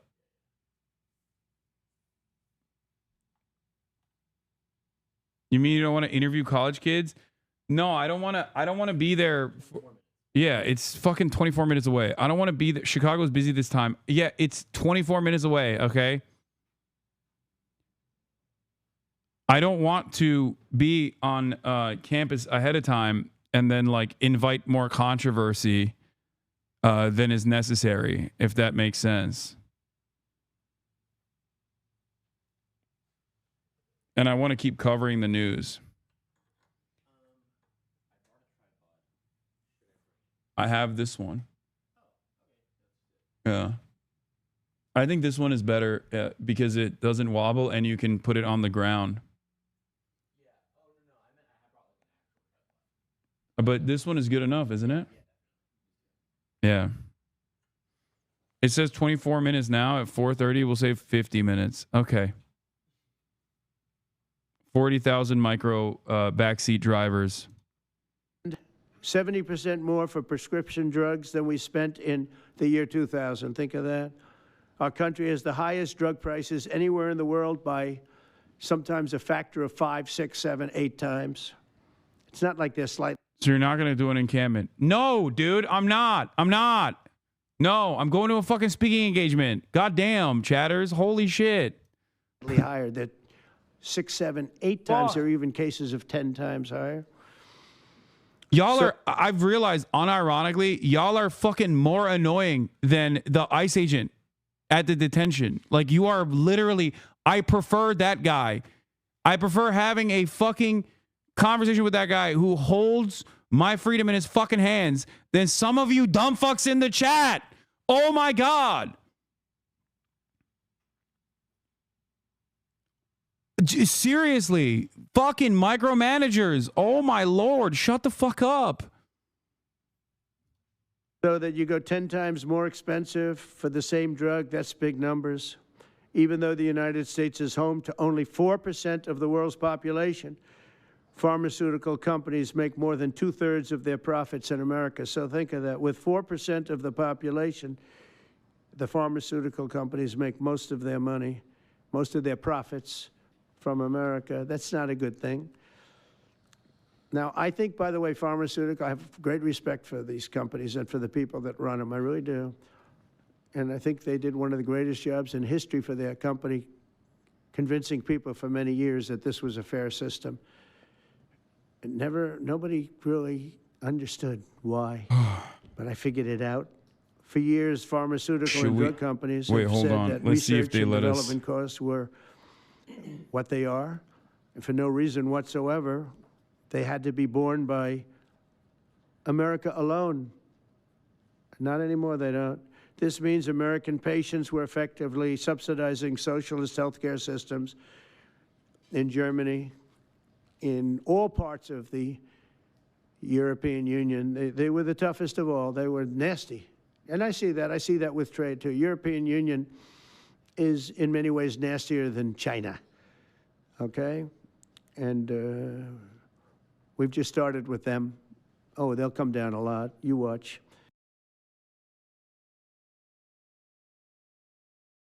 Mr. President, what is Mr. Price controls? Say it. How do you respond to the fact that this? It's not price control. No. What was price control is before. If you want to talk about price control, is what they were doing. They were making us pay. They set a price, and they said, "Here's what we're going to pay, and anything else charge America." Because at that time they had a very stupid president, and it really went crazy during the last 4 years. And remember this, the Democrats are the ones that allowed this to happen. They were the ones that were the protector of this pricing system. And I think it's going to be very hard. You'll have to ask Democrats, are they going to vote against the one great, big, beautiful deal that's being negotiated now, tax cuts, etc., when now on top of the tax cuts and regulation cuts, all the things, Now you're going to say that the price of your medicine is going down by 60, 70, 80%. You're going to vote against it? I think a lot of Democrats are going to be forced to do something that their leaders are going to beg them not to do, and that's vote for the bill. I don't see how they can vote against it. How can they vote against it when drug prices, drugs and pharmaceuticals are going to be down 70, 80%? To turn to the controversy now over President Trump preparing to accept a luxury jumbo jet from the government of Qatar. The plan is for it to serve as Air Force One, then for Trump's personal use. It's raising serious legal and national security questions. Chief Washington correspondent John Carl broke the story. He joins us now. Good morning, John. Good morning, George. This is a move that is already raising serious ethical, legal, and national security questions. But the Trump administration is poised to accept that luxury jumbo jet, which has a value estimated at $400 million, as a gift from the government of Qatar. Sources familiar with the proposal say that the aircraft would be used by President Trump as a new Air Force One and then transferred to the Trump Presidential Library Foundation shortly before he leaves office. It would likely be the most valuable gift ever given to the U.S. government from a foreign power. Multiple sources familiar with the proposal say this is the airplane, a 13-year-old Boeing 747-8, known as a Flying Palace. It was toured by Trump himself back in February. The aircraft is larger and significantly more luxurious than the current Air Force One, an older version of the 747 that has been in operation since 1990. The Qatari plane has 2 fully furnished floors, complete with plush carpet, leather couches, and 2 bedrooms. The plane's current value... The only time where I say, yeah, based. Also, it's such a funny scheme because obviously you can't just like have the president fly around in a regular commercial jet or anything like that. It has to get significantly beefed up, right? And they are going to do incredible things to this plane. The company that will basically take it over and completely recreate it to look like Air Force One. And then all of those big upgrades, the tens of millions of dollars on an already incredibly expensive fucking plane, will then be gifted to, I believe, the Trump Library at the end of Trump's presidency. Now, that's, of course, if he actually ends up, if he even ends up leaving the presidency at all. But it is an incredible scheme. An incredible scheme for Donald Trump to have, for the first time ever, as a citizen post-presidency, a fucking Air Force One replica. That is, why don't you call the gifted airplane as it is a Trojan horse? What do you mean a Trojan horse? They are doing what every other fucking leadership has done. Every other country has done, which is bribing the Trump administration. They are openly bribing the Trump administration. It's not a Trojan horse if the government is openly doing this. Like, it's only a Trojan horse if you have some other nefarious purpose and it's not transparently a bribe. Security reasons? Yeah, dude. Yes, the Air Force is not going to go up and down to try to figure out if it's bugged, dude. You're right. I'm 100% sure they bugged the plane. Guys, you think if you have this attitude that they don't? Like, you think security officials are going to not look at every fucking inch of this goddamn plane? They will literally disassemble and reassemble it in its entirety, okay? What are you talking about?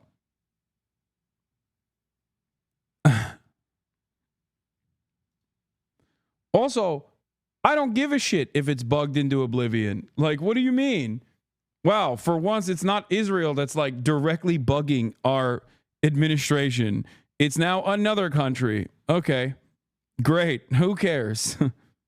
It was estimated at $400 million, but it will need millions more worth of modifications to meet the Air Force requirements to operate as the presidential aircraft. it raises many, many eyebrows to have this sort of deal at all, to be accepting Air Force One from a foreign government. Under the terms of the proposed gift, sources tell ABC the plane would be transferred to the Trump Presidential Library Foundation no later than January 1st, 2029. That's shortly before Trump leaves office. The Constitution prohibits anyone holding... Why didn't you talk about the price caps? I want to know your perspective on it. I did earlier before Trump revealed it. It's good. I love price caps. It's great. Fantastic. More of it, please. ...federal office from accepting a personal gift from a foreign head of state. But sources say Attorney General Pam Bondi has concluded that this gift is, quote, legally permissible because the plane is not being given to an individual, but rather to the U.S. Air Force and then to Donald Trump's foundation. No, it's totally different. He will have it gifted to his foundation after he's done being president. Yeah, Bloomberg already wrote about it. I saw political pundit Hasan Piker questioned by U.S. Customs at airport. Yeah, the articles are rolling in for all the article heads.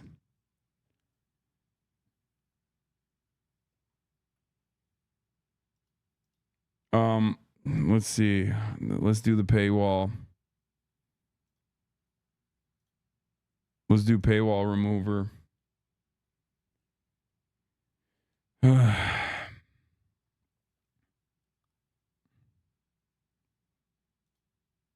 Working on video now, Lamau. What do you mean?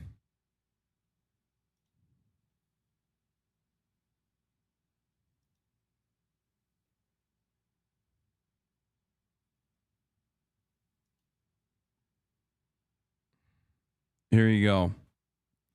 I was able to breach the paywall. Political pundit Hasan Piker questioned by U.S. Customs at airport. Hasan Piker, an online political commentator, was stopped and questioned by U.S. Customs and Border Protection agents after returning from the country from France. He said on his Twitch live stream Monday. Piker, a vocal critic of Israel's Palestine policy, said he was taken to a private room at Chicago O'Hare's International Airport on Sunday and asked about his political views. Piker has millions of followers on YouTube, Twitch, and X who listened to his wide-ranging commentary on American politics and social issues. While describing the overall interaction with agents as cordial, Piker said an officer asked him about his views on President Donald Trump, whether he's been in contact with Hamas, the Houthis, or Hezbollah. The officer, he said, kept saying stuff like, do you like Hamas? Do you support Hamas? Do you think Hamas is a resistance group? Piker said he responded that he is on the side of civilians and a pacifist. Piker is a U.S. citizen born in New Jersey who said he's enrolled in the government's global entry program, which normally expedites travel. The CBP didn't immediately respond to a request for comment. Piker was traveling to the University of Chicago to speak Monday at its Institute of Politics.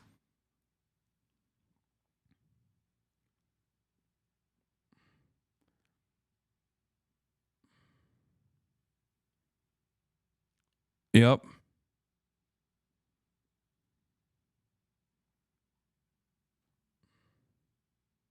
Sorry you didn't get better Midwest hospitality. It's all good. Are calling the proposed gift illegal and are demanding an investigation. I don't know who needs to hear this. Senator Bernie Sanders posted on X, retweeted this. But no, Donald Trump cannot accept a $400 million flying palace from the royal family of Qatar. Not only is this farcically corrupt, it is blatantly unconstitutional. In response to the outcry, Trump confirmed he plans to accept the airplane, calling it, quote, a gift free of charge of a 747 aircraft to replace the 40-year-old Air Force One, temporarily in a very public and transparent transaction. In addition to the obvious... I mean, it is definitely quid pro quo, by the way. That's so stupid. Like, it's just, yes, it is transparent bribery. That is precisely what's happening. That is what's going on. Ethical concerns. There are significant national security concerns about this, about using a plane given by a foreign government as Air Force One. Qatar is considered an American ally, but it is also an ally of Iran and China and even Hamas. The massive plane would need to be... Qatar is the Switzerland of the Gulf. Okay, that's it. That's what it is. And there needs to be a Switzerland of the Gulf because obviously there needs to be a place for, these kinds of talks to take place. Doha is that place. So everyone that makes hay about Qatar in this regard is being ridiculous. Like they're like, oh, they're aligned with everybody. It's like, yes, they are literally, they play that role. They have American base. They're a major ally to the United States of America. They have Turkish military station in Qatar too, if I'm not mistaken. They are firmly on.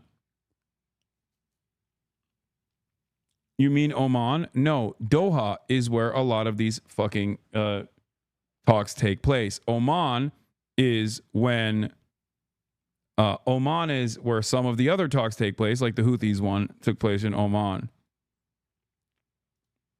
Thoroughly vetted for listening devices and tracking devices that can be incredibly small and hidden just about anywhere on that massive aircraft. George? So, John, among all the questions you raise, above everything else, this is not going to be free of charge.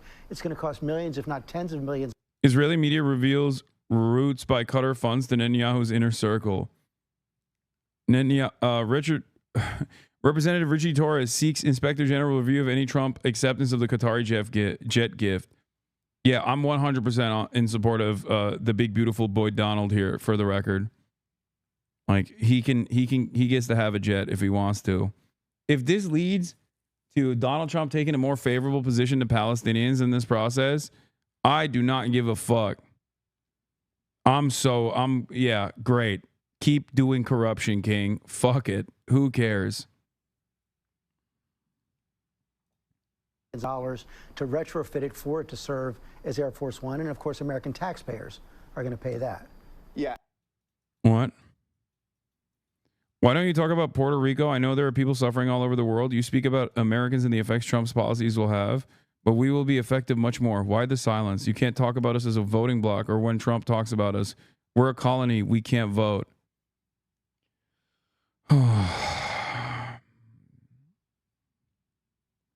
I'm going to stop reading all the fucking dumb chatters, dude. Like, I'm done.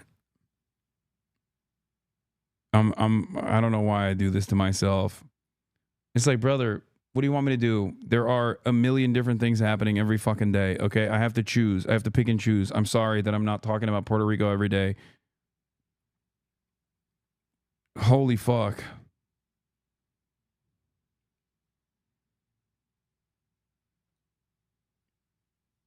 What is the accusatory tone? Like, what is this? What is this accusatory tone that, like, I'm like specifically avoiding talking about Puerto Rico or something, or I'm not sufficiently covering the plight of Puerto Ricans for your liking? Yeah, I'm sorry. There's, I'm a one-stop shop, one-man operation. There's not really much I can do beyond it, Absolutely, George. Will have to be retrofitted to serve the Air Force requirements. And, George, also in this agreement, the transfer costs of going to the library will be paid for by the United States government. Which means the taxpayers. Yes, the taxpayers, yes. John Carl, thanks very much, Michael. And by the time it's done, it'll probably be time for him to be out of office. Okay, thank you, George. On Qatar, has Qatar asked for anything in exchange for that $400 million luxury jumbo jet? And how can the American people be so sure that they will not in the future? Well, I think what happens with the plane is that, we're very disappointed that it's taken Boeing so long to build a new Air Force One. We have an Air Force One that's 40 years old. And if you take a look at that compared to the new plane of the equivalent, stature at the time, it's not even the same ballgame. You look at some of the Arab countries and the planes they have parked alongside of the United States of America plane, it's like from a different planet. And it's close to 40 years old, might be more than 40 years old now. And we, when I first came in, I signed an order to get it built. I took it over from the Obama administration. They had originally agreed. I got the price down much lower. And then when the election didn't exactly work out the way that it should have, a lot of work was not done on the plane because a lot of people didn't know. They made change orders that were so stupid, so ridiculous. And it ended up being a total mess, a real mess. And when I came back, I said, by the way, what's going on? All right, we're gonna start breaking it down, chatters. Well, sir, they're way behind. And they are. They're way behind. Yeah. They were way behind. Another mess that I inherited from Biden. And it's going to be a while before we get them. And I think Qatar who has really, we've helped them a lot over the years in terms of security and safety. I think they, and very, very nicely, and I have a lot of respect for the leadership and for the leader, Qatar. And I think they knew about it because they buy Boeings. They buy a lot of Boeings. And they knew about it. And they said, we would like to do something. And if we can get a 747 as a contribution to our Defense Department to use during a couple of years while they're building the other ones, I think that was a very nice gesture. Now, I could be a stupid person and say, oh, no, we don't want a free plane. We give free things out. We'll take one, too. And it helps us out because, again, we're talking about we have 40-year-old aircraft. The money we spend, the maintenance we spend on those planes to keep them tippy-top is astronomical. You wouldn't even believe it. So I think it's a great gesture from Qatar. I appreciate it very much. I would never be one to turn down that kind of an offer. I mean, I could be a stupid person and say, no, we don't want a free, very expensive airplane. But I thought it was a great gesture. And I think it was a gesture because of the fact that we have helped and continue to, we will continue to, all of those countries, Saudi Arabia, UAE, Qatar, and others. We keep them safe. If it wasn't for us, they probably wouldn't exist right now. And I think this was just a gesture of good faith. And I don't get it. Someday it'll be like Ronald Reagan. They decommission them. You know, they get to a certain age, they decommission them. It'll go to my library. They're talking about going to my library in years out. But I thought it was a great gesture. And it's something that was done by Ronald Reagan. They actually decommissioned the plane and he put it in his library. And it actually has made the library, I think, a Boeing 707. It's actually made the library more successful. So it was good. Do you plan to use the plane after you leave office? No, I don't. No, it would go directly to the library after I leave office. I wouldn't be using it. No. Mr. President, what do you say to people who view that luxury jet as a personal gift to you? Why not leave it behind? You're ABC fake news, right? Why not? It's only ABC. Well, a few of you would. Let me tell you, you should be embarrassed asking that question. They're giving us a free jet. I could say, no, no, no, don't give us, I want to pay you $1 billion or 400 million or whatever it is. Or I could say, thank you very much. You know, there was an old golfer named Sam Snead. Did you ever hear of him? He won 82 tournaments. He was a great golfer. And he had a motto, when they give you a putt, you say, thank you very much. You pick up your ball and you walk to the next hole. A lot of people are stupid. They say, no, no, I insist on putting it. And then they putt it and they miss it. And their partner gets angry at them. You know what? Remember that, Sam Snead. When they give you a putt, you pick it up and you walk to the next hole and you say, thank you very much. Another Palestinian student activist was detained and threatened with deportation. What a legend, dude. What a fucking legend. He's so crazy with it. Take the putt and say thank you. He's not wrong. Dems are pro losers, and this is why he wins. I mean, it is a very direct quid pro quo situation. Okay, he is currying favor, like he's giving favor to Qatar. Like that is what he's doing. There's no doubt in my mind. I just don't give a shit. Like that's it. Why you miss Firan? Because I was in France. Also, Donald Trump is to meet Islamist leader of Syria amid report a Trump tower could be built in Damascus as a part of a desperately needed investment. That's it. There you go. There you go. There you have it. More of that sweet deal making, baby. You want Donald Trump to take you off the terror watch list? You just got to build a fucking Trump tower. All it takes is one Trump tower, baby. Simple.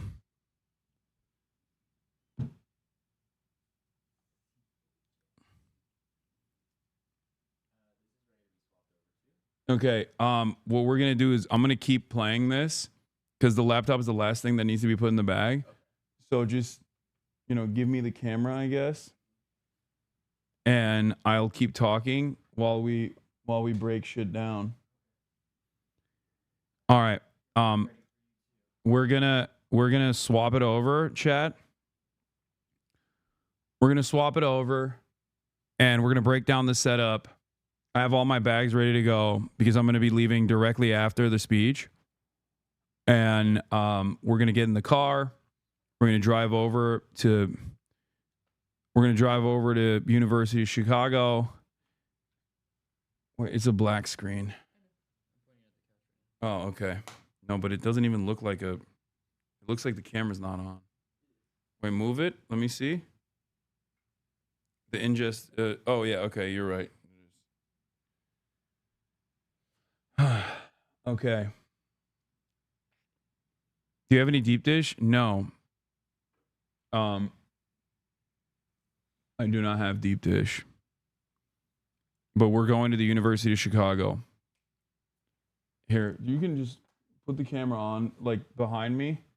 Like, directly this way. And then I'll swap over.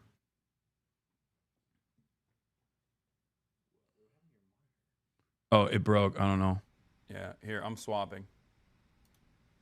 Here, just put it down. No. Put it, like... Oh, like actually? Yeah, put the tripod down. Oh, okay. Sure. Yeah, so that we can... Here. Yeah, that way I can, like, keep reacting. You know what I mean? I mean, I feel like it's a good way to keep going about it.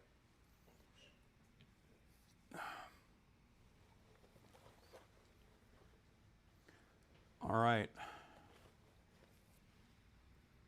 Stop streaming.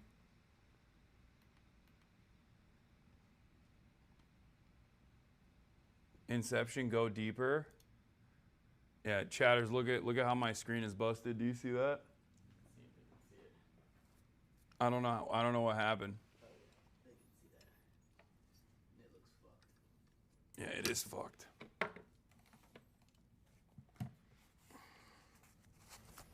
Let's pull this out. All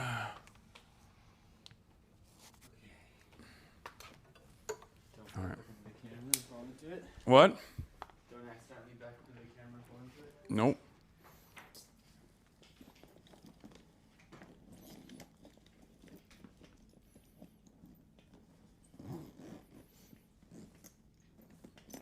Video for them or something. Wait, hold on.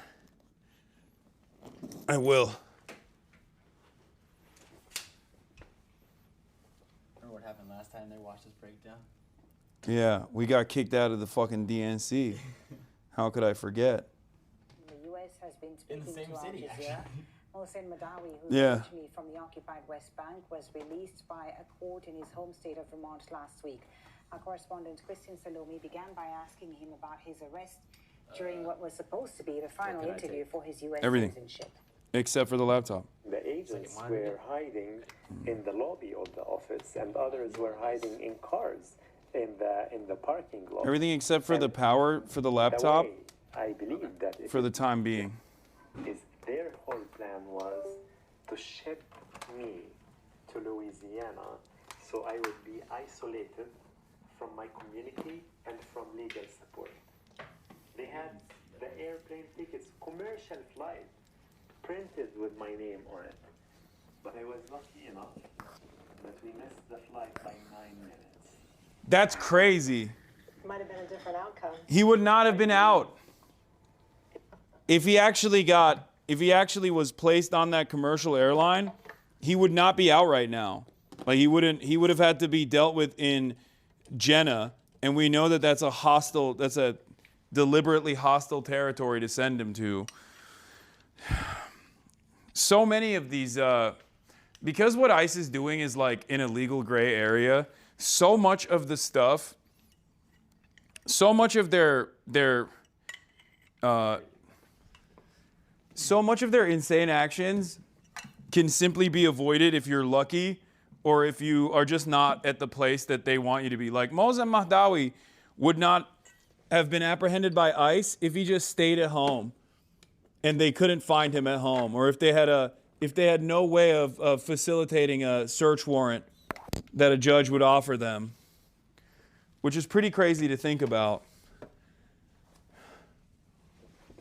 And it goes back to like the ridiculous, undemocratic actions of this administration that has no care or consideration for due process and is not doing anything by the book.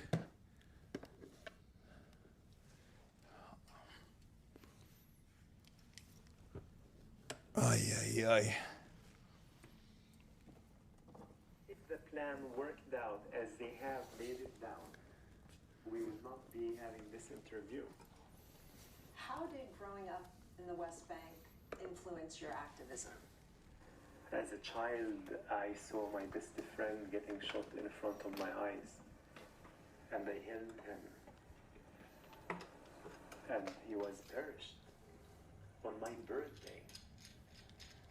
When I turned 11 years old, instead of celebrating my birthday with my uncle, I walked in his funeral.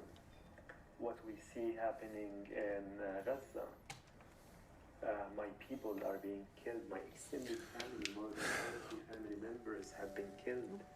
And my family members... The food is here. Banned. 4 cousins since October 7th. And this is what motivates me, because I believe that the American people are good people and they don't know about... He's wrong, I think.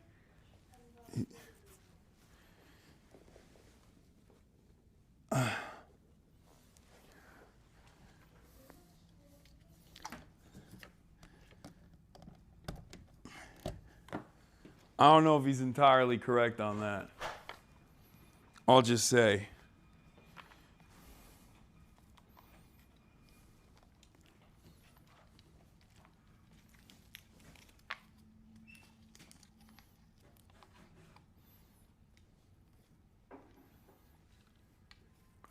I'm gonna try and eat this as fast as possible. I think so too. Okay.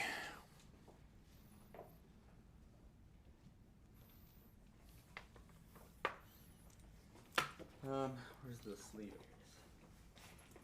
Sleeve gets the 3. Yeah. 3 main cables. Pretty easy. Boom, boom, boom. This guy.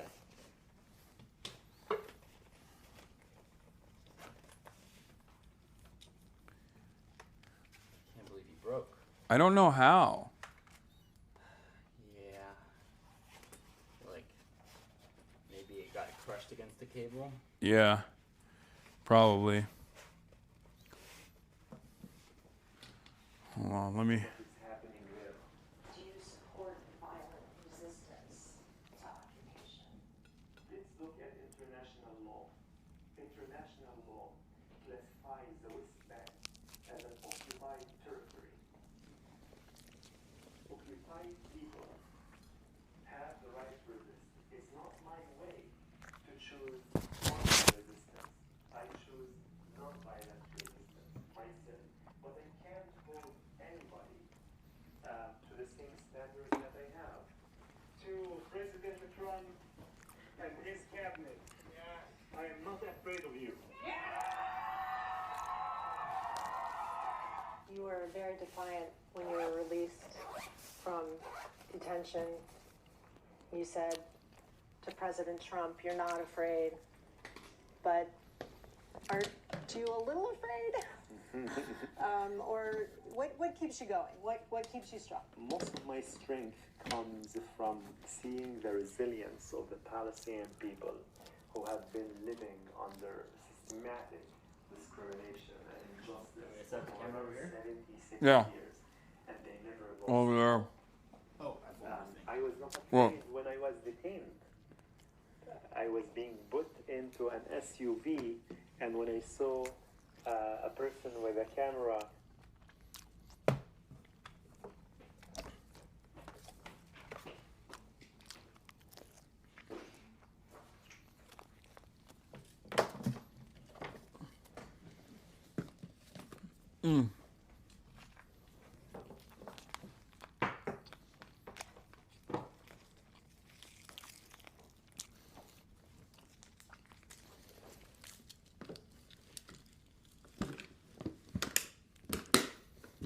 All right. Easiest.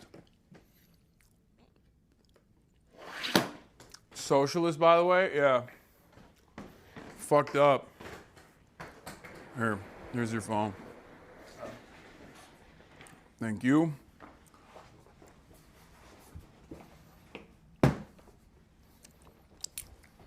Take a seat.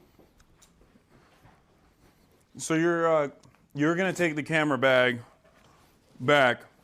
I'll take the camera bag and the TV. All right.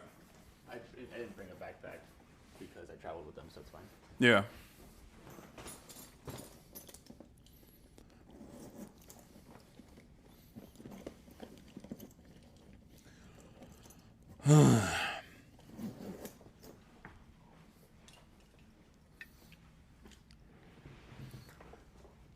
All right, chat.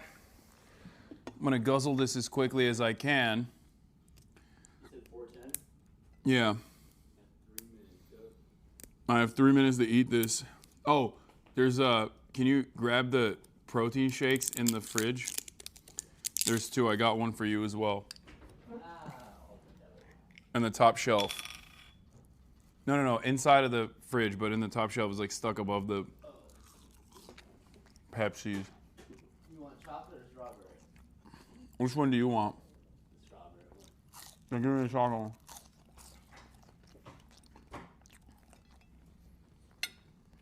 And I got you a Gatorade. Thanks, man. I'm gonna go quick. Do you have a mic on or no?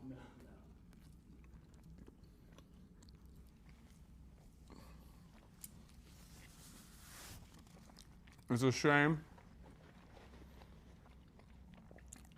that I'm in the most Michelin-starred city on the planet, highest Michelin-star restaurant density, and yet I am unable to consume all of the delicacies because I don't have time.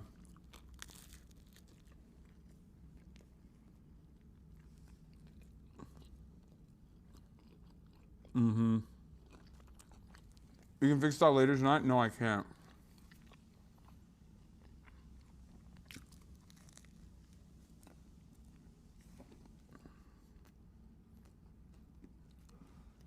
Just take a break from streaming. Dude.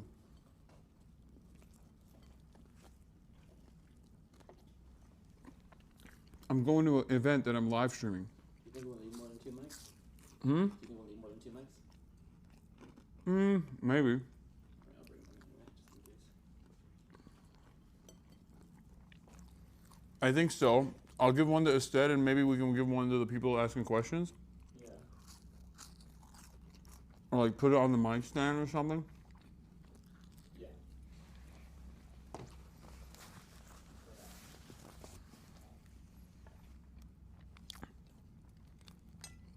Dude, there are chatters backseating me eating fast right now.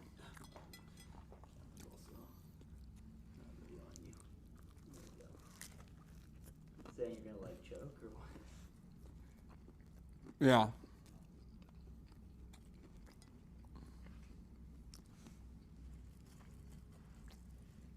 I'm surprised I haven't heard criticisms about mouth noises yet.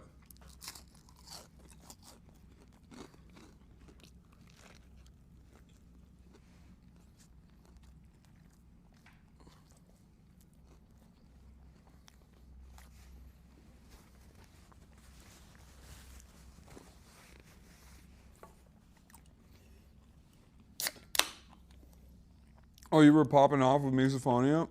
I don't care.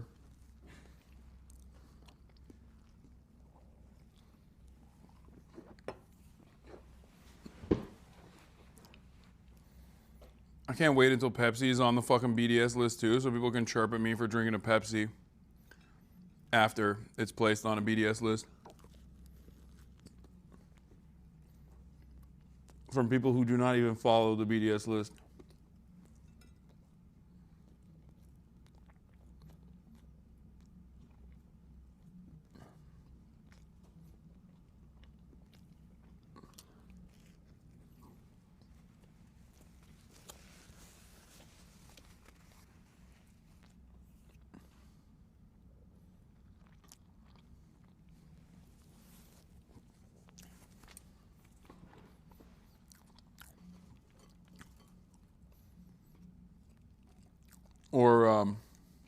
club sandwiches are on the BDS list.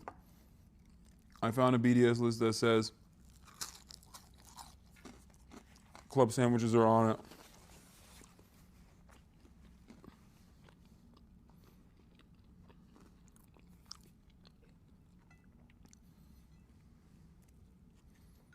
You know?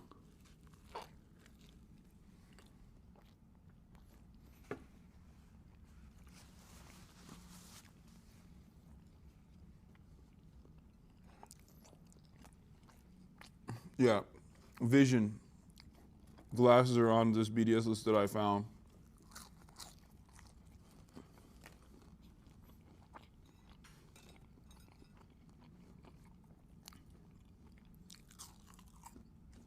Is this HasanAbi mukbang hour? Yes.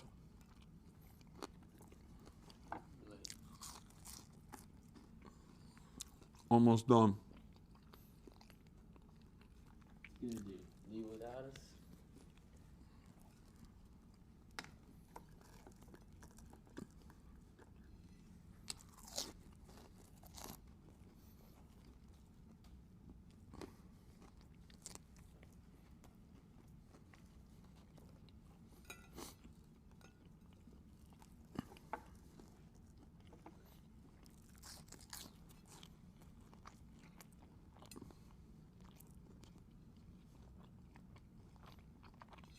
We would do cool stuff like the architecture tour. I think what we're doing is cool. Or go lick the bean. No,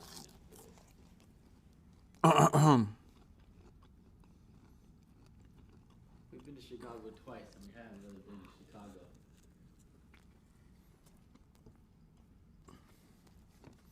I know. One day.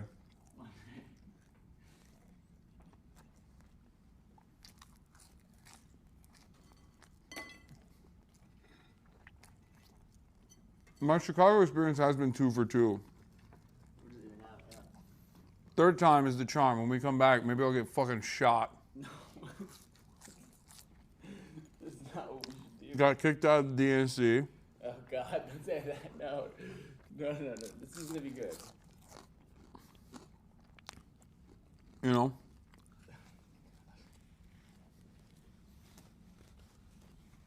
Raw dogging the food with no YouTube? I know, dude. I'm making do by reading chat. When did you get this to stay up? You have an issue where it starts like to... Oh, yeah. That's the one problem. I get it. It's too heavy.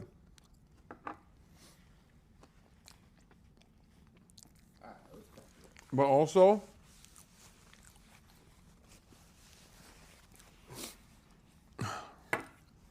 I think we got to get at least 10,000.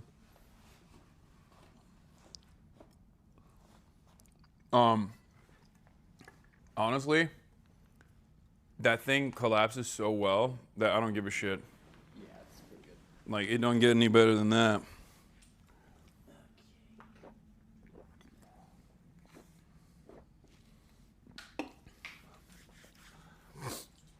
Hold on, let me wash my hands real quick.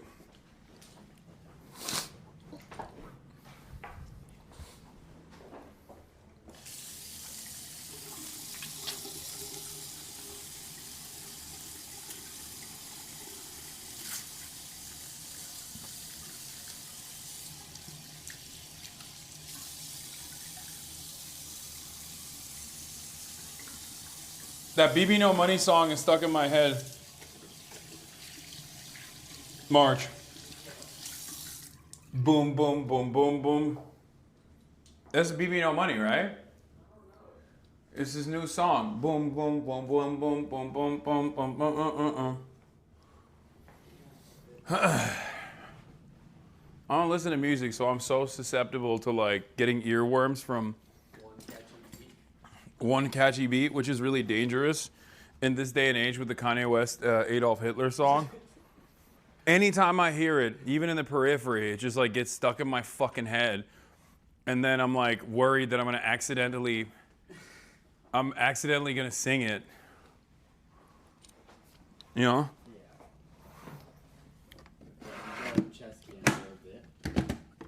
Yeah.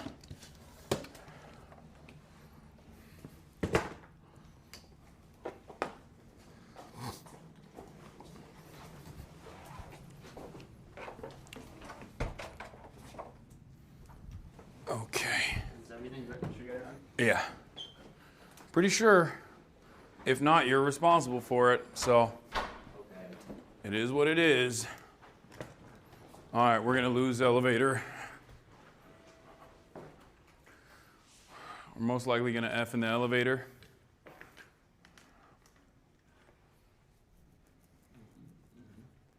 So get excited for that chat.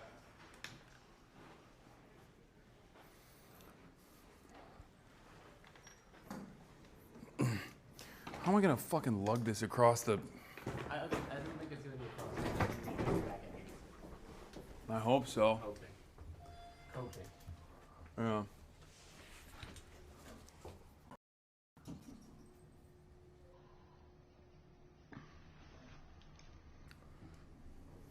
Is it effing? My phone is effing, so I can't tell if the stream is effing. Lobby going up. After you.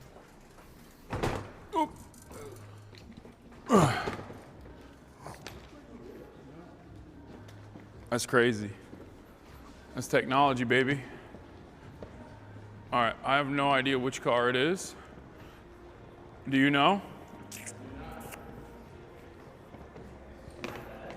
No, I'll figure it out. Hold on. Thank you. It's got to be the GMC, right? Or is it the... No. No. Piker. Thank you.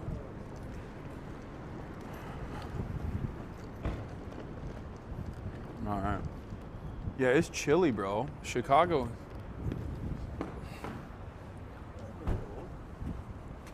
Yeah, for real. No, you're good. You're good. Thank you. All right, you want to get in first? You want me to hold the bag? You got it? Damn, bro, you got acrobatics.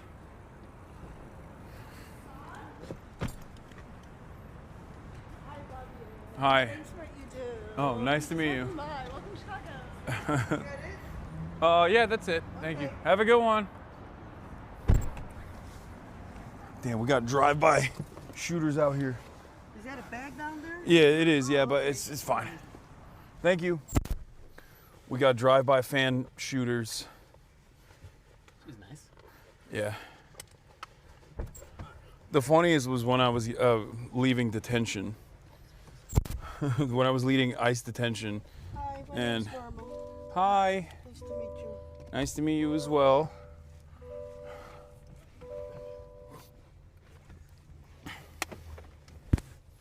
Oops. You on this?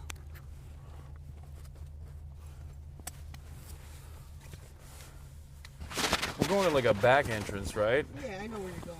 All right, perfect. Sure.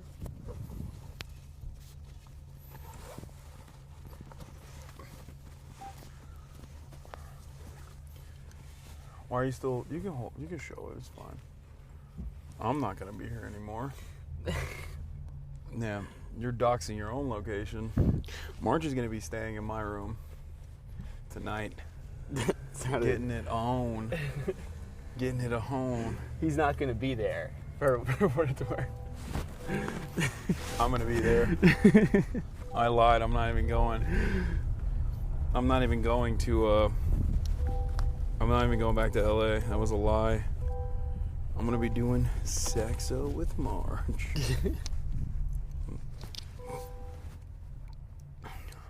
I'm in the co-chair. Yeah, okay. We have guests in the chat. We have guests around us. Behave. Let's take Behave. All right, ladies and gentlemen, boys, girls, and MBs, we are on the last leg of the broadcast today.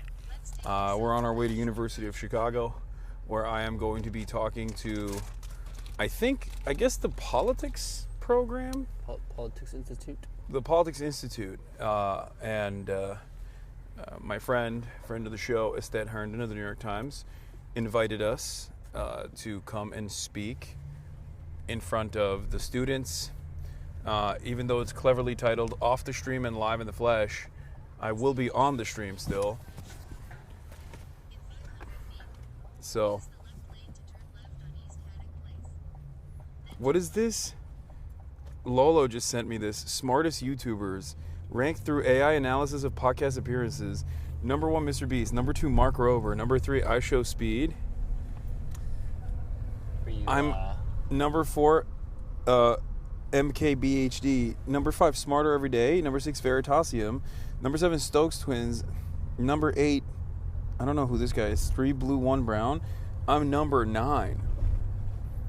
And I'm right next to Phase Adapt. What is this ranking? Dude, Adapt should be number 1. What do you mean? Have you heard this man speak the truth about birds?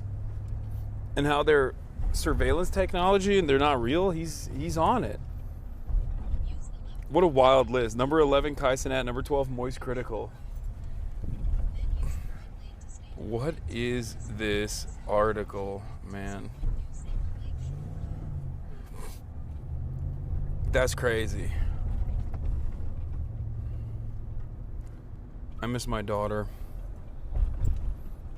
Soon. My friend has been taking care of her. It was like talking about, it's Michael. He's saying he's gonna keep her. He's dog napping her.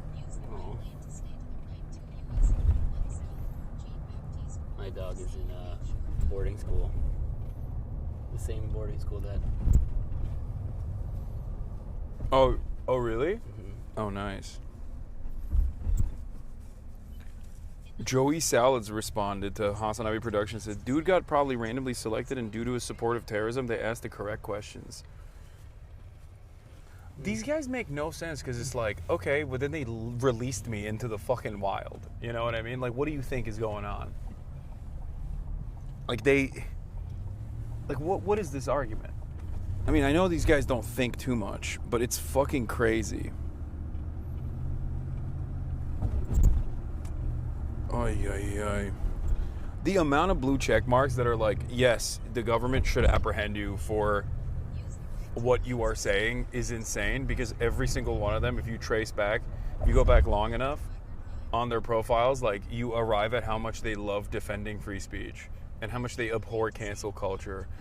And it turns out, I mean, we already knew this was the case, but it freaking turns out that their defense of free speech was simply saying slurs, being able to say slurs. A surprise to no one. Free speech, in parentheses, slurs, exactly. Free speech, absolutism, until you say something about Israel, and that hurts my feelings. Asma dad was on his son's stream today and told him to lighten up on you. Then Asma responded by saying, but he interviewed a terrorist. Asman dad was defending me? Hell yeah. My goat.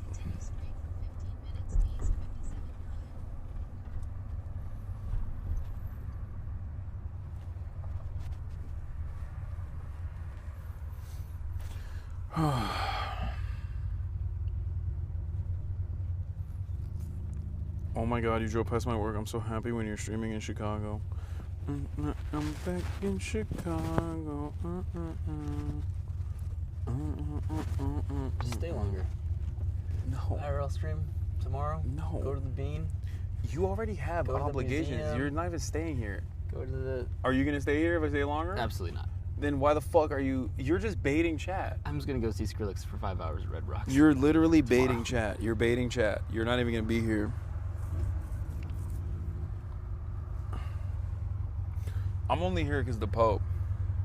Yeah. Ma'am, what do you think about the Pope being from Chicago? That doesn't excite you? Oh, I don't know. Listen, have you watched the news lately? Everybody here is like, ecstatic. Yeah. You're not? You don't care that the Pope's from Chicago? I'm kind of a neutral party when it comes to religious type I respect that. You know. Religious figures. Yeah, because there's a lot of controversy against a lot of things, you know. And The Catholic Church, you mean? well, You think what if he wants to rebuild the Vatican here? What would you say to that? No? No, go for it. Sure. Maybe bring some tourism here. He could bless the bears. Yeah, they need more than that, though. What about the Bulls? What if he blessed the Bulls? My favorite team. Who do you support? Are you from Chicago? I'm actually more into hockey, to be honest with you. Okay. Yeah. How long you lived in Chicago? I'm from here. You're from here, born and raised. Mm-hmm. That's cool. This is my second time here. It's a beautiful city. Look, they turn the water on in the fountain. Yeah. That's the main event lately. Okay. It's called the Buckingham Fountain. They got those all over Europe. Yeah.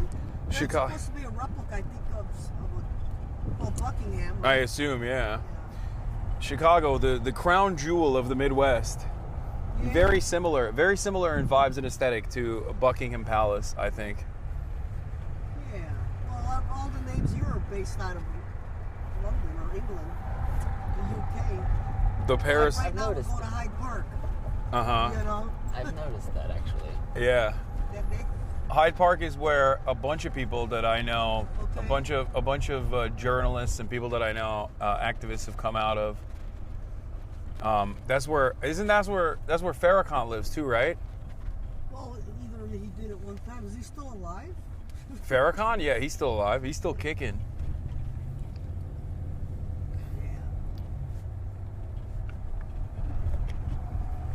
Yeah, they have an Institute of Politics over here at the University of Chicago. Yeah, that's where we're going. Yeah. But you're going to a different building. You're not going to that building. Ah, okay. Yeah. You're going to like actual like auditorium. Okay, cool. Going to the newer building, I believe. Yeah, we got a sold out event that we're going to right now. Oh, yeah? Yeah. Awesome. Here's the home of the Bears. The Bears. But not for long. Why? Wait, why are they leaving? They're looking.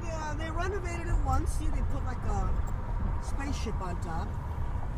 They put a spaceship on top? Look. I can't see from here. Doesn't it look like a spaceship to you? I can't see it from here, unfortunately. It was for a long time.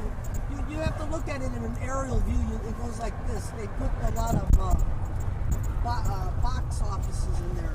Uh-huh. That's cool. But they were looking to move. They were looking to move out to the suburbs, and now, they've been going back and forth for 3 years. So, and this is McCormick, the world's largest conference center. Oh wow, that's fun. It has 4 of those size buildings. McCormick East, Wow. West, and West.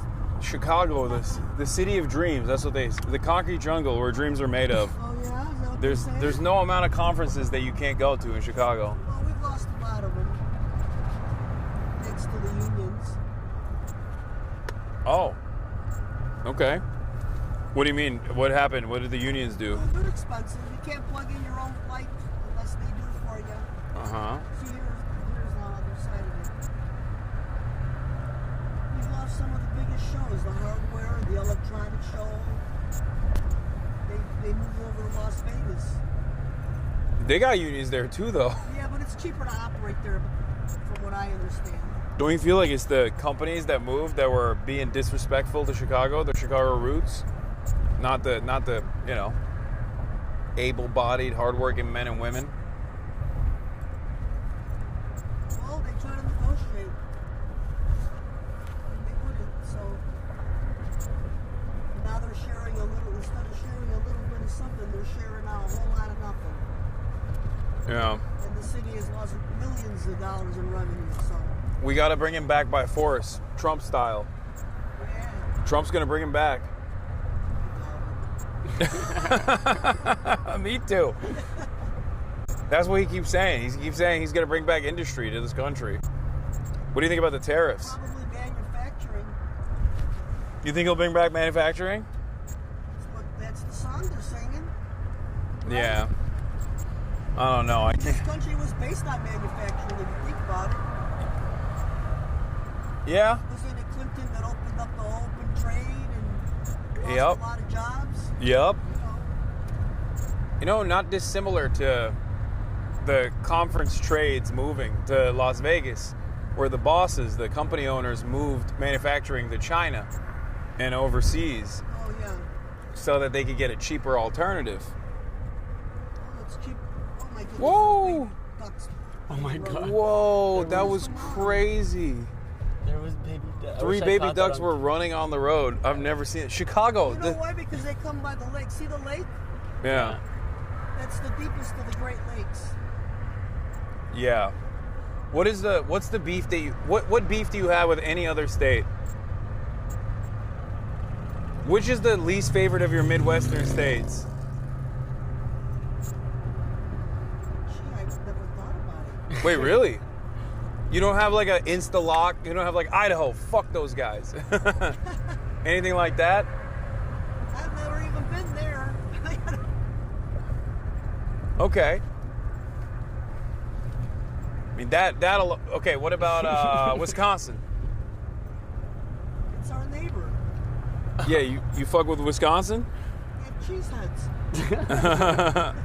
What's not to like, huh? We call them cheeseheads. Yeah. Like when they come for the games. Big baseball rival teams, you know, Chicago versus. They play at the Miller Stadium up there, you know, where the Miller beer's made. Yeah. So.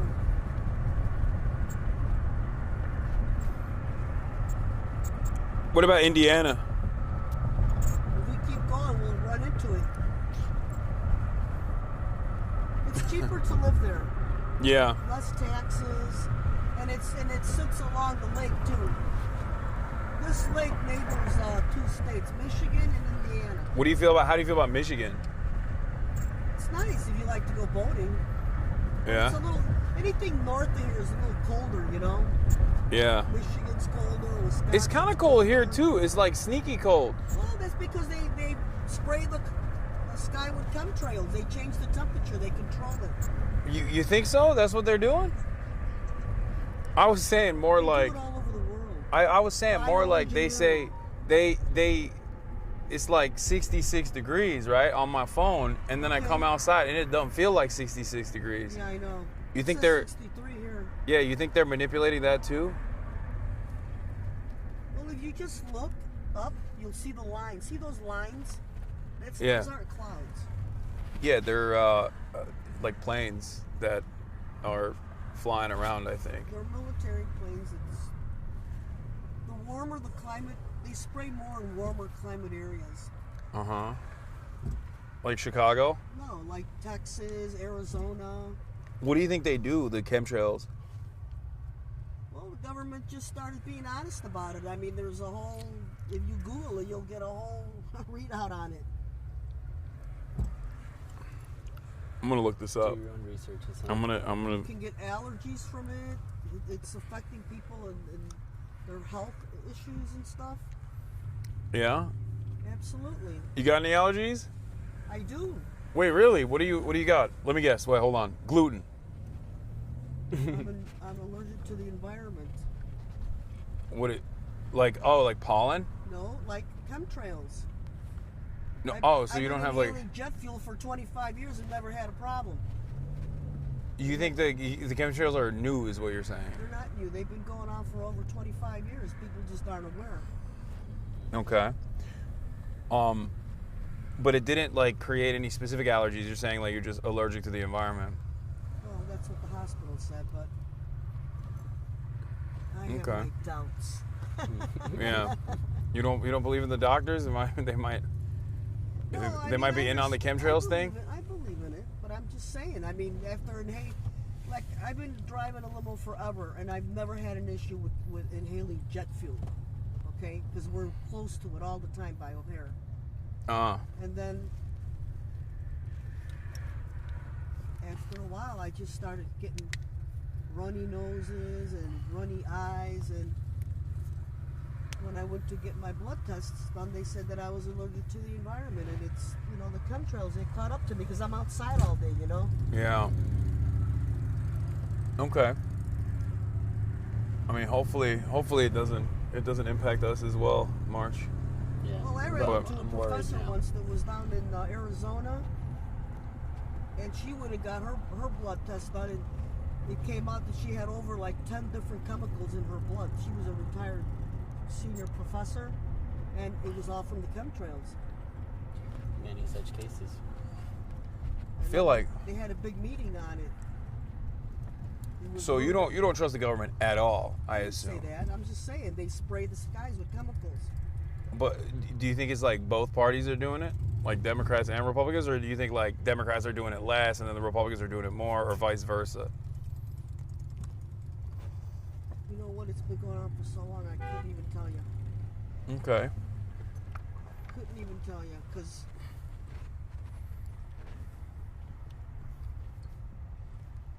I used to have a white limo before. Uh-huh. And there was, and I didn't live too far from O'Hare, you know. Yeah. Sometimes the car would have like a film of like, it would look like antifreeze on it. And then if you look up in the sky, you would see the checkerboards, you know. We call them checkerboards because they spray. The thing that's happening here is like, it'll be nice and sunny in the morning. I don't see none right now, but and then they right around. They might be hiding. What? I'm looking up The right sun? now. No, I'm saying I don't see the chemtrails. Because they spread out. Uh. They widen. It's not like a commercial airline. So when you, what about like when you see commercial airliners also spraying, like also leaving like a trail? Precipitate. The chemtrails don't. Uh-huh. They spread out and they block the sun. You watch. Don't be surprised when you come out. It'll be cloudy. Well, I mean, I'm gonna be paying close attention to this, I think. But I mean, it goes on all over the world. Yeah. I mean, look at that. That's not a real cloud. That's not a real cloud. They sprayed in the morning. They spray almost every day. What other things do you believe that we might not be aware of, like chemtrails and stuff, that you think the government might be?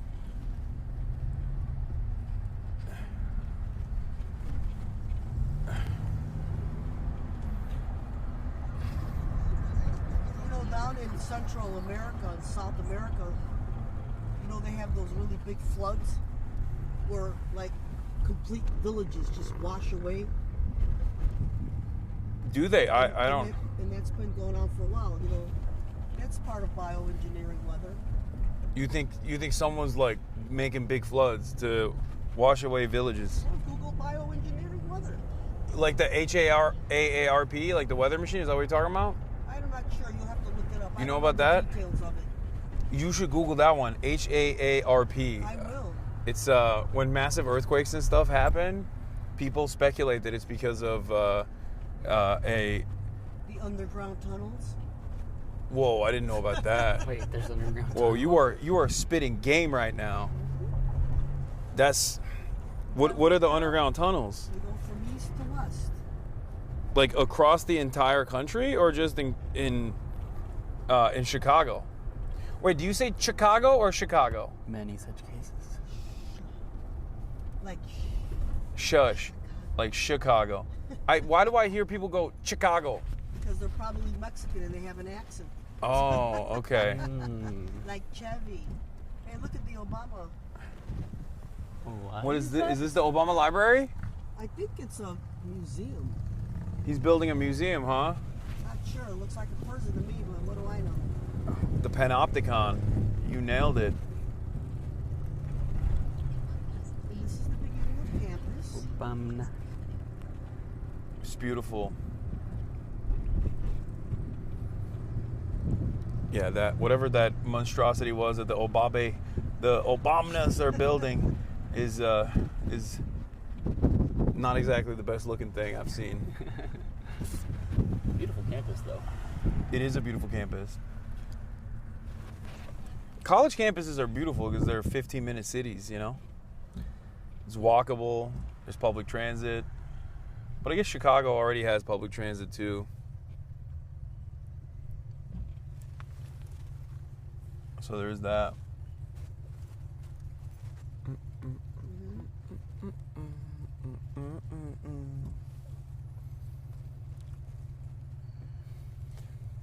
How does Chicago feel about Obama? He used to work here. Yeah. And then he lost touch with his roots. You think so? I think so. Yeah. You know Jeremiah Wright? That was his pastor.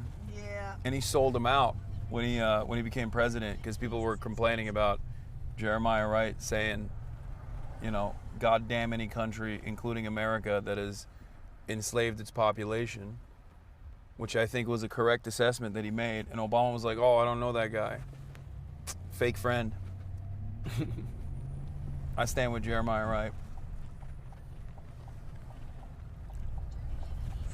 That's in the Bible. That's what he said.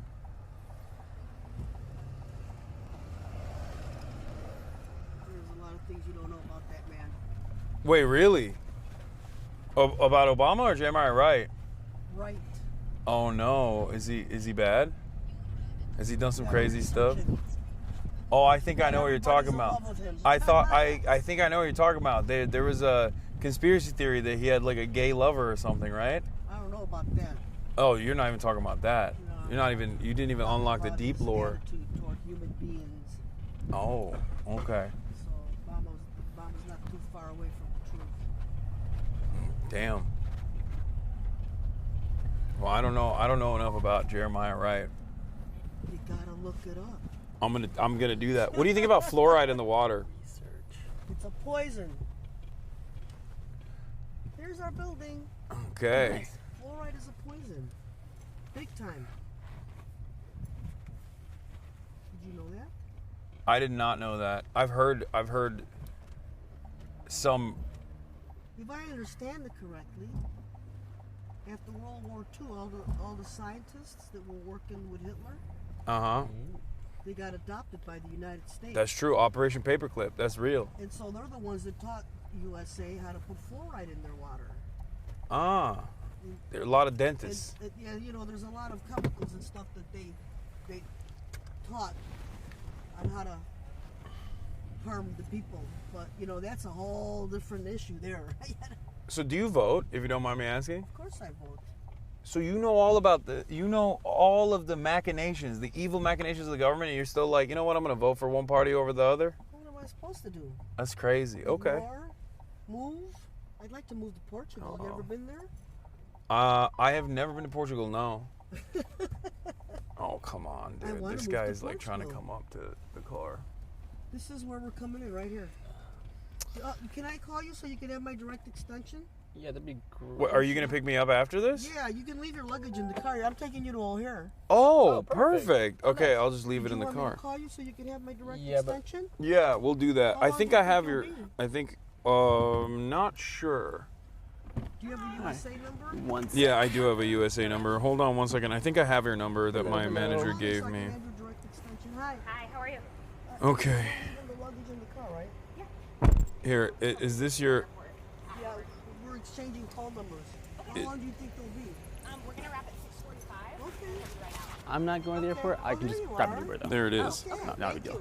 I'm Wait, Mark, so, by the way. Nice to meet you. Nice to meet you. I can also call wait, 6:45. Don't It's even gonna, worry about yeah, it. it's gonna be too early, right, to go to the airport if my flight is at 10:37. Setting up.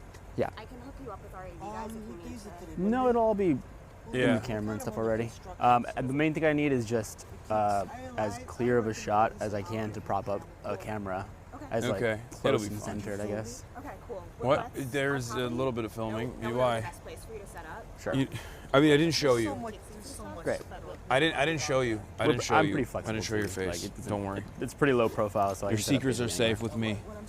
There should be a good place like outside. Yeah. To get shot, especially if you're Oh, thank you. Yeah, of course. Did you want to take some water or some No, it's fine. I'm good with this. Real peppermint. Amazing. You have somebody on the inside already. No, I'm good. tracking Thank you. No, I'm good. Thank you. I'll be. I do not speak Spanish. All right. So what time do you think you'll be? Whenever it's over, like 6:30, I guess. 6:45. 6:45. He says his flight's not till 10:30. Maybe we'll go back to the hotel if that's the case. If it's too late, it's fine. We'll figure it out. We'll freestyle it. Thank you, Mama. Hi, Emma. Hi, Nice to meet you. Hasan. Thanks Nice so to much for meet you. coming. Of course. Thank you for having me. Yeah, we're really excited. There was a line around the corner, as you can imagine. Oh wow. How was France? It was great. The warm reception in Chicago was not so great when I got detained by Customs and Border Patrol, but I'm very glad you made it through. yeah. And it was good content, of course. Yeah. Thank you so much.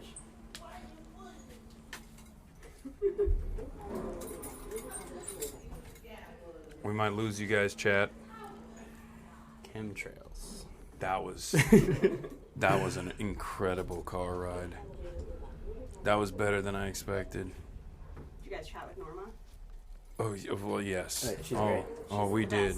I really like her. We're going up to 6. Oh. Yeah. Thank you. No, all good.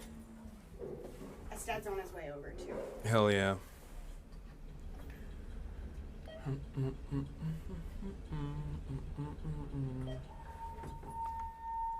And then my 2 bosses, I think, are in the green room right now. Okay. Thank you so much. Which way is it? Right around this corner, and then there's another corner. You get to see all of campus. Wow. Yeah. Can I show this? Yeah, you can show it. It's crazy. There's a view of the Obama Center, but that's on the other side that they're building right now. Obama. What? Oh, so that's the Obama Center that they're building. Yeah. So the library is somewhere else, right? The campus library? No, the Obama library. No, the same one. You might be able to see it from here. Hello, hello. Hi. We're filming, by the way, already. We're live. Yeah. Nice to meet you, Hasan. Hi. Hasan, March. nice to meet you. This is March. Thanks for coming. Nice to meet you. It's I don't know cute. who did that, but that's very cute. I said, I don't Danny's think there's so cute. ever this is so interesting, like the bifurcation of our culture. It's like we've never had a guest who was, people were so insane for on campus. Like all of our staff over 25 were like, okay, I think we were, there's No, such they're a, like, I read the New York Times piece. yeah, I read If you the, ask or they read the New anybody York Times older piece, than- but it's, you know, like when I was that age, my parents knew the names of everybody that I was in school. Yeah. Like they heard it, they've listened to Yeah. it, whatever. They may not listen to it, but they have an awareness. It's like our culture now is so diffuse. Yeah. That everyone's got their own. It's the internet. Yeah. It's so fast. But so popular even in the diffusion. You know, it's not, people aren't just so niche. It's like Yeah. super popular. I feel that way all the time. I'm 33. I feel that way all the time whenever I find out about some new TikToker and they have like 35 million followers and I'm like, I've never seen this person in my entire life.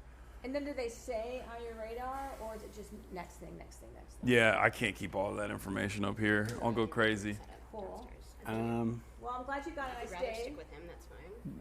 should I go just prop it No, up? no, don't prop it up yet. Because we want we to be have- as we close have- to the... Yeah, Actually, we you know have a what? long time. Maybe I can go and just check it Yeah, out. you can just leave the camera here and then... Have you seen the house yet? Not yet, but I'd like to take a look. But I don't want to take the whole Feel setup. free to settle in. So, We'll be here till like, okay. till right before No, I know, we but go just on. we're live, that's why.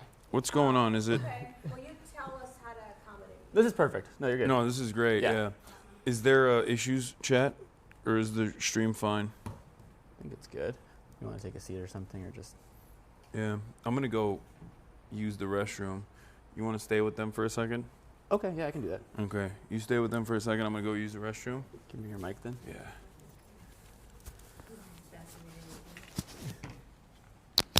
There you go. I'll wait till he comes back. So I'll just take care of them for now.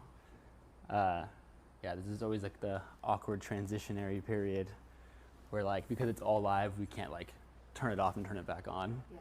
So When did you go live? he's been live for like 6 hours already. Oh my goodness. He did like a full day of like news coverage and stuff, and then we just broke down the set in his hotel room and then went mobile and then came here. I caught a little bit of last night at the airport. How long did that end up taking? I wasn't with him, so I don't know the exact time, but apparently it was, I think like a couple hours. I don't know. Yeah, it's kind of crazy. Hi, chat. How we doing? March stream.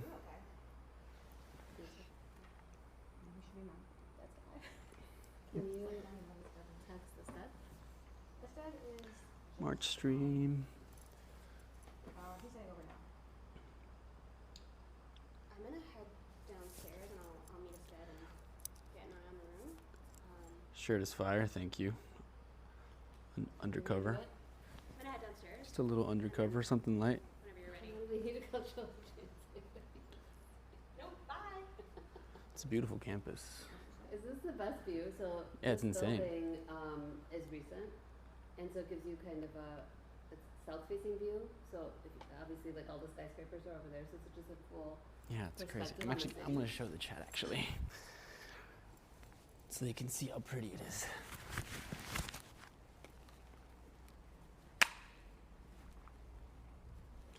Look at that.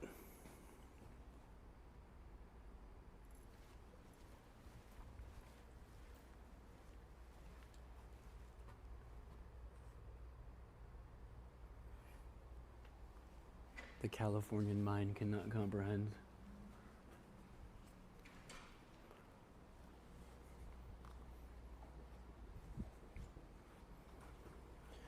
All right, swap me. Are you going to go down to visit the premises? I'm just Is gonna that what it see is? where I'm gonna set up and stuff. Okay. Here, you can take this one. Please. recommend you go down. Oh no, no. You will not easily leave. Here you go. Can I? Should I wait for them to come back? Or? That's okay. You want to go down? Yeah, I just want to take a look. Primarily, like where the.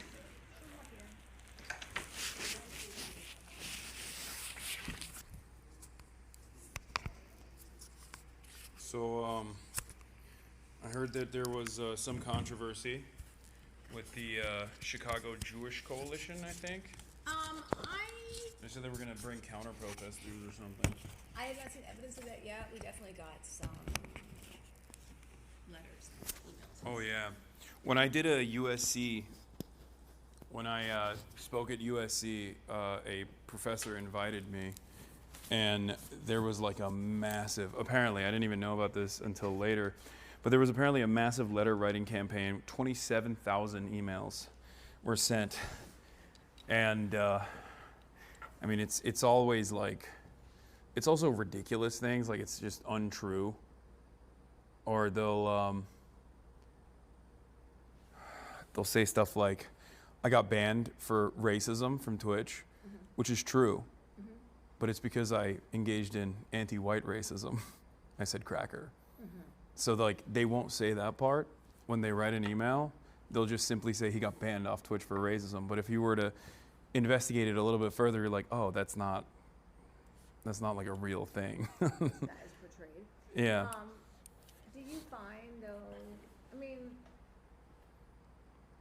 we're very proud of our traditions here of free speech and open discourse, so we get it from all sides. You know? Yeah. We had a DHS official here a couple weeks ago. Oh, wow. We had a lot of protests, active protests inside the event. So it's not, I don't mean to portray it as if all of our events are protested. In fact, 98% are not. Yeah. But we definitely, we hear it from all sides all the time. Would have loved to see the DHS guy. I just got apprehended, detained. Yeah, what happened at ORD, right? Yeah. You were coming from Paris? Yeah. What happened? They just asked me about, I mean, they pulled me to the side, put me in a detention area. Solo, And yeah, and then, well, the first detention area was where there were a lot of people, mostly non-citizens Okay. with visas that were just traveling into the United States. But then they take you to a second room where they interrogate you. And they asked me about like whether I like Trump or not, like really insane things. You have a U.S. passport? Yeah, I'm an American citizen. I was born here. Yeah. Isn't that crazy? Yep. They asked me about my opinions on the war, on Israel-Palestine. They kept trying to get something out of me where they were like, well, do you like the Houthis? Do you support Hamas? Do you support Hamas? Do you think they're just like resistance or are they a terrorist group? Do you think they're resistance or they're a terrorist group? It was pretty wild. Did you have any evidence any other U.S. citizens were detained? So I looked around to see if there was anyone with a passport, and they were coming out and like holding up passports. And I also asked some of the people that were around me if they had American passports or not, and none of the people around me had American passports. There was only one other person in the room that I saw actually had a blue passport. I assume it was an American one, but everybody else was non-American. Interesting. So how did they finally release you? What was that's the question. They just questioned me, kept me in there for like 2 hours. They said, do you like Donald Trump? Yeah. So how did you answer that? Oh, I just straight up told them no.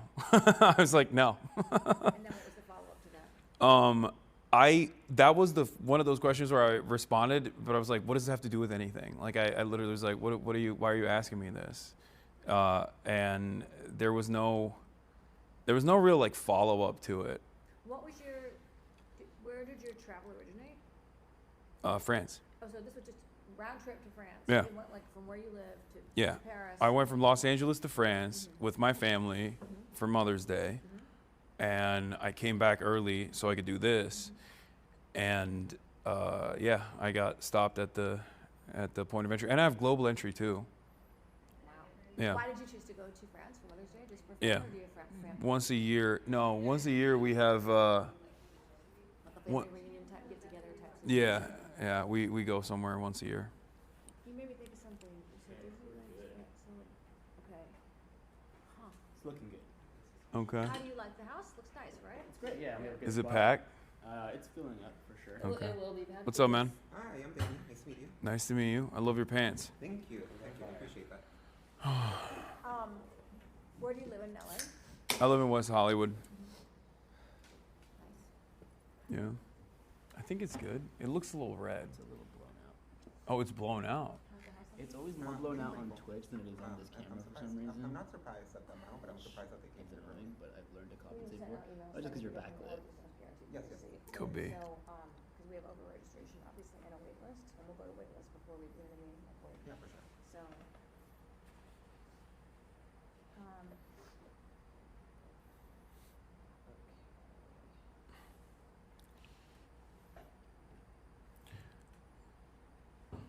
I feel like filming and or taking photos in these rooms is tough because like the beautiful part is the view. Yeah. But you can't shoot that way because it's so Yeah. So sunny. this time of day, yeah. But then the rest of the room is just nothing. It's just white walls. You've Yeah. been to our campus before, right? I've never been to Chicago. I've never been to the University of Chicago campus. No. You've been to Chicago. The only time I've ever been to Chicago was for the DNC, Really? and I was in and out then too, so I didn't get to see the city. And you didn't get to end this trip either. Yeah. Right? Well, you're River North, right? That's where you were? That's where you're staying? No, What? I'm staying at the Langley. Yeah. Oh, probably River North, maybe. So you got I don't know. You got a little visual tour. Yeah. I mean, I see the boats and stuff, so that's cool. So this is the whole campus. This is kind of the neo-Gothic. That's a chapel.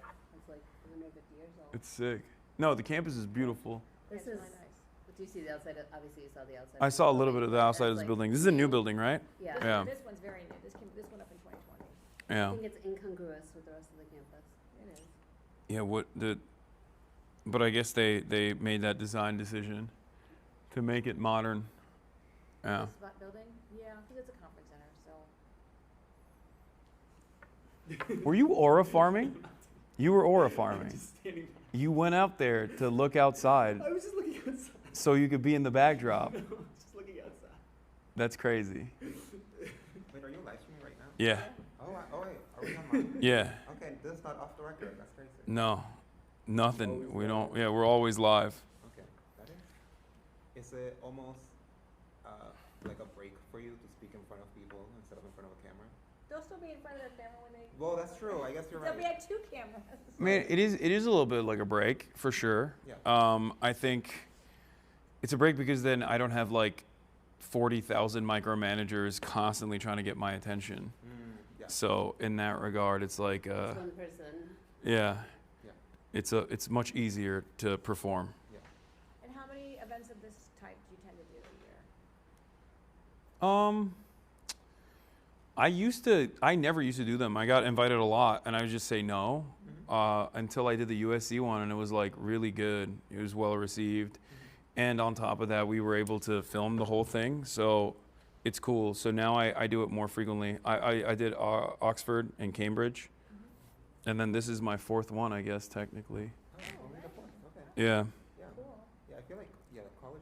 I don't know. I mean, I'm not a famous person, but I feel like college gigs are nice. Yeah. Like from Audience receptivity and. Yeah, I mean, it is most of my audience. Yeah. No, you read younger than 33. I thought you were younger. I was like, I mean. Thank you for saying that. Except for this little white right Yeah, I do have white beard hairs, which give it away.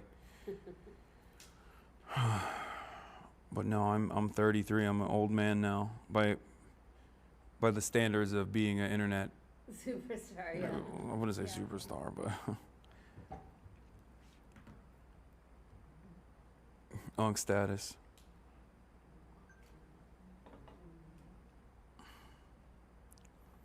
So we're starting at 5:30. Yep, we start on time. Okay. So I'll go set up at like 5:25. Yeah. Did So you already have to? Are you connecting to the audio with the plus? No, we're just running it all off this. Oh, okay. Yeah. Oh, wow. I'm gonna have them both logged up, and then. Yeah, we're gonna give Astead. We're gonna give Astead a microphone. So and then they'll be lab mic'd for the for our stuff too. And Yeah. That works fine. Yeah. Won't be reverb? Okay. No, they won't interfere. Yeah, that'll be good. And then, do you know if the speaker, like any students asking questions, do you know if they'll have a microphone, or are they just going to be speaking? There'll be a standing mic. Okay, great. We usually do them on like 2 sides of the room. The reason I ask is typically like if there's a microphone and a speaker, then like their mics will pick up the room and it'll sound fine. But if not, then I could be conscious of like handing them a microphone. But Oh no, they'll be standing mics and they project really well. That should be fine then. Perfect. I've been getting blown up with the news reports coming out. Because of the airport? Yeah. I don't know. I mean, I feel like it's such a stupid decision for them to do that to someone like myself. You know what I mean? Because I'm going to talk about it. And I'm somewhat of a high profile political commentator. I've just never heard, I am sure it's not unprecedented, but someone with a United States passport being taken by ICE and asked. Oh, no, this has been happening. I knew that it was already happening. Also, did you fly in here from Europe?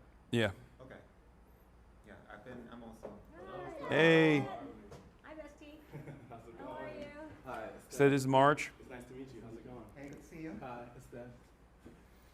Good to see you want to mic him up? Are you like currently? I'm live, yeah. Okay. Hello. Hello. Hello. Hey, good to see you. How's it going? Thanks for coming. Yeah, no problem. I'm so excited about this. Yeah, my sisters are showing up too. It's cool to see all the students already outside. Can you too. believe that line? Yeah, the line is like pretty sizable. We sent a note, like if you don't get here, the students usually come to the 5:30 event at 5:27. Yeah. Like if you are not here, we will not guarantee your seat. Well, they heard the message. They got it. Yeah, because they're Wait, here and they for came running in the room like it was like We had concert. 1,000 people try to attend. wow. So obviously that's How much does it hold? Space? 500 Seated. Okay. We'll do some But then standing we'll let room. people stand. Okay, cool. But obviously, and then we just send people to live stream, fine. And then you'll have your people on your own. So you guys are also live streaming it? Oh, okay. On our YouTube. Yeah. And then it lives there. Okay. Speaking of which, did you happen to sign our release form? Yeah. Okay, great. And that's for you too. A little gifty Copy gift. these questions too. It's actually a useful gift. Is it, which one am I signing? Either one. It's just you. Instead, you're probably already in our system. I imagine so, but if you need me to. No, I think once you've signed one, you're good. We'll definitely sign one at some point.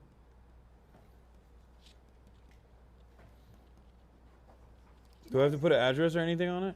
No, you're signing date. Okay. What's the day today? Today is May 12th.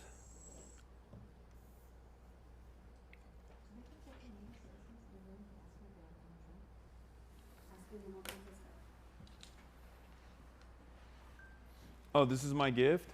That is. Let's see what we got. Useful. It's Let's do an unboxing chat. What is that? Oh, I thought the previous thing that you were showing was like some scary shit. Somebody. No, I did the IoT thing and I wrote something else and somebody deleted it and then I just said welcome to you, Chicago. I wrote you from the What did you write? I just wrote welcome to you, Chicago. Oh. I wrote you. So nothing. They changed their own branding. Or well, University of Chicago Institute of Politics pen. Good, it's good pen. It's heavy. It's heavy. And we got a Yeti. Wow.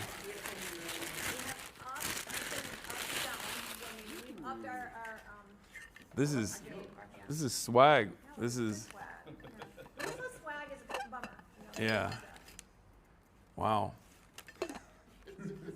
So I can lower my carbon footprint and not drink as much plastic water bottles. I definitely do that. It's a problem.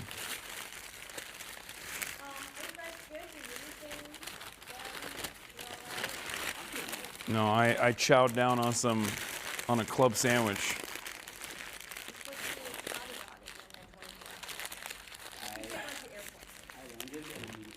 And America's dog at the airport? I think this is America's dog, don't sleep on it at the airport. It is actually good. I will give it another try because I have Portillo's, I think. It's not bad. Yeah. What was you didn't like Portillo? I thought I'm so scared to say my opinion on this. It's like, well, not Chicagoans. Yeah. I'm worried that I'm gonna reveal something here and get character assassinated by ASTEAD. I feel like the Chicago hot dog is unorthodox. Yes, yeah, and What, you miss ketchup? What you want to say is you like ketchup. That's what you want to He's saying you miss ketchup. Okay. I'm a You can live your truth, but yeah. you expect, feedback. Just not here. I'm a New York water dog kind of person with the ketchup and mustard. I don't even go with relish. I feel like Where's your favorite spots in LA? for LA dog. The bacon wrap. oh Wraps and Pinks, bacon, yeah, they do like the crazy wrap. stuff. It's like the Mexican. Oh, the carts outside of Oh, the carts. The carts. Those Outside are of very where? good. I feel like they're just a lot. Outside of around, events. Outside of like any live event. Yeah. Yeah. Kind of like Those smell amazing, but I feel like the things it does to my stomach, afterwards, I feel like is just, I like the LA OG taco carts. Oh yeah. yeah. Yeah, the taco options. So are- good. Even though Chicago holds its own in tacos. That's a place where New York Yes. could Yeah, get that's included. true. Yeah. They won't though. Yeah. Like every place has a place. I think every city has something they excel in and something they fail in, and they're always going to fail in it. They can try their best, and that's New York with Mexican food. That's LA with pizza.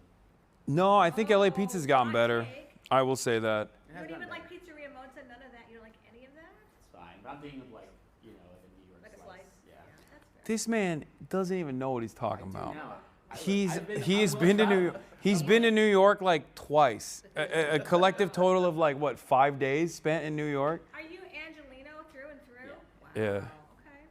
So then where do you like to eat in LA? Oh, I mean, we have the best Mexican food. Yeah. But where specifically do you like to go? All over. I'd say the things we excel the most at are Mexican and Japanese food, and there's no shortage of that. Good Mexican food is always going to be from like the taco truck. And then Japanese foods, like we have amazing ramen on Sawtell. We have great sushi spots. Yeah. Yeah. All true. There's really good. Yeah, I mean, the Japanese food especially is very good. So Chicago, I've tried the deep dish. That one I also was like not too fond of. Try the tavern I don't feel like real Chicagoans are into deep dish. They like. Yeah, it's like not a thing I feel Do you strongly see the about. pizza but that the Pope eats? That's real Chicago. yeah, That's yeah. The tavern style, super thin. He was in the Aurelios in our home. He was in Homo Flossmore, like where I Yeah. grew up. I was like, Yeah. wow, this guy is really Aurelios. like my cousin. So much. So many people have been unearthing photos of him, like in family weddings. Yeah. That's crazy. So we're rocking with the Pope. We're rocking with Chicago Pope. I'm like, and I'm ready. I like that first math. I'm not getting it. Yeah, Yeah. I'm not invested. I have an opinion. Yeah. It's my religion. Supporting him but- from afar Yeah. for the vibes. Exactly. Yeah. We just like the Chicago We like part. the vibes so far. Yeah. It's like the entering the They're asking pantheon me to of, mic you know, the table, Chicago's so I'm great. gonna mic the table. Okay. Oh, is it hard to hear? They just want to hear more clearly. Yeah. Okay. And do you live in West Hollywood as well? Yep. It's just very. My chatters are yelling. He's Peruvian. That's Cope. I mean, he became. Listen, we can all claim him. Oh, he's No. Oh. No. I feel like This is Chicago not and an Peru argument. have real claims. Pope is Everyone from else is just Chicago. lying. You know, That's he how is. it is. He is That's from how it's Chicago. going to be. No, it's Cope because like he lived in Peru, and I think he's like half Peruvian as well, and he has a citizenship now. But he got it after. He got it like after living there for a decade. It doesn't count. He's from Chicago. Where he was going to live that long, he was going to have citizenship. The thing I Yeah. don't like is American Pope. Like I'm like, I want Chicago or Peru only. Like Yeah. What? ours or Tough, theirs. tough but fair. I mean, That that's makes what, sense. I mean, that's what I like about the. I mean, I guess Pope Francis and this Pope is just like it's not really about. It's like very internationalist perspective. It's not like. The fact that he hasn't lived here, is that what you mean? Because he's in Peru. No, I just mean like he. Yeah, I mean, he has not. I think even talked about being the first American Pope. No. So like. I saw like Lester Holt did some like was at some event or yesterday like talked to him for like 5 seconds and said when you're coming to America and he said no plans to. So, I think He didn't even we're speak English at liking his him from afar. ceremony. He Yeah. didn't even. He only spoke Spanish and Latin. And I was like, when is he going to the English version? Yeah, of why this? Nope. speak American, Pope? What the hell? Well, wait a minute. Didn't he go? Didn't he go to a baseball game in Chicago as recently as like a year ago or something? The picture of him in the Rios was within the last year, like 6 7 months ago. Come on. No, he definitely he speaks English. Yeah. It's just Withholding. More importantly, he speaks baseball. Yeah. And that's the whole standard right Well, there. his brother's here too. But I like that he doesn't speak English. Like that's good. He's trying to he's trying to shelter that side. He's trying to hide that side from the public, which is I respect that. You know he can tweet in English. Yeah, he wrote about JD Vance. Yeah. I love. God, that's so awesome. You just gave me a lecture on how students can't come to the grade with my This is different, I think, because she's the devil. And because we like her. No, no, this is different. That's why. Okay.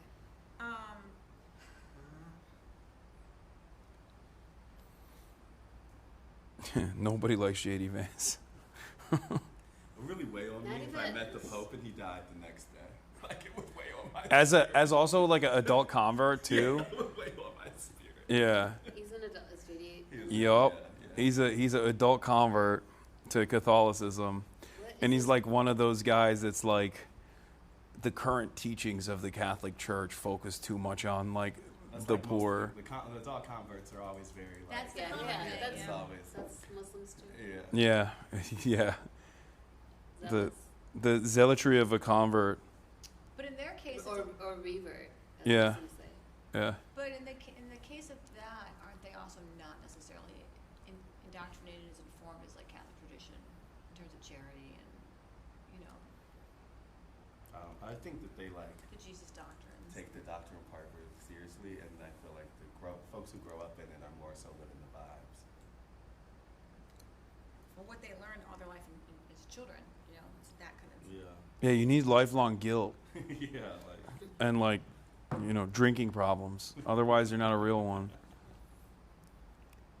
You can't just get indoctrinated I had to no it. real interaction with Catholics much growing up, and like it was black folks who were largely Christian, and the white folks were largely Jewish, honestly. Oh, really? And when I went to Marquette, which is a Catholic school, I remember Ash Wednesday. I was like, whoa, what is going on? I've never seen people with like what happened to I literally them? called my parents, and I was like, why do these white people have stuff on their heads? Like, what is going on? Yeah. Oh, well, this is where his doctrine and theology was coming from. I never saw that until I came to America as well.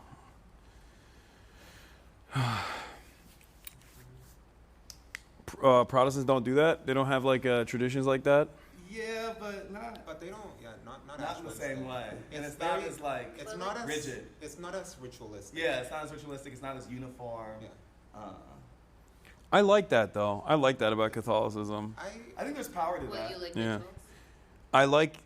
I think it's fun.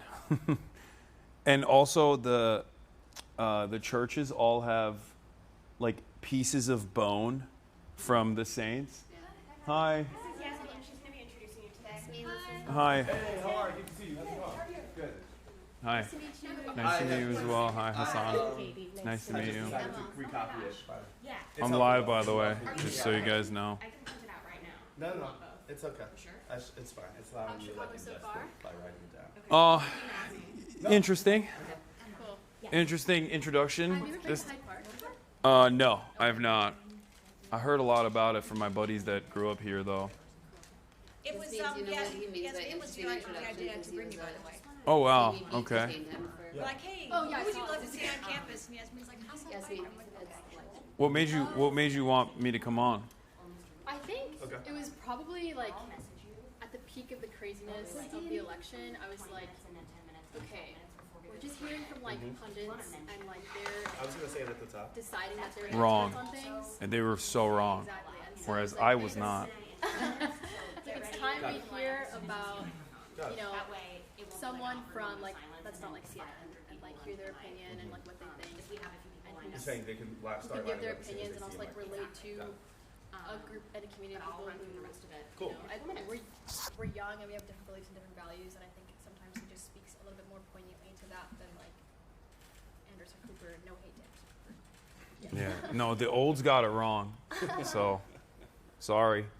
Sorry, Anderson. I get to speak at Chicago now. And why do you think that is?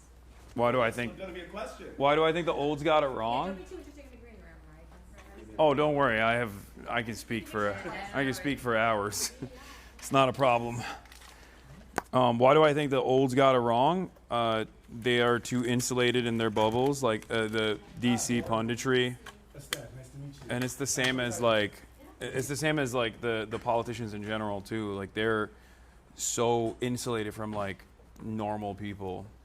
They have. Has that always been the case? So why would it be more pronounced in this era? Why would someone like you be so separate? Oh, it's funny. I think you spoke at one of the things. I think maybe there was more. Yeah, I think so. I think last I mean, it depends on which era that we're talking about, but there was more of a direct line of communication between like different interest groups, like efforts from unions, for example, that I think kept at least like the Democrats a little bit aligned with the values of the working class. But if we're talking about like now as opposed to the 90s, I would say that there's no more monopoly on information coming from mainstream sources, and I think that probably plays a role in whipping votes in different directions. So then by that theory, are you suggesting that the youngest always had it wrong, but nobody knew because there was a limited media? Yeah. Yeah. She might look. Yeah, I think most. I mean, she's like prettier than me. But she's I have a belief that yes, most Americans. I mean, there's a duopoly. They don't have any real. They don't have any real option for making genuine change in their lives. And I feel like more and more people are just completely tapped out of that process in general. But there's no real material change that they can vote for anyway. So it's enough for them to be swayed by whatever their media diet is telling them. But nowadays I feel like there's more access and people can make up their own conclusions for better or for worse. And in most circumstances for worse, for sure. I mean, we were driving up here and the lady that was driving us was immediately, I love talking to drivers, like Uber drivers. It's like become like a running bit on our broadcast. And this lady, I would say like 3 questions in, started talking about chemtrails very seriously and about how she has... Conversation was so normal before that. Yeah. No, I was like, do you fuck with the Pope? Like, what do you think, the Pope's from Chicago? She's like, I don't care. And I was like, oh, cool. Like, she has an interesting perspective on this. And then out of nowhere, she was like, chemtrails are making me sick. And I went to the doctor, and the doctor told me I am allergic to the environment, and it's because of the chemtrails. And it's like, you arrived at that because you're doing too much online. Like you are too online, and it got somehow it was in your algorithm, and now this is like a firm part of your belief system. So, like I said. Or with voter stuff, we hear about chemtrails all the time. No, Yeah, we hear about like if you are in that world, I imagine we hear those conspiracy stuff all the time. 5G. Can I mic you up? I mean, if you're, Yeah. By the way, this wasn't even but this wasn't even like this was a random yeah, driver. I'm saying, but it's just like people underrate how much that has root. Oh yeah. RFK stuff has root. Oh, RFK. Yeah. Just a little What did I magnet. do? Just the magnet on the back. On the back. Yeah, exactly. Saying that, Perfect. Cool. I was going to mention that I'm going to be in Istanbul this summer. Oh wow, that's beautiful. What are you doing? I'm going to be doing research at Koç University. Oh no way. Yeah, it's sick. It's going to be like 4 main theses, but it's mainly going to be about the Red Sea, like Red Sea history. Okay. That's very cool. What's your thesis? It's basically about from like late Ottoman period to like post-colonial political time, how the successive like power shifts from Ottoman to British to various like French and Italian powers like shifted this shared norm. There were norms for like social norms, cultural norms, but also like trade and like maritime law specifically. Ah, And okay. That got messed up a lot and became fragmented. And now today we have a lot of like, I feel like the Red Sea is a new zone for power politics with the port stuff. Yeah, Djibouti. Yeah, Djibouti. So that's what it's going to be like, historical argument for political present day politics. Okay. Are you pulling anything from having been in Cairo? Yes. Last trip. Yeah, some of their archival stuff we went to go see was cool. Like they have the Geneva documents, which has a lot of like stuff about like common everyday people. But the interesting thing about Turkey is like you have to like go into the archives. Like a lot of it is digitized. Like the British stuff, a lot of that you can just find online. But like the research experience there is like you have to go and like figure it out. In Egypt? In Turkey. In Turkey. Yeah. That's cool. But Egypt was fun because I got to go to the Red Sea and the Mediterranean Sea. Yeah. That was for study abroad. I'm excited to learn. Yeah. Oh, okay. It's not an easy language, and It's there's no use for it. I'll be honest. Not necessarily. I'm a native speaker. I like the only time I ever use it is if I'm in Berlin. Cool. Hi. How are you? That's it. I have some like Azerbaijani friends. Oh yeah, no, you can if you learn Turkish, then you like Azeri people can understand you. You will have a hard time understanding them, but they can understand you. Mic on your left-hand side. Wow, you are very well traveled. God damn. I'll drop this wire under your jacket. Are you gonna let it back down? I'm wearing a jacket. I'm gonna drop this down your back under your jacket. Got it. My mom said when people ask her what I major in, she said getting on a plane and going places. I mean, That's cool. That's There's great, worse though. things to major in. Yeah. Oh no, how we're gonna do the mic for me? Cause I got a sweater on. It'll be fine. We'll figure it out. what year are you? I am a third year. Cool. No problem. Of course.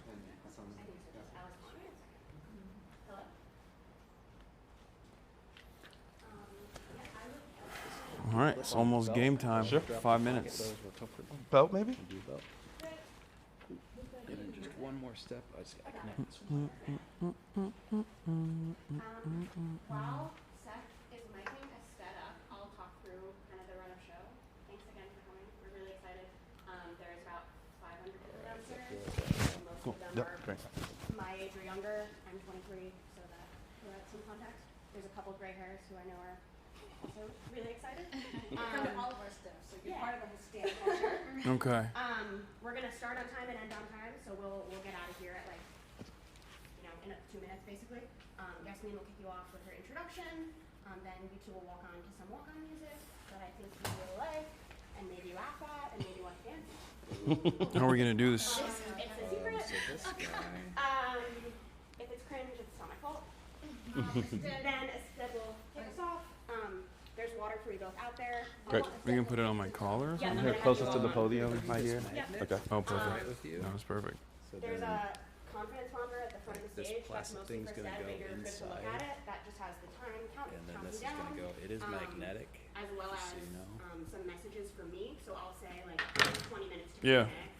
etc. We're gonna try to take as many student questions as possible. So I know you're prepped with a lot of questions, but we will try to go to Q&A at like 6:20. Gotcha. And take as many Yeah. as possible.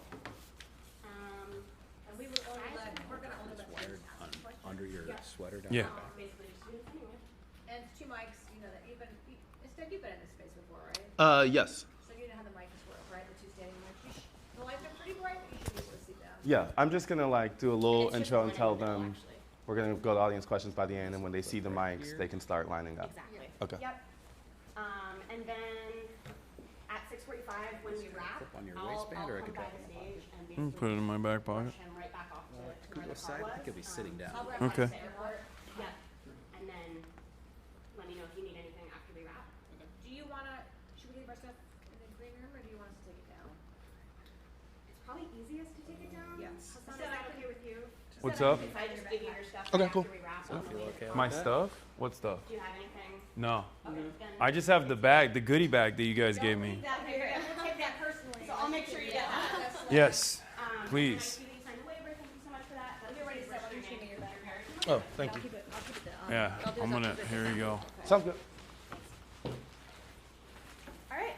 Ready when you guys are. Cool. Let's do it. Oh, let's take a group photo, right? Do you want to? Yeah. Let's do it. Let's see. I think we're good. You guys line in front of the little. Oh, that is so view, cute. whatever. Yeah. The view is beautiful, but the light's still too hot. Yeah, no, the light's not gonna work, so here's fine.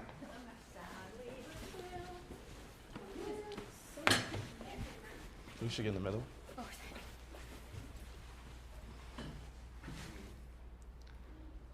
Which camera, guys? Do this. That one. Okay, okay. Hey, that's just film. Awesome. Thank you. Thank All you. right. Cool. Those are great pants. Oh, thank you. Doichi was wearing them. Am I saying Doichi?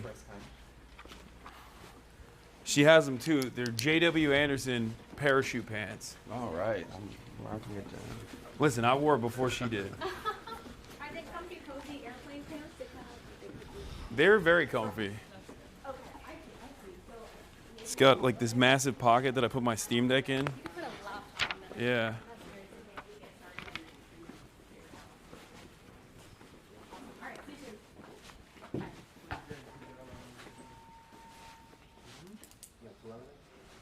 So at some point, I'm going to split to set up in the crowd. And Yeah. Yeah, I think once we go downstairs, you can split. Chat, bear with me a minute. As soon as we get down there, I'm gonna have you walk up. Yeah, we've done this before. And then there'll be music after you're done. Okay. Do you want me to take it? Yeah. I'll put on your shirt. Pants look bad. Okay, chatter.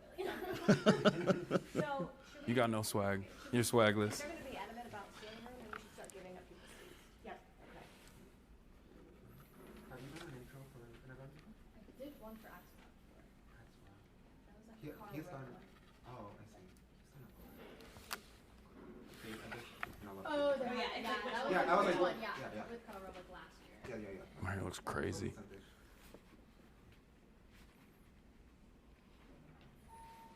We're getting some textures from students, they're gonna be upset. I've been lying. Sorry. I said All right.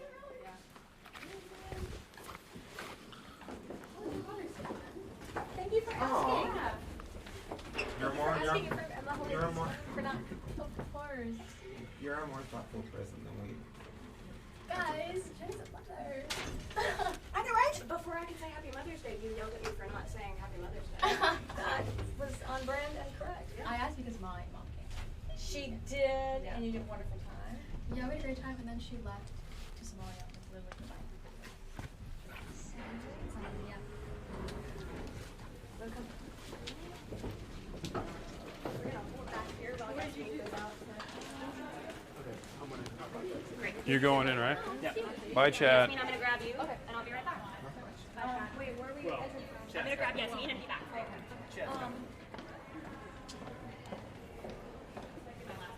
You're still mic'd up, by the way. Yeah, I was.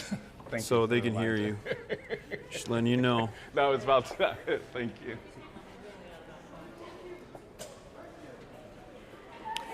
People forget sometimes, you know. No. I was just about to forget. Did you forget? What? You were saying. It's second nature to me. Camera all the time.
Originally from Istanbul, Piker began his career after college at the Young Turks, where he created the segment The Breakdown for the TYT network.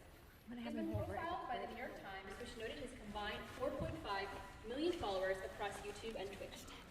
He rose to prominence during the pandemic and gained further attention for his coverage of the 2024 election cycle, all within an ever-evolving media environment. They look so excited. Hasan will be in conversation today with ASTEAD, national politics reporter at the New York Times, host of the podcast The Run-Up, and a member of the Institute of Politics Board. Some quick housekeeping before we begin. First, please remember to silence your phones. Second, when it's time for Q&A, 2 microphones will be placed in the audience, so please line up for that, and remember that priority for the first questions will go to students. Finally, please make sure to check upcoming IOP events, including Opposition in Very Difficult Times, featuring former IOP Pritzker Fellow, Genesis Davila, tomorrow, May 13th at 12:30 p.m. at the IOP, and Chicago Styles From Delta to Electric, Tracing the Chicago Blues Legacy, on Friday, May 16th at 12 p.m. at the IOP, which will be a great opportunity to explore and celebrate one of the city's most iconic musical traditions. You can register for both of those events on the IOP's website. Now, please join me in welcoming to the stage Hasan Piker and ASTEAD. Ready for this? Yep.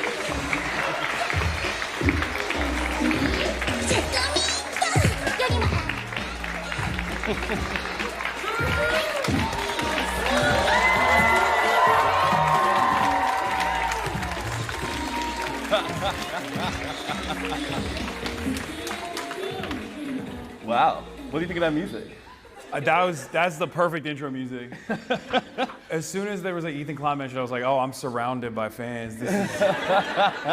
Yo, I'm so excited to be here. My name is ASTEAD Herndon. As they mentioned, I'm a politics reporter at the New York Times, and I am on the board of advisors of the Institute of Politics. And I'm super excited for us to be here with Hasan Piker and to lead this conversation today. I know they went over some of this stuff before, but I will re-emphasize a couple things. This, like a lot of IOP events, is meant to stoke political discourse, to engage in discussion, and even a little good-hearted debate, and I think that we're going to see some of that today, but it's also to engage with students. So there will be student questions at the end, and when you see the microphones come out, you do not have to wait. You can start lining up at that time. But I'm going to jump in here, and I think my questions are really going to go in a little bit of an arc to learn more about kind of where your career, how you found yourself here, and then get to some political stuff more towards the end. I think we broadly know your path, going from Young Turks, It's one of the biggest Twitch streamers in the country. But what is the origin of your interest in politics? And what was the moment where you decided to break off of the Young Turks and go off on yourself? Well, okay. So I was always interested in politics because I grew up in Turkey. And it's, you kind of get thrown into the realm of politics in Turkey because it's way more impactful, way more consequential than the way that a lot of Americans view it.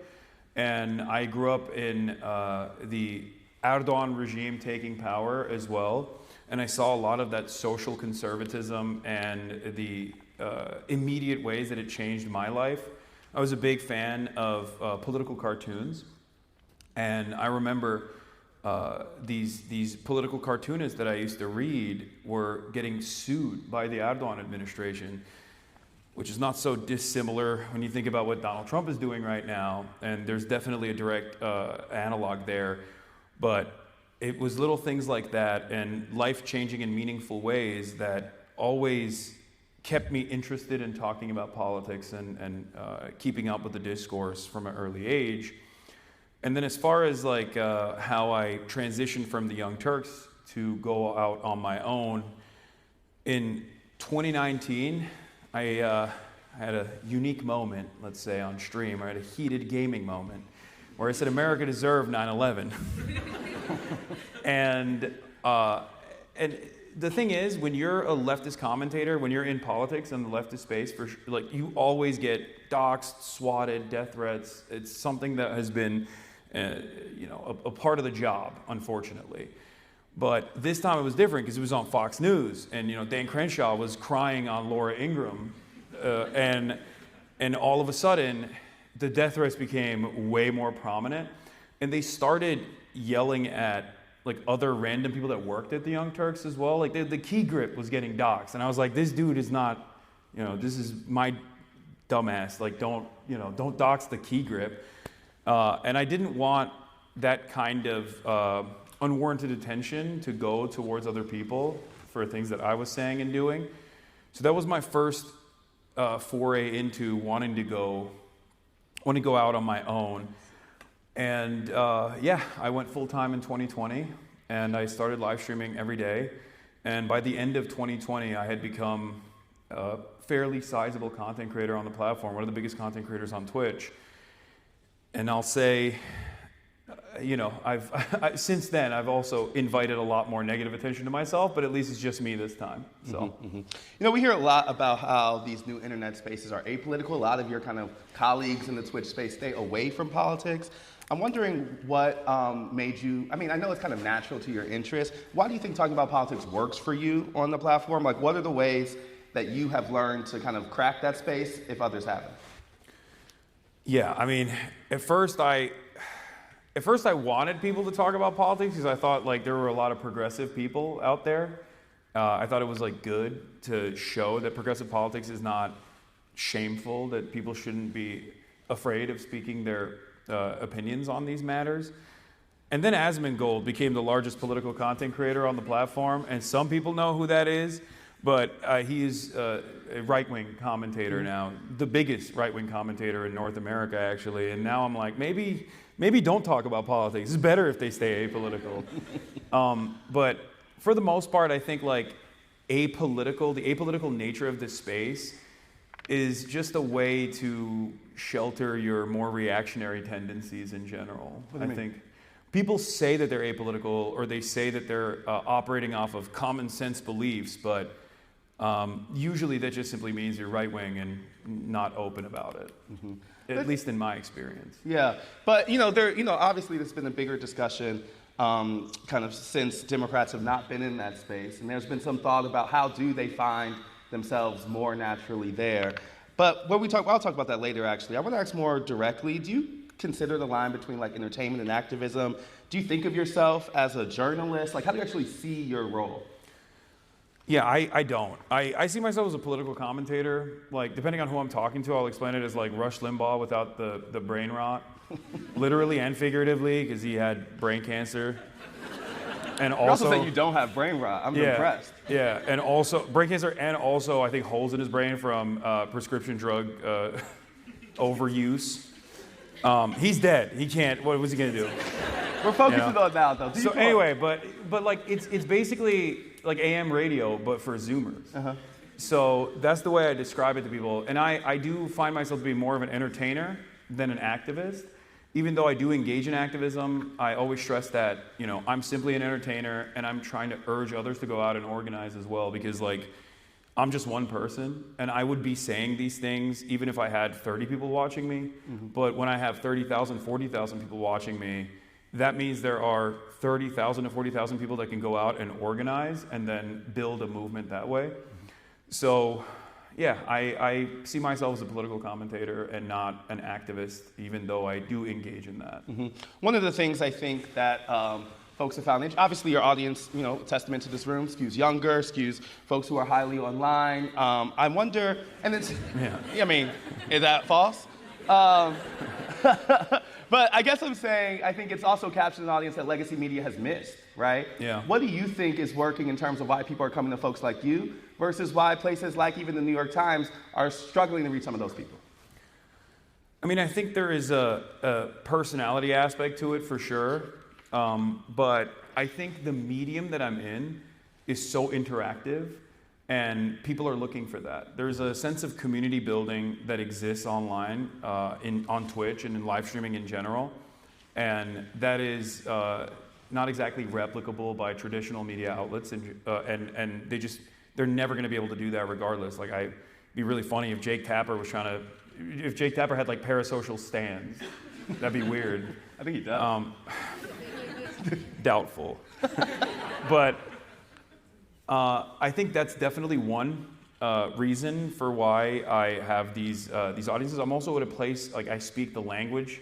I'm from a different generation, and I'm also not in the same traditional media orbit. So I wasn't put through the ringer to develop a certain way of speaking and develop an attitude that is like very DC media bubble oriented. And I think that is genuine and people appreciate that. To the point about the community, I found it really fascinating. Like, it's very obvious, you know, kind of the power that like folks like you hold. I could say I could add up every CNN hit I did of all last year. They did not derive enough interest or followers or conversation as doing one of those streams. But I also wonder if that creates a kind of feedback loop. Like, when I'm doing a story, I don't have to really think about audience or immediate kind of reaction. Do you feel kind of a pressure because you're in a kind of continuous relationship with audience? I mean, do you worry about saying some stuff because the chat won't like it? No.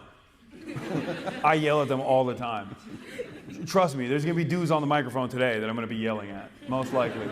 It's normal. It's a normal part of the process. Like, some people, I think there are certainly people that are audience captured in that regard, but like, for me, I care. I'm way too stubborn and way too brutally honest and maybe a little autistic.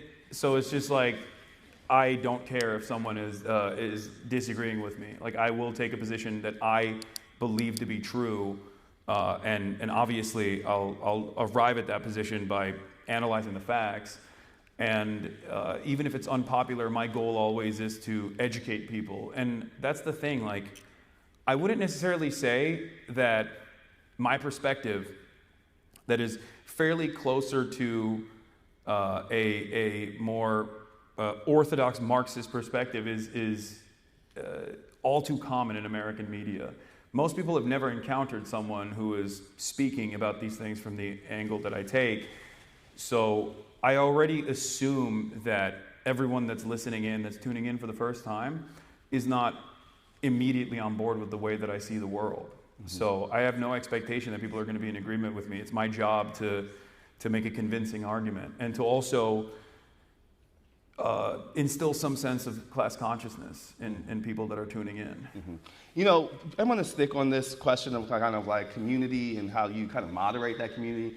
You mentioned to me when we were talking the other time just about the efforts you all go through in terms of chat moderation. And I found it really interesting because, you know, those type of spaces has been home for bigotry, slurs, things like that. How much time do you have to spend curating that community and moderating? I mean, it's an ongoing process. It's something that I always have to work on because I have a lot of other places will safeguard their community. They'll have like paywall, like membership only access if you want to communicate.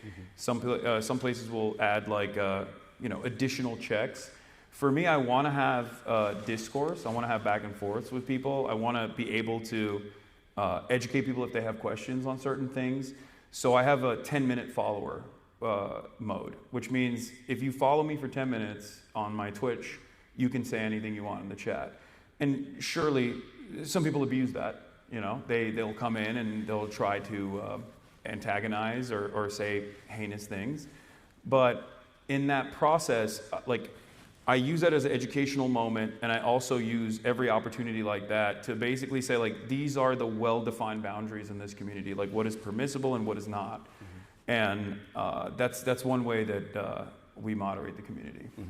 To the point about the kind of audience capture, particularly around young people, so much of the discussion has been around young people's disillusion with the political process. I think you speak directly to that. I wanted to see, do you consider yourself trying to overcome that disillusion, or are you just kind of relating to it and kind of wallowing it? Or do you see that kind of education piece as you trying to move people out of their disillusion? Oh, for sure. I think that disillusionment is a huge problem because everyone has a tendency to fall to the whims of nihilism. And I feel like that's really bad for political progress in general. It's really bad for political mobilization in general.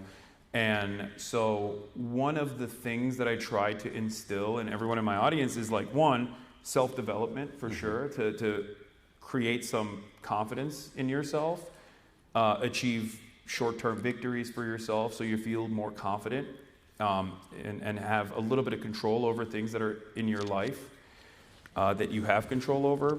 But overall, I think I try to push everyone towards political activism for that reason, organizing, community organizing or labor organizing with unions, because it's one way that I think people can immediately impact their material conditions in a way that's meaningful. And that, I think, inspires them to keep pushing for more and more and hopefully build a larger network that can resist against certain things that this administration is doing. You become a voice for Democrats really asking the why they lost question since the election. I just wanted to start by posing that to you as we start talking about change in parties. Why do you think Kamala Harris lost? Where do I begin? I've talked about this so much at this point, but Democrats are zealots. They are they're so married to the idea of maintaining institutional control, maintaining the infallibility of institutions, and third-way neoliberalism, where they think that a little bit of market regulation, maybe with a lot more deregulation down the line, is how we're going to magically improve people's material conditions at a time when we have incredible wealth disparity and 600,000 people sleeping outside every night in the richest country on the planet, in the richest country throughout history. And I feel like people see these inequalities, and while mainstream media and many other resources that people rely on are constantly telling them, no, this is normal. Everything that you see is actually normal. I think there is a great sense of discontent and anger. And if left unchanneled, you have right-wing reactionary movements that can take that anger, recognize it, and then move it to an unproductive place that benefits their political purposes, as the Trump administration so correctly did, by taking the anger and animosity that people felt and then saying, you're angry not because your boss is fucking you over. Can I curse here? Is that allowed? Okay. It's too late for that. Yeah.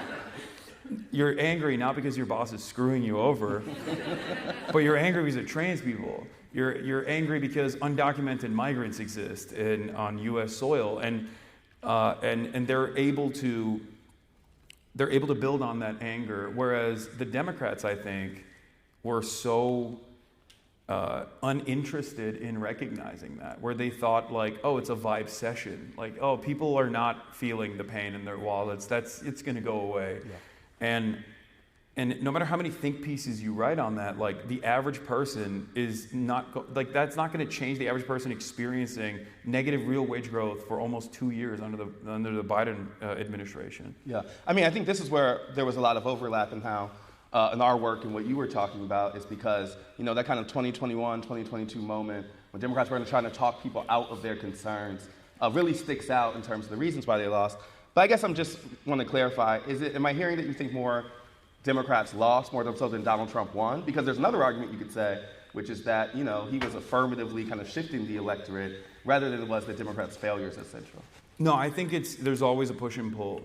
And yes, for that reason, I think the Democrats were definitely responsible for their own defeat, for their own demise. And they were responsible not in the campaign cycle. They were responsible early on. I went back and looked at my earlier reporting in the month of February in 2021, where immigration was becoming a problem. We had that image of Customs and Border Patrol on a horseback, whipping Haitian migrants at the border in Texas. And I remember even back then saying, if they don't actually go along with the mandate that they had, with the mandate that Biden had on his first 100 days of immigration, where he was talking about building pathways for amnesty and all these things, if they don't actually fulfill those promises and they don't counter message against the Republicans on this issue, they're going to keep hammering this button over and over again. And the media is absolutely going to go along with it.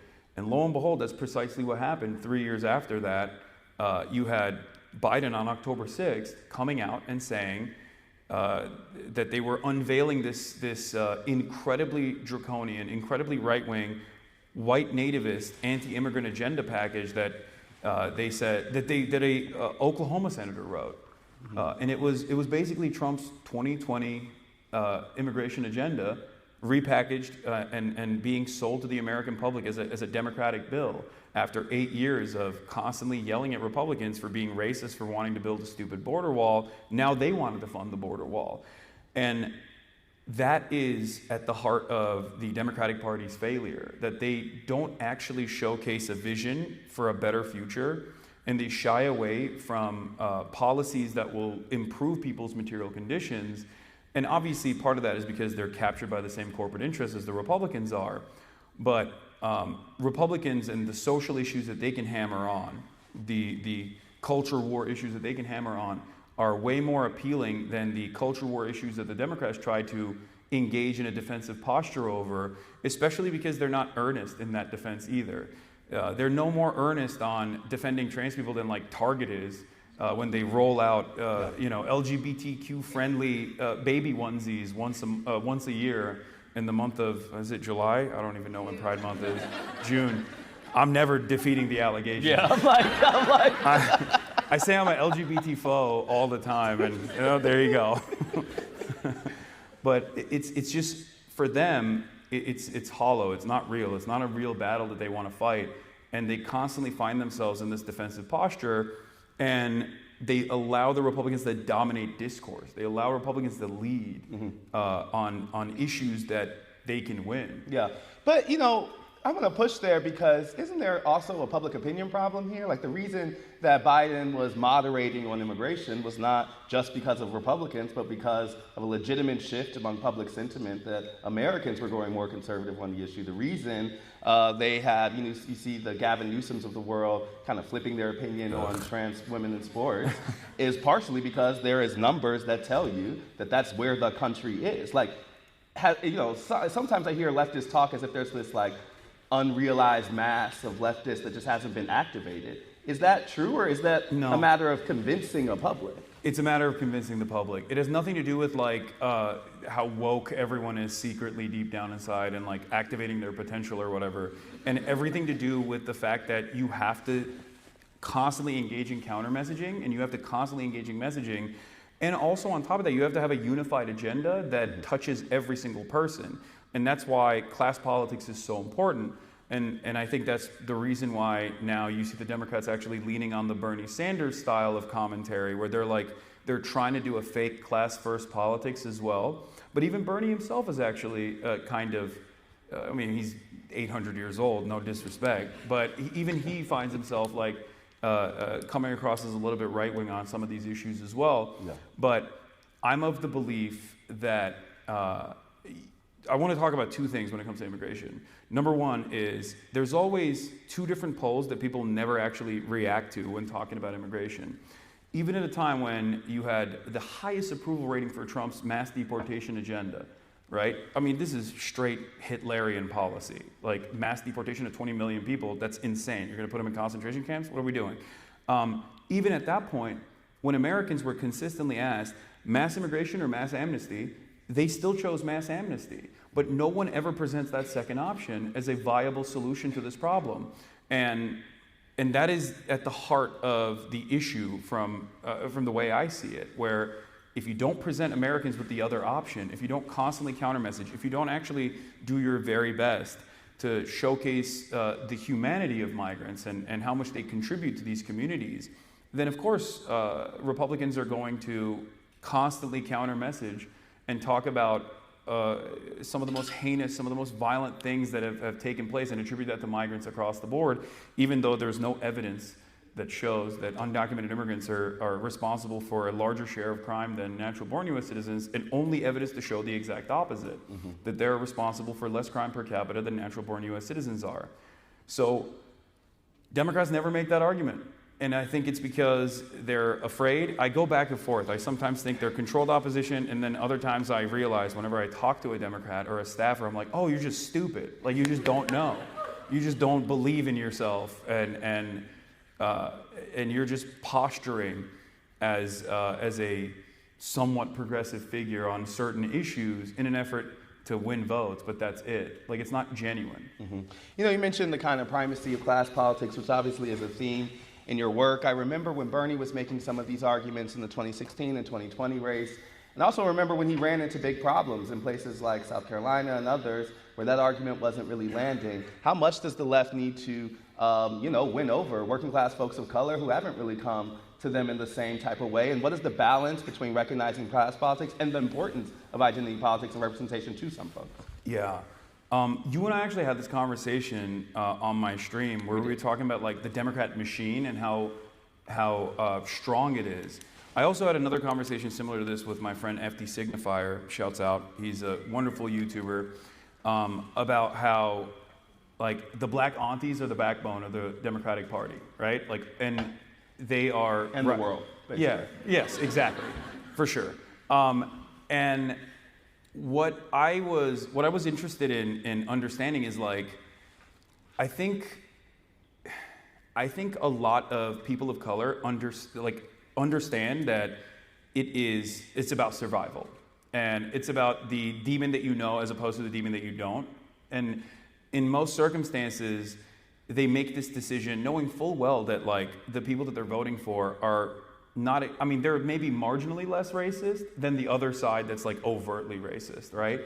And I think that because there's so much strategic voting that takes place in that regard, I think as long as you can make it out of the primary structure, like a figure, no matter how populist they are, no matter how like left-leaning they are, no matter how predisposed with class politics they are, will be able to captivate the attention of like the base of the Democratic Party. Like people that find themselves in a position where they're voting for Joe Biden, whether because they love Joe Biden or because they think that he's a safer bet, are definitely still going to vote for whoever the Democrat is. And I think that's the base of support that we can bring over, rather than try to craft a message specifically for that base of support. Got it. You mentioned the scenes in first Trump administration, specifically I remember the whip and the immigration moment. I think about that time too because there was so much public pushback on some of those things. I remember folks going to the airports when the Muslim ban dropped and things. Yeah. Do you still see that same level of engagement? I imagine like you're on the pulse of the resistance maybe. Like why aren't people in the streets? That's actually a really great question. I think that there's two problems. One is the disillusionment that people feel because I think in the aftermath of the Black Lives Matter protests that took place in 2020, where a lot of people in this room did all of the right things. Like you did it by the book. You went out, you protested in the streets, you yelled at your congresspersons, you tweeted, okay? You did it all. And then when the election came around, you went out and you voted. You held your nose and you voted for Joe Biden, even though he was very visibly deteriorating. And it didn't matter because it was like, it's better than Trump, right? And then nothing came of that. And I feel like that creates a lot of disillusionment amongst young people and just virtually any American that participated in this process that looked at that and went, well, we saw no reforms whatsoever on policing. And as a matter of fact, most of the Democrats were predisposed with like positioning themselves as against these organic movements that were born out of Black Lives Matter. And surely there was people going maybe a little too far in terms of maybe not putting their least radical positions out there. But overall, I think that created a lot of nihilism that we haven't really examined thoroughly. So that's one reason why I don't think a lot of people are even protesting Trump to the same degree as they were last time around. Because last time around, he was also seen as an aberration. Like, this is not us, when, this definitely was us. Like, Trump is a perfect beacon of American stupidity. And it always bothered me when people say, like, this is not, I'm like, what is democracy otherwise? This is us. No, that was definitely us. And it still is us. But I think in terms of the immigration, like, the conversation definitely shifted to the right due to very little interest from the Democrats in terms of counter messaging. And they got completely captive to white nativist sentiment. And if you recall, you and I had another conversation when you brought up your follow-up on the Run Up podcast, where you talked to these people and you were like, what are you worried about right now? And if you told me that immigration was not at the forefront of anyone's mind, pretty much. And I told you then, and it started to happen already, that eventually it will, because people are going to start developing too much resentment towards this administration's unjustifiable immigrant detention policies. And since we had that conversation, he's underwater even on that issue as well. And the reason why that happened is because they made a major mistake with Kilmar Abrego Garcia. They detained and refused to do due process for virtually all of these migrants that they had captured and sent to CICOT into this like slave labor prison structure in El Salvador.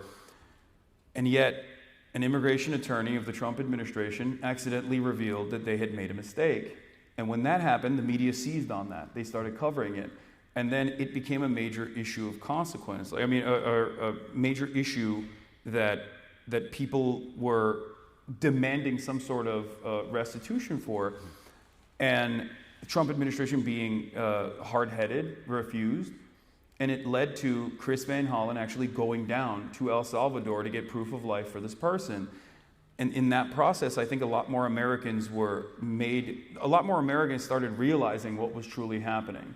Because they're busy. Everyone is busy. Mm-hmm. They're focusing on their own lives. They've completely checked out of politics. But like, when an issue becomes noteworthy enough that like a lot of outlets are covering it, Americans still do have a collective conscience where they go, okay, that's really messed up, and we shouldn't let that happen. And that momentum is only going to build from this point on, because it's not like the Trump administration is going to back away from doing these unjustifiable detention policies. And it's only going to escalate further. And then you'll start seeing more protests in the streets. Mm-hmm. One more question on Democrats before we move on. There's another argument I've heard some folks say, that like it wasn't a matter of message, it was just that they weren't in the right places, right? Like they actually bring those to people. That Democrats had kind of lost culture more than it is a need for policy shift. I know your team, they need to change their policies, but if we're just focusing on kind of where they deliver their message, how do they get back into culture? They should just go on Call Her Daddy. That was good. I mean, no disrespect to Call Her Daddy, but it's just I don't think you can. I mean, to that point, I remember that interview as like a moment when Democrats were bringing their same message just to a new place, right? Yeah. That seems like part of the problem. Yeah, but if the message is shit, it's not going to resonate with people. Like Kamala Harris's brilliant campaign message was like $50,000 in tax breaks for small businesses. Like she kept saying, like, I am a small business. I love small businesses. It was like, that doesn't resonate with people that are having a hard time struggling to pay their bills. You know what I mean? You really think people vote on policy first? I think people vote on an earnest communicator that can promise them a better life. And that is not what the Democrats do in general. They never come across as earnest. They come across as entitled, smug, elitist. And also, two, the policies are far too technocratic in their approach. Like, look at Elizabeth Warren versus Bernie Sanders as an example. Elizabeth Warren and she's done fantastic work with like Lena Khan, for example, and on the back end, on the policy side, like CFPB is brilliant, it's fantastic. But Elizabeth Warren as a campaigner, unfortunately, is a freaking nerd. It's just not, that's gonna resonate well with like people on Twitter. That's gonna resonate well with like college educated people, but you're not making an impact with like regular Americans. You're not, if your messaging discipline revolves around this technocratic approach, then it's not going to work. Sometimes you have to engage in this kind of populist sentiment in the way that Bernie did, which is why I think he saw a lot more success. I wanted you to tell, you mentioned you being detained at O'Hare yesterday. I wanted you to talk about that story and tell me about that experience, some of the questions I asked you. Okay. Great reception from Chicago. I will say. Last time I was here, I got kicked out of DNC. This time, Listen, time I got apprehended. We're the Pope's country. We're blessed. You can't bring us down right now. They're gonna arrest the Pope when he steps foot. They're gonna be like, "What'd you say about J.D. Vance?" But tell us what happened. So I knew that this was probably going to happen. I'd seen a lot of TikToks of people talking about how like they got detained as American citizens at the border, and I was like joking about it, but deep down inside I was like, this is probably gonna happen to me eventually. And this was my first entry into the country with global entry as well. So I have global entry. For those of you who don't know, you go to the Department of Homeland Security and they let you it's like a fast pass, which is crazy. We've Disneyland commodified everything. But yeah, I'm supposed to be like a good traveler, which is why I'm supposed to cut the line, right? And I did that. I went through global entry, took my photo, everyone's getting waved away, and then as soon as I got to the Customs and Border Patrol, the lady was like, "Step aside, sir." I was like, "Oh, here we fucking go." I did. They took me to the back room into a detention center. I asked around when I was inside, like if people had American passports. Most of the people there did not. They were traveling from outside of the country. They weren't American citizens. I saw one American passport in the detention center for one of the people, and they would basically periodically come out. Agents would come out and be like, "All right, your name, and then you can leave." But I was sent to the back room. An agent came out and took me into the interrogation room, and it was a very creepy fluorescent light bulb environment where like everything was steel, like all the seating arrangements were steel and bolted into the ground. And they started asking me about crazy shit, like, do you like Donald Trump? They asked you directly, do you like Donald Trump? Yeah, they were like, "What do you think about Donald Trump?" And I was like, "Why are you asking me this? What does this have to do with anything?" And they just kept asking and prodding and asking me about Hamas and do I think Hamas is a resistance group or if it's actually a terrorist group? Are they bad guys? What do you think about Israel? What do you think about the war? What do you think about the Houthis? Now, are you engaging in like a discussion here or what? Well, I just kept repeating. Whenever he asked me about Hamas, I was like, "They are designated by the State Department as a terrorist group." But the substance doesn't really matter. I'm just asking about what is the pretense of why that is restricting you from getting in? Yeah, I mean, it's illegal for him to even ask me those questions. Like, they can't deny me entry into my own country for, even if I was like, "I love Hamas," they can't do that. Like, what do you mean? How long did this it is last? America. How long did it last? The whole process took over about 2 hours. And they went back and forth. Like, there was a point where he asked me all these questions, like, including drama, which was crazy. Like, he was like, "Well, it says here you got banned off Twitch." It's like, bro, you're an agent of the federal government. What do you mean I got banned off Twitch? Like, what are you, a Redditor? Like, it was insane. And he's like, "Yeah, care to explain that?" And I was like, "Yeah, I got banned off Twitch for, describing the concept of blowback." And that's the most positive way that I could tell him that I said America deserved 9/11 without him apprehending me. And then he's like, well, it says here that you wanted to kill a senator? And I was like, no, that's not what I meant. I was talking about like the Republicans being hypocritical. So how did it end? Basically, he left, he came back, and then he asked me like the hard-hitting questions. Like, if you say yes to those, you're going to jail. Where he was like, have you ever been in contact with someone in Hamas or Hezbollah or Houthis? I was like, no. I was like laughing at this point. I was like, no, I have not been. Do you have their number?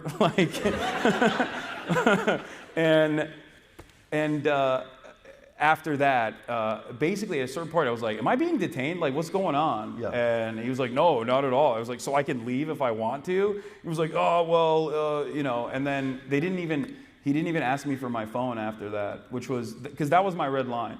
I wanted to test the boundaries. I didn't like immediately lawyer up or anything, because I wanted to see like what they were going to ask me, because I do have a decent amount of privilege, as opposed to like a random college activist, you know what I mean, who can be bullied in that situation. So I wanted to test like what they would ask and what they would prod about, and it was shocking. Like, it was shocking that these were questions that they were asking me, as though like they're going to deny me entry into the country. That is definitely worth entry. We have 10 minutes before audience questions, so y'all keep that in mind. And I think we're going to start putting some of the mics out. You all can start lining up as you have them. You mentioned some of your previous controversies. I want to ask. Oh wow, we're getting mass movement. Well, let's chill out. Let's walk, y'all. I told you I'm gonna yell. Let's calm down, friends. Okay, I want to ask directly about some of the controversies you referenced. Hit me. And you know, I would love an earnest response here. I mean, you mentioned some of the back and forth. There was a statement from the Chicago Jewish Alliance I'm going to read to you and would love for you to respond to. Piker has a history of making inflammatory statements, including America deserved 9/11, a remark that trivializes national tragedy, referring to Israelis. Don't laugh. Sorry. I'm serious. Referring to Israel as inbred and a dehumanizing stereotype that echoes historical anti-Semitic stereotypes, dismissing reports of sexual violence in the October 7th Hamas attacks, stating it doesn't matter if rape happened on October 7th, it doesn't change the dynamic for me. Such statements have prompted concern for public officials, and they mentioned some other folks. By inviting Piker to speak, the University of Chicago risks endorsing a narrative that endorses views as harmful and divisive. I'm posing this to you partially because I want a direct response, but also I think it's important for folks to hear a real answer to this stuff. We're not going to run from these things. We're going to talk about them directly. Yeah. I want you to, what do you, like, just respond. Okay. Yeah. The fact that like people still use that quote when I say like it doesn't matter what happened on October 7th, that doesn't change the dynamic for me, is like so revealing, because Israel is committing a genocide, and my position on this is clear, that like whatever happened on October 7th, the atrocities that took place on October 7th does not justify genocide, and it's really. Thank you. Well, I mean, this isn't a brave position, I don't think. Like, and that's what's so alarming, that like people will say that all the time. Like, people will put that in like the Free Press or Daily Mail or whenever there's like a hit piece written from these smear rags in general, and I'm always confused by that, because I'm like, what are you saying? So you're saying that it does justify genocide? Like, it's always come across as very confusing to me. And overall, yeah, I am someone who is firmly committed to combating anti-Semitism for my past decade of work. I've been doxxed and swatted by neo-Nazis in perpetuity for this reason. But I also happen to be a committed anti-Zionist, that I believe in the emancipatory cause for Palestinians. And I've never shied away from that position, no matter what. But something like America deserved 9/11 is obviously at least inflammatory. Oh, right? yeah. Like, do you ever think about the impact of those words? And do you have to, you know, I know it's an informal forum, you're kind of rolling with it live. Like, how do you wrestle with, you know, something that could be offhand, but actually be more meaningful? You know, actually be more hurtful, I should say. Yeah, I mean, I think that America deserved 9/11 in general was probably one of my most vindicated takes. Maybe I'm delusional about it, but in terms of describing the concept of blowback and explaining like how we got to 9/11, a lot of people were unaware of the machinations behind the scenes from Operation Cyclone, or even before that, even prior to that, in terms of like arming and radicalizing the Mujahideen and using them against using them in the Afghan civil war against the USSR, and what that turned into. That is a common thread in American foreign policy, is that people that we give arms to and offer a lot of training and support to inevitably turn on us for understandable reasons. So I don't shy, like, even if I say something that is hyperbolic in that moment, because I get passionate sometimes and I have what people call a heated gaming moment, it's ultimately, my message is clear. And does that get in the way of me reaching a broader audience? Certainly. I understand that, but it happens. Mm-hmm. It happens sometimes. So I hear you more have made peace with it than think it's a thing that you're gonna. I'm saying like a heated gaming moment for a lot of folks is just a heated gaming moment. Yeah. For you, it's a big audience. Yeah. So I'm saying, have you changed the way you think about those things? For sure. Especially because like I don't really appreciate all the doxing that comes afterwards and the swatting that comes afterwards, but it's definitely something that gets away in the message that I'm trying to present. And so for that reason, I do try to moderate every now and then, or try to regulate my temperature every now and then when I find myself saying something that might easily be misconstrued or is like explosive, right? But overall, mistakes still happen. I'm a human being. I own up to it, and that was one of those moments. Cool. Last question I have, and then we'll go to the audience questions. So much of your life is lived publicly. I find it kind of shocking, like just how much is just, how much just living out there you do, and how folks, really come to understand you, have a relationship with you because of that. I wanted to ask, what's something we don't know? What's a misunderstanding about you? What's something you've kept to yourself? And how have you regulated that? Ooh, that's interesting. That's not a question that I thought I'd be answering. I mean, everything is online except for, I guess, like personal relationships that I have. I try to keep private to the best of my ability because I don't want to invite, unwelcome attention to other people, because, I can deal with it, but not everyone is like equipped or should be equipped to deal with that sort of stuff. In terms of like something about me that people don't know, I don't know. I'm drawing a blank. I would say that I've never had a position where I think people should not have nice things. That's like the number one thing that people always be like, oh, rich socialist, what a hypocrite. But it's like, no, I want everyone to be able to have like enough disposable income so they can buy stupid shit. So that's, I guess, like one of the most common misconceptions. But I think people in this audience probably already knew my position on this because, you guys probably tune in every now and then. You're pro nice stuff. Yeah, I think, and stupid shit too. Like, not just nice stuff, like things that make you feel good. Okay, I'm going to ask you this question again in a little bit. I want you to give a better answer. Okay. We're going to go to audience questions. So remember, questions have a question mark at the end. They're not statements. And we're going to try to keep them as brief as possible. But please, let's go. Hello, my name is Alex Fuentes. I'm the second year at the college. I am Salvadoran American, so the immigration issue is very close to me. I'm going to shoot you a softball. So the issue I face with like working within the city is that a lot of people have felt not very invested in, or their communities have not been very invested in. So when we look at amnesty or looking at these programs for immigration, they face a lot of pushback. So what do you say to that kind of person? How do you fight the immigration issue as a Democrat when talking to those kind of people? Yeah, that's not a softball. That's a tough one. Because unfortunately, you're not wrong. I think a lot of people, like I said, are so busy with whatever is going on in their lives that they sometimes will be very selfish. And they refuse to contend with the reality that migrants, undocumented and documented alike, are all around us, and there are very important parts of our community.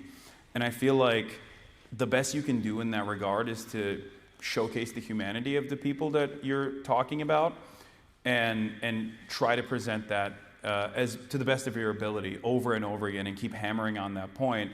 And And this isn't the best time to be able to do that either, because like understandably a lot of undocumented migrants especially are trying to hide to the best of their ability to not invite unwelcome attention and potentially some kind of federal regulation, ICE Gestapo agents coming and knocking down their door. So it's additionally difficult to do so right now, but I think community organizing and community programs would probably go a long way in that regard. Getting together and showcasing the different cultures that make up Chicago what it is. Thank you. Hi, my name is Cole, and I'm a fourth-year undergrad. So we kind of touched on this a little bit, but your radical stances and like very public-facing identity has led to a lot of like continuous pushback and outrage, which seems like you're at least reasonably competent dealing with. But I was curious about like how do you deal with the like emotional turmoil when this affects people close to you, like friends or family? How do you like deal with this emotionally, and also what steps do you take to prevent this from happening? Great question. Yeah. As far as, I can't speak to like people close to me, like my former podcast co-host or whatever, if that's what you're asking about, because like they're content creators, so it's different. Like it's a totally different beast. But in terms of disagreements that I have with people in my life, I try to manage that to the best of my ability by talking about other things, especially if it's a relationship worth preserving, especially because I know in the long term, I can convince them on some of these positions as long as I maintain this relationship without severing that tie. Because if you sever that tie, then you're basically losing that battle. That person will probably succumb further and further into reactionary ideology. So, it's good to find mutual interests that don't revolve around politics and try to hammer that on to the best of your ability. And like I always say, be normal, because in my normal day-to-day existence, I don't talk about, the Ansar Allah militancy in the Red Sea against the Israeli genocide, right? Like that's not a normal conversation that's taking place all the time. Having said that, there are certainly disagreements that I have in groups of friends, for example, with respect to trans issues. Like someone will say an off-color remark, and I'll be like, "Don't do that." Come on, you're being whack. Like there are subtle ways of moderating people in your life to make sure that they understand that that's not something that you find to be appropriate or funny. And also be cool. I think that goes a very long way, I promise. Being normal and being cool goes a very long way to make your politics more palatable to everyone around you. Thank you, appreciate it. No problem. I love coolness as like a thing that's just be cool, Well, I know maybe it doesn't come natural, but it is important. Yeah. That's next question. Hi, I'm Hayes. I'm a fourth year in the college. So my question, Hasan, is that you for a long time identified as a Marxist, or you've identified with Marxism in some capacity. Earlier you raised Orthodox Marxism. This was in large part what distinguished you in the Young Turks. But you're also something of a sort of critical left figure within the Democratic Party, something of an opposition figure. And so I want to ask about that, because there's a way in which the question of capitalist parties for the left is like the most traumatic sort of legacy or inheritance of the 20th century. I remember back in 2018, in Spears' kind of adjacent years on the internet, there was an old meme that went like, Bernie Bros killed Rosa Luxemburg. I don't know if anyone else, but the spirit is that it was social democrats in Germany which murdered, communists in the 1920s, 1910s. And it's it sounds insane, but it's not insane because it's not true. It's insane because Marxism is off the table in some sense. And so to kind of crystallize, but also the people who are saying that by and large supported Bernie, right? Yeah. It's So to crystallize this dilemma, there's some sense in which the political thrust of Orthodox Marxism is that capitalist politics and capitalist parties are utterly inadequate to achieve socially necessary, possible, and desirable goals, but nonetheless, independent socialist politics are impossible and off the table. So my question is, how do you understand the relationship between Marxism and Democratic Party politics, Marxism and capitalist politics more broadly? Yeah, great question. Well, Nancy Pelosi is obviously a communist, as everybody knows. No, I think that in order to build an underlying base of political education necessary for Americans to develop class consciousness, you still need to engage in some semblance of entryism, where you have to work with the tools that are readily available at your disposal. This doesn't mean that you cast aside your political message or your ideology or your movement, but it's simply to use the pre-existing readily available platforms that are given to you. That's why I'm on Twitch, I'm on Amazon, right? Like it's a wholly corrupt monopoly that abuses people around the planet, and even abuses small business owners in their predatory pricing schemes that they've developed. So they're even destroying petty bourgeois people. But having said that, it's still a viable platform to communicate a message, and that is always my goal, is to develop class consciousness and to develop a mechanism of pushback that is still backed by the existing labor force, with the hopes that eventually this could bring about a movement that could resemble a vanguard party, or at least turn the Democratic Party by force into a labor party, into a workers' party. Thank you. Hello, thank you for being here and taking our questions. So as I'm sure you know, you have a fairly large audience, probably more reach within younger people in the Democratic Party than politicians like Kamala Harris do. And with that comes a lot of responsibility, especially with statements that might be considered by some to be anti-Semitic or sexist, or reactions like laughing in a circumstance where it's not appropriate that might signal to college students that it's appropriate to laugh. Mm-hmm. And so I'm curious what kind of steps you're taking to ensure that as a messenger who's trusted by so many young people, you're not engaging in any sort of discrimination or anti-Semitism, and really engaging in a productive discussion about politics. Great question. I try to stress the importance fairly regularly of, especially at a time when anti-Semitism has exploded, from Kanye West's latest song all the way down to some of the most prominent conservative pundits openly agitating towards anti-Semitism, using cynically what is going on in Gaza to develop a heinous message that then attributes all of those crimes to Jewish people. I find myself virtually every day speaking out against that and decoupling Zionism and Judaism on a regular basis in an effort to educate people that might find themselves on the whims of unexamined anti-Semitic tendencies. In terms of like laughing at certain things or coming across as anti-Semitic, there are a lot of groups and a lot of people that, especially in the online space, that predispose themselves with drama. So they're always going to try to find the most nefarious frame to present me in the worst light possible.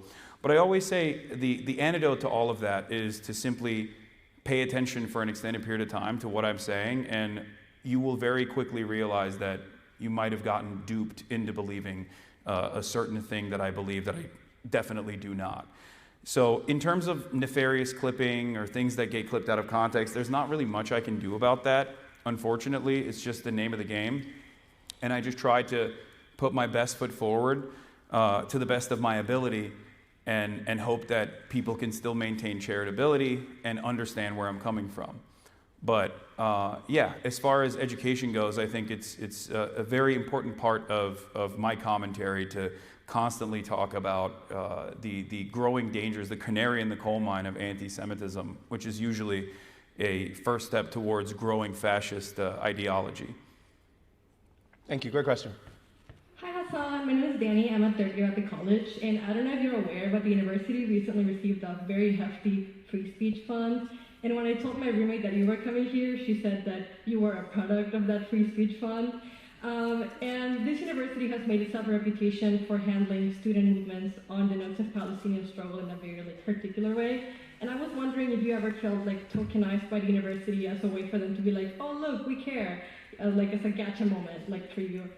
Well, just as a fact point, he's not here from the fund or from other, he's here from the IOP. and because Are you tokenizing me instead? yeah, and because I asked him to come. No, he asked No, me. I think that this is actually the opposite of that. We're here to engage in the earnest point of that discussion, and so I would just want to say, factually, that's not how we can. But you want to answer that yourself? No, I mean, I don't know anything about the free speech fund. What are you? Where's my money? If you're not, we're both asking the same question. Yeah, no, I love ASTEAD. He's great, and he wanted me to come and speak to you guys, so I was like, yeah, I'll do it. It wasn't like a... And very earnestly, I think it's just an effort for places like the Institute of Politics to be where students are and to engage in those type of discussions. So I think it's the opposite of tokenization. I think it's earnest. Thank you. No problem. Hello. Thanks for speaking with us today. My name is Robbie. I'm a second year at the college. So a few weeks ago, I witnessed a student rip down a poster on campus that said, "Come learn about Judaism." Simply that. When I told the individual to stop me, he told me, a Jewish student, that I was sympathizing with Nazis. So my question to you, do you think anti-Semitism on college campuses is a problem, and how should we work to combat it? Oh, anti-Semitism is absolutely a problem on college campuses. It's a problem everywhere. It's like any other bigotry. If left unexamined, and especially at a time when material conditions worsen, it's going to get significantly worse. In terms of the packaging of Israel's actions with Judaism, I think that this is a common issue that at least Jewish members of my community are always struggling with, where they talk about the unfortunate fears that they feel as far as like people associating them with the actions of Israel. And this is a great example of that, where this person absolutely was doing that, where this person thinks like, oh, you're a Nazi, you love Israel because you're defending a sign that says, come learn about Judaism. Like, Judaism has nothing to do with Israel. Judaism has nothing to do with Zionism. And I feel like the more we educate people... Sorry, man, I gotta speak up, man. I came back from New York, I went to Rutgers, and I made a song about the hostages. Jewish, what do we say at the end of Passover? We say next year in Jerusalem. Okay. We're trying to actually engage in some question and answer. Can we? You're skipping all the folks who stayed in line and are patiently trying to ask their question. No. We don't need to boo y'all. It's okay. It's okay. Is bro about to rap?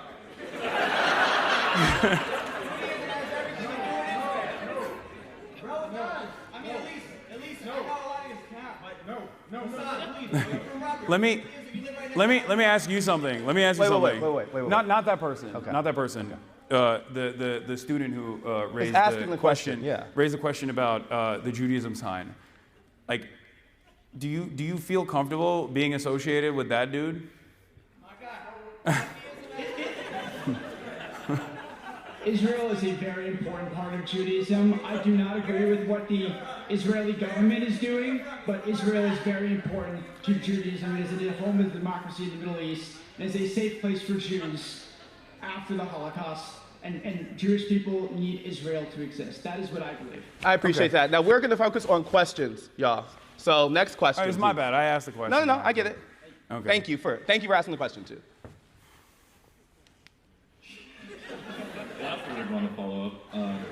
Hi, my name's Colton. I'm a first year at the college. My favorite part of your ideology has always been your incessant focus on charitability, and I guess it's what you talk about all the time. But for the average American voter that we talked about in this talk, who only votes on emotion, who doesn't have the time to engage in that, they are more susceptible to the conflation that Sam Cedar just talked about in the conversation you had with your former co-host. So when you lead your examples by case studies and evidence and all of these things that those voters whose vote counts just as much as everyone in this room aren't receptive to, how do you adjust your framework to supply evidence that is less academic but still combats that inflation and still showcases that charitability? Good question. I think it doesn't have to be rigorous and academic. Like when we're making an argument, it doesn't always have to. You can rely on emotional appeals. Like, you don't have to be a robot. Like, there's no debate moderator that's going to tell you, like, that's an ad hominem, you're not allowed to do that. Like, you can do whatever you want. It's like a cheat code, really. Like, you can use all the logical fallacies at your disposal if you want to explain something to people. It's very effective. That's what most people online that love debating do. They try to rationalize those sorts of things, but that's pretty much what they're engaging in. And as far as like maintaining endless charitability, my starting position on this is that I understand that this is a settler colonial nation that was designed by slavers and was built on the fundamentals of erasing the indigenous population. And a lot of social conditioning plays a role in our everyday existence to normalize that sort of thing. And therefore, of course, people are going to have a starting position that is reactionary on a lot of these issues. So as long as you remind yourself of that and take on that emotional labor, you'll be able to overcome this. You'll be able to make a convincing argument. As if, like I said, if you're normal and cool and try to talk to people and meet them where they're at and recognize some of the common points of struggle and pain that they experience, you can always package that back up to whatever kind of social malady that they are representing and move them away from that. Thank you. Hi, I'm also from the college, 4th year. I remember you guys both mentioned, or there was a topic that was raised about disenfranchisement, feeling like hopeless, you know, we bought into whatever campaign, and then another campaign on the left, on the right, both sides or whatever. And then there's also the question, the topic of, do people actually vote on policy?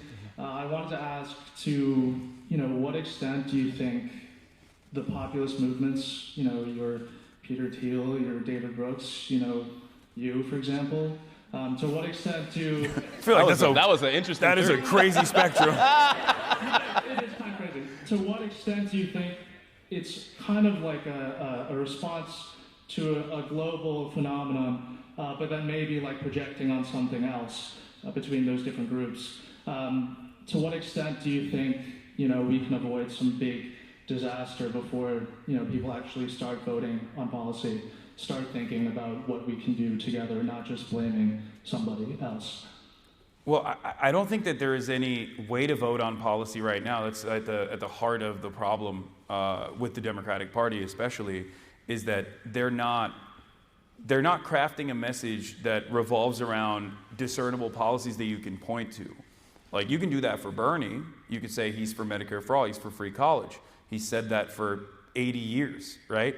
But you can't really pin down the Democrats on issues like that. So then, because they do not have a coherent, policy-focused message like that, no like tangible legislative action that you can associate them with, they are associated with whatever the Republicans present them as. Kamala Harris doesn't care about you because she's too busy trying to do transgender bottom surgeries for Guatemalans, and it's like, all it takes is like one clip from an ACLU seminar that Kamala Harris answered that question on for Americans to go, oh yeah, that is weird. Why does she care only about that? I don't think she cares about anything.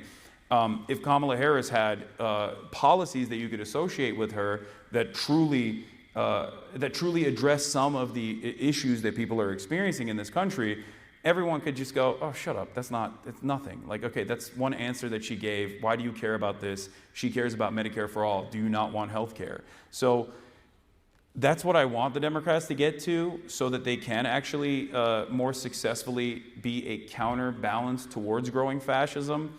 But you're right, if they don't do that, then we're cooked, and we're just gonna keep spiraling towards barbarism. Yeah, I mean, recognizing that some people don't just vote on policy and some vote on vibes, there's one answer to change that. The other answer is to have better vibes, like that too. Yeah, like Barack Obama spoke to people who were voting for a whole bunch of reasons. No, but I'm saying a successful electoral politician does all of the above, is what I'm saying. So that's the only example I'm doing. Thank you.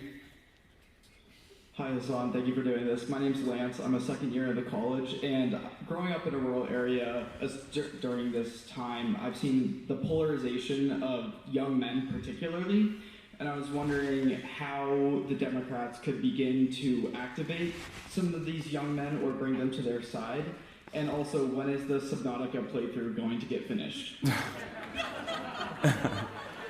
I don't even know what that second part Subnautica is a game I played, but I got too scared to finish it. Oh, okay. It was very scary, in my defense. It's a very scary game. It's underwater horror. It's anyway. Young men. Yeah, about young men. I think that there are a lot of people that are genuinely incredibly insecure in the manosphere space that present themselves as this like hyper masculine idea of like what a 14-year-old would think is like a cool person, and the best antidote to that is to focus on hobbies that are productive and you know, improve yourself, improve your body, engage in the act of constantly choosing to better yourself and be a positive figure for people around you. And that's what I try to do, at least. And I think if more people were to do that, young men in particular, would be more responsive to that. Gotcha. And how can the Democrats activate those voters? We only have a couple more minutes. Can we just stick with one question? Thank you, though. I appreciate it. This is the last question. Yeah. Thank you so much. Thank you very much. My name is Cassidy. I'm a second year here at the college. You know, there's the old joke about, oh, to be a real leftist, you have to read XYZ pieces of literature, you have to know all these thinkers, whatever. But I've also seen a lot of attribution of the growth of the younger right-wing base with the, you know, decade-old now alt-right pipeline, and, you know, its modern incarnations, as were briefly spoken on. I was wondering how you think it would be possible to cultivate long-lasting leftist spaces online when there's such high perception of barriers to entry? I mean, I don't think I engage in dense literature, and I don't think anyone should really do that because the entire incredible sentence at University of Chicago. Yeah, well, I mean, like when you're communicating, when you are engaging in the act of propaganda, not as like the way that people understand propaganda, but as just like telling a message. I think it's on you to simplify said message rather than try to point people in the direction of dense literature that's like very hard to tackle. And I try to do that with everything that I engage with, whether it's like me doing crime reacts or you know, reacting to a YouTube video. This is what I believe, so this is my worldview. So I try to bake that understanding of the world into everything that I do, and slowly but surely hope that people develop this different perspective. And I think everyone can do that, but it does require a little bit of reading ahead of time in order to get there, because to be able to describe difficult to broach concepts in simplified terms, you have to develop a very good understanding of said concepts. So it's good to read. Sorry.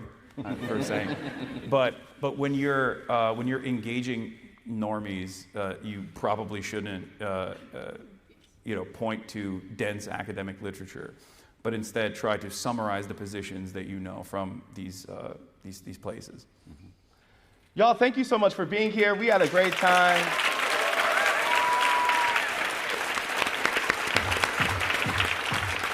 And make sure you follow some more events with the IOP and stuff. Cool. Are we going this way? Okay. Get your mic. Deal. There wasn't like a lot of issues. No, I think. no, I'm not gonna get sworn. Yeah. We gotta grab this mic.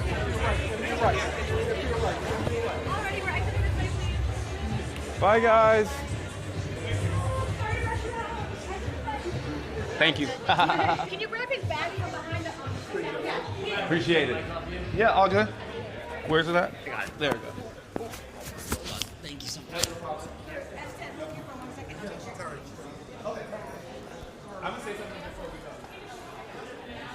You're in my hands now, chat. Instead, you're still mic'd up. Oh, you took his mic? I need you this way. Oh, this way?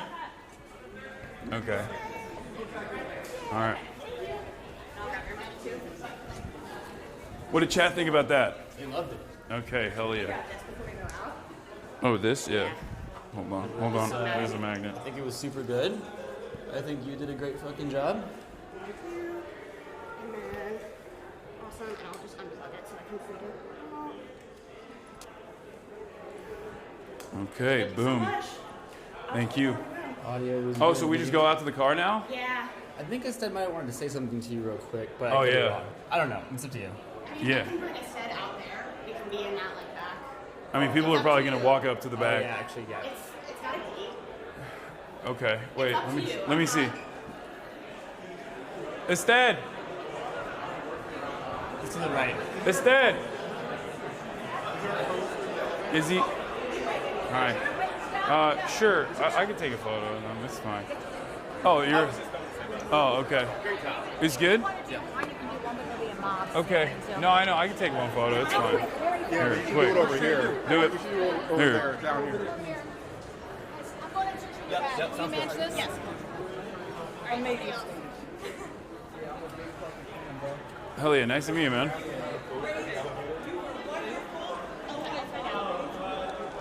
Thank you so much. No problem. Nice to meet you guys. Have a good night, guys. Thanks for coming. Hi there. I'm Hi. Amy Heitkamp. I'm Yeah. the director Nice of to the meet you. Institute of Politics. Also, obviously, so one of focusing on those North horrible Dakota. Democrats. But no, she's been really encouraging of us having these events and such. So Hell yeah. make sure Thanks y'all so much encourage. for coming. Oh, thank you. Thank you for having me. Yeah. That was good? Good job, Are you you happy with all that? I think this is what we need to lively this. We need to go directly at it. Yeah. I was hoping if I asked the anti-Semitism, every question would not so be about it. But Yeah. you know, it is what it is. Yeah. I wish I would have talked to that one student more, but I felt like we needed need to keep going. But I'm glad there was at least, some ability to go right at it. And not the one rapper guy. That was awesome. That was crazy. He tried to bring a big boombox in, but we asked him to keep it outside. I don't know what he was gonna play. So He was gonna play a song, probably. Yeah. That's awesome. I think I've seen his songs before. And Norma should be back here with you guys. All right. Or should I go back to the hotel? I feel like we have time to do that, Yeah, we'll go back to the hotel. yeah. It is on the way, technically. It is. Traffic to O'Hare can be a nightmare. Let's route it right now. Let's route it. Hey, just like Hi. definitely be careful. Sorry, this is Madison. I'm Nice to meet you. of yours. I'm a really big fan. I work here. Oh, do you want to take a photo? Yeah, can I get some autographs? Is that okay? Yeah. Okay, it's gotta be speedy, but Yeah, no, it's we've fine. got a couple minutes. I'm really glad you guys got to I know, get to I'm, meet each other. I know, I've been working downstairs and it's been a while, so I'm like, okay.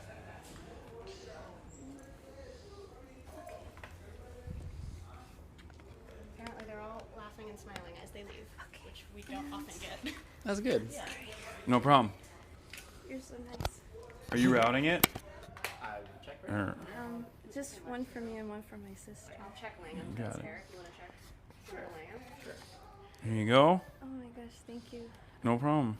We've been fans of yours since 2018, 2019. Oh, hell yeah. So I'm really stoked about this. Keep doing what you're doing. Oh, I'm gonna keep trying. I really appreciate Yeah. it, and you did great on the debate. Oh, thank you. The Ethan Klein. I Oh, really thank you. appreciated it. Thank you so much. There's Nice a to kid meet out you. there who was in tears and said that you were his safe space in the Zionist family and you helped his political awakening. And I promised him I would tell you. His name Yeah. is David. It's nice to. That's nice to hear. It's. What? I'm gonna be so early. Wait, let me. It's like an hour to It's get gonna be up bad there. though. And it might get worse. Yeah, so the traffic has been really bad recently. You're going over here? Yeah. Yeah. I would recommend you just go straight here. And then I'll just call an Uber to. Okay. Well, you're gonna. I just think your mic, but that's Oh yeah. Okay. Well, I'll end it here then before I get in the car. All right, everybody. That was wonderful. Shouts out ASTEAD. Shouts out the University of Chicago. Institute of Politics. Yeah, Institute of Politics. That was a fantastic experience. Hope you guys enjoyed that. I'll of course be live tomorrow at my regular same time, same place. You already know. And let me turn this on real quick. Okay. The internet's very bad over here, but yeah, I hope you guys appreciated that and enjoyed it, and it was informative and enlightening. If you guys liked it, maybe I'll do more the college campus stuff. But I'll see you tomorrow.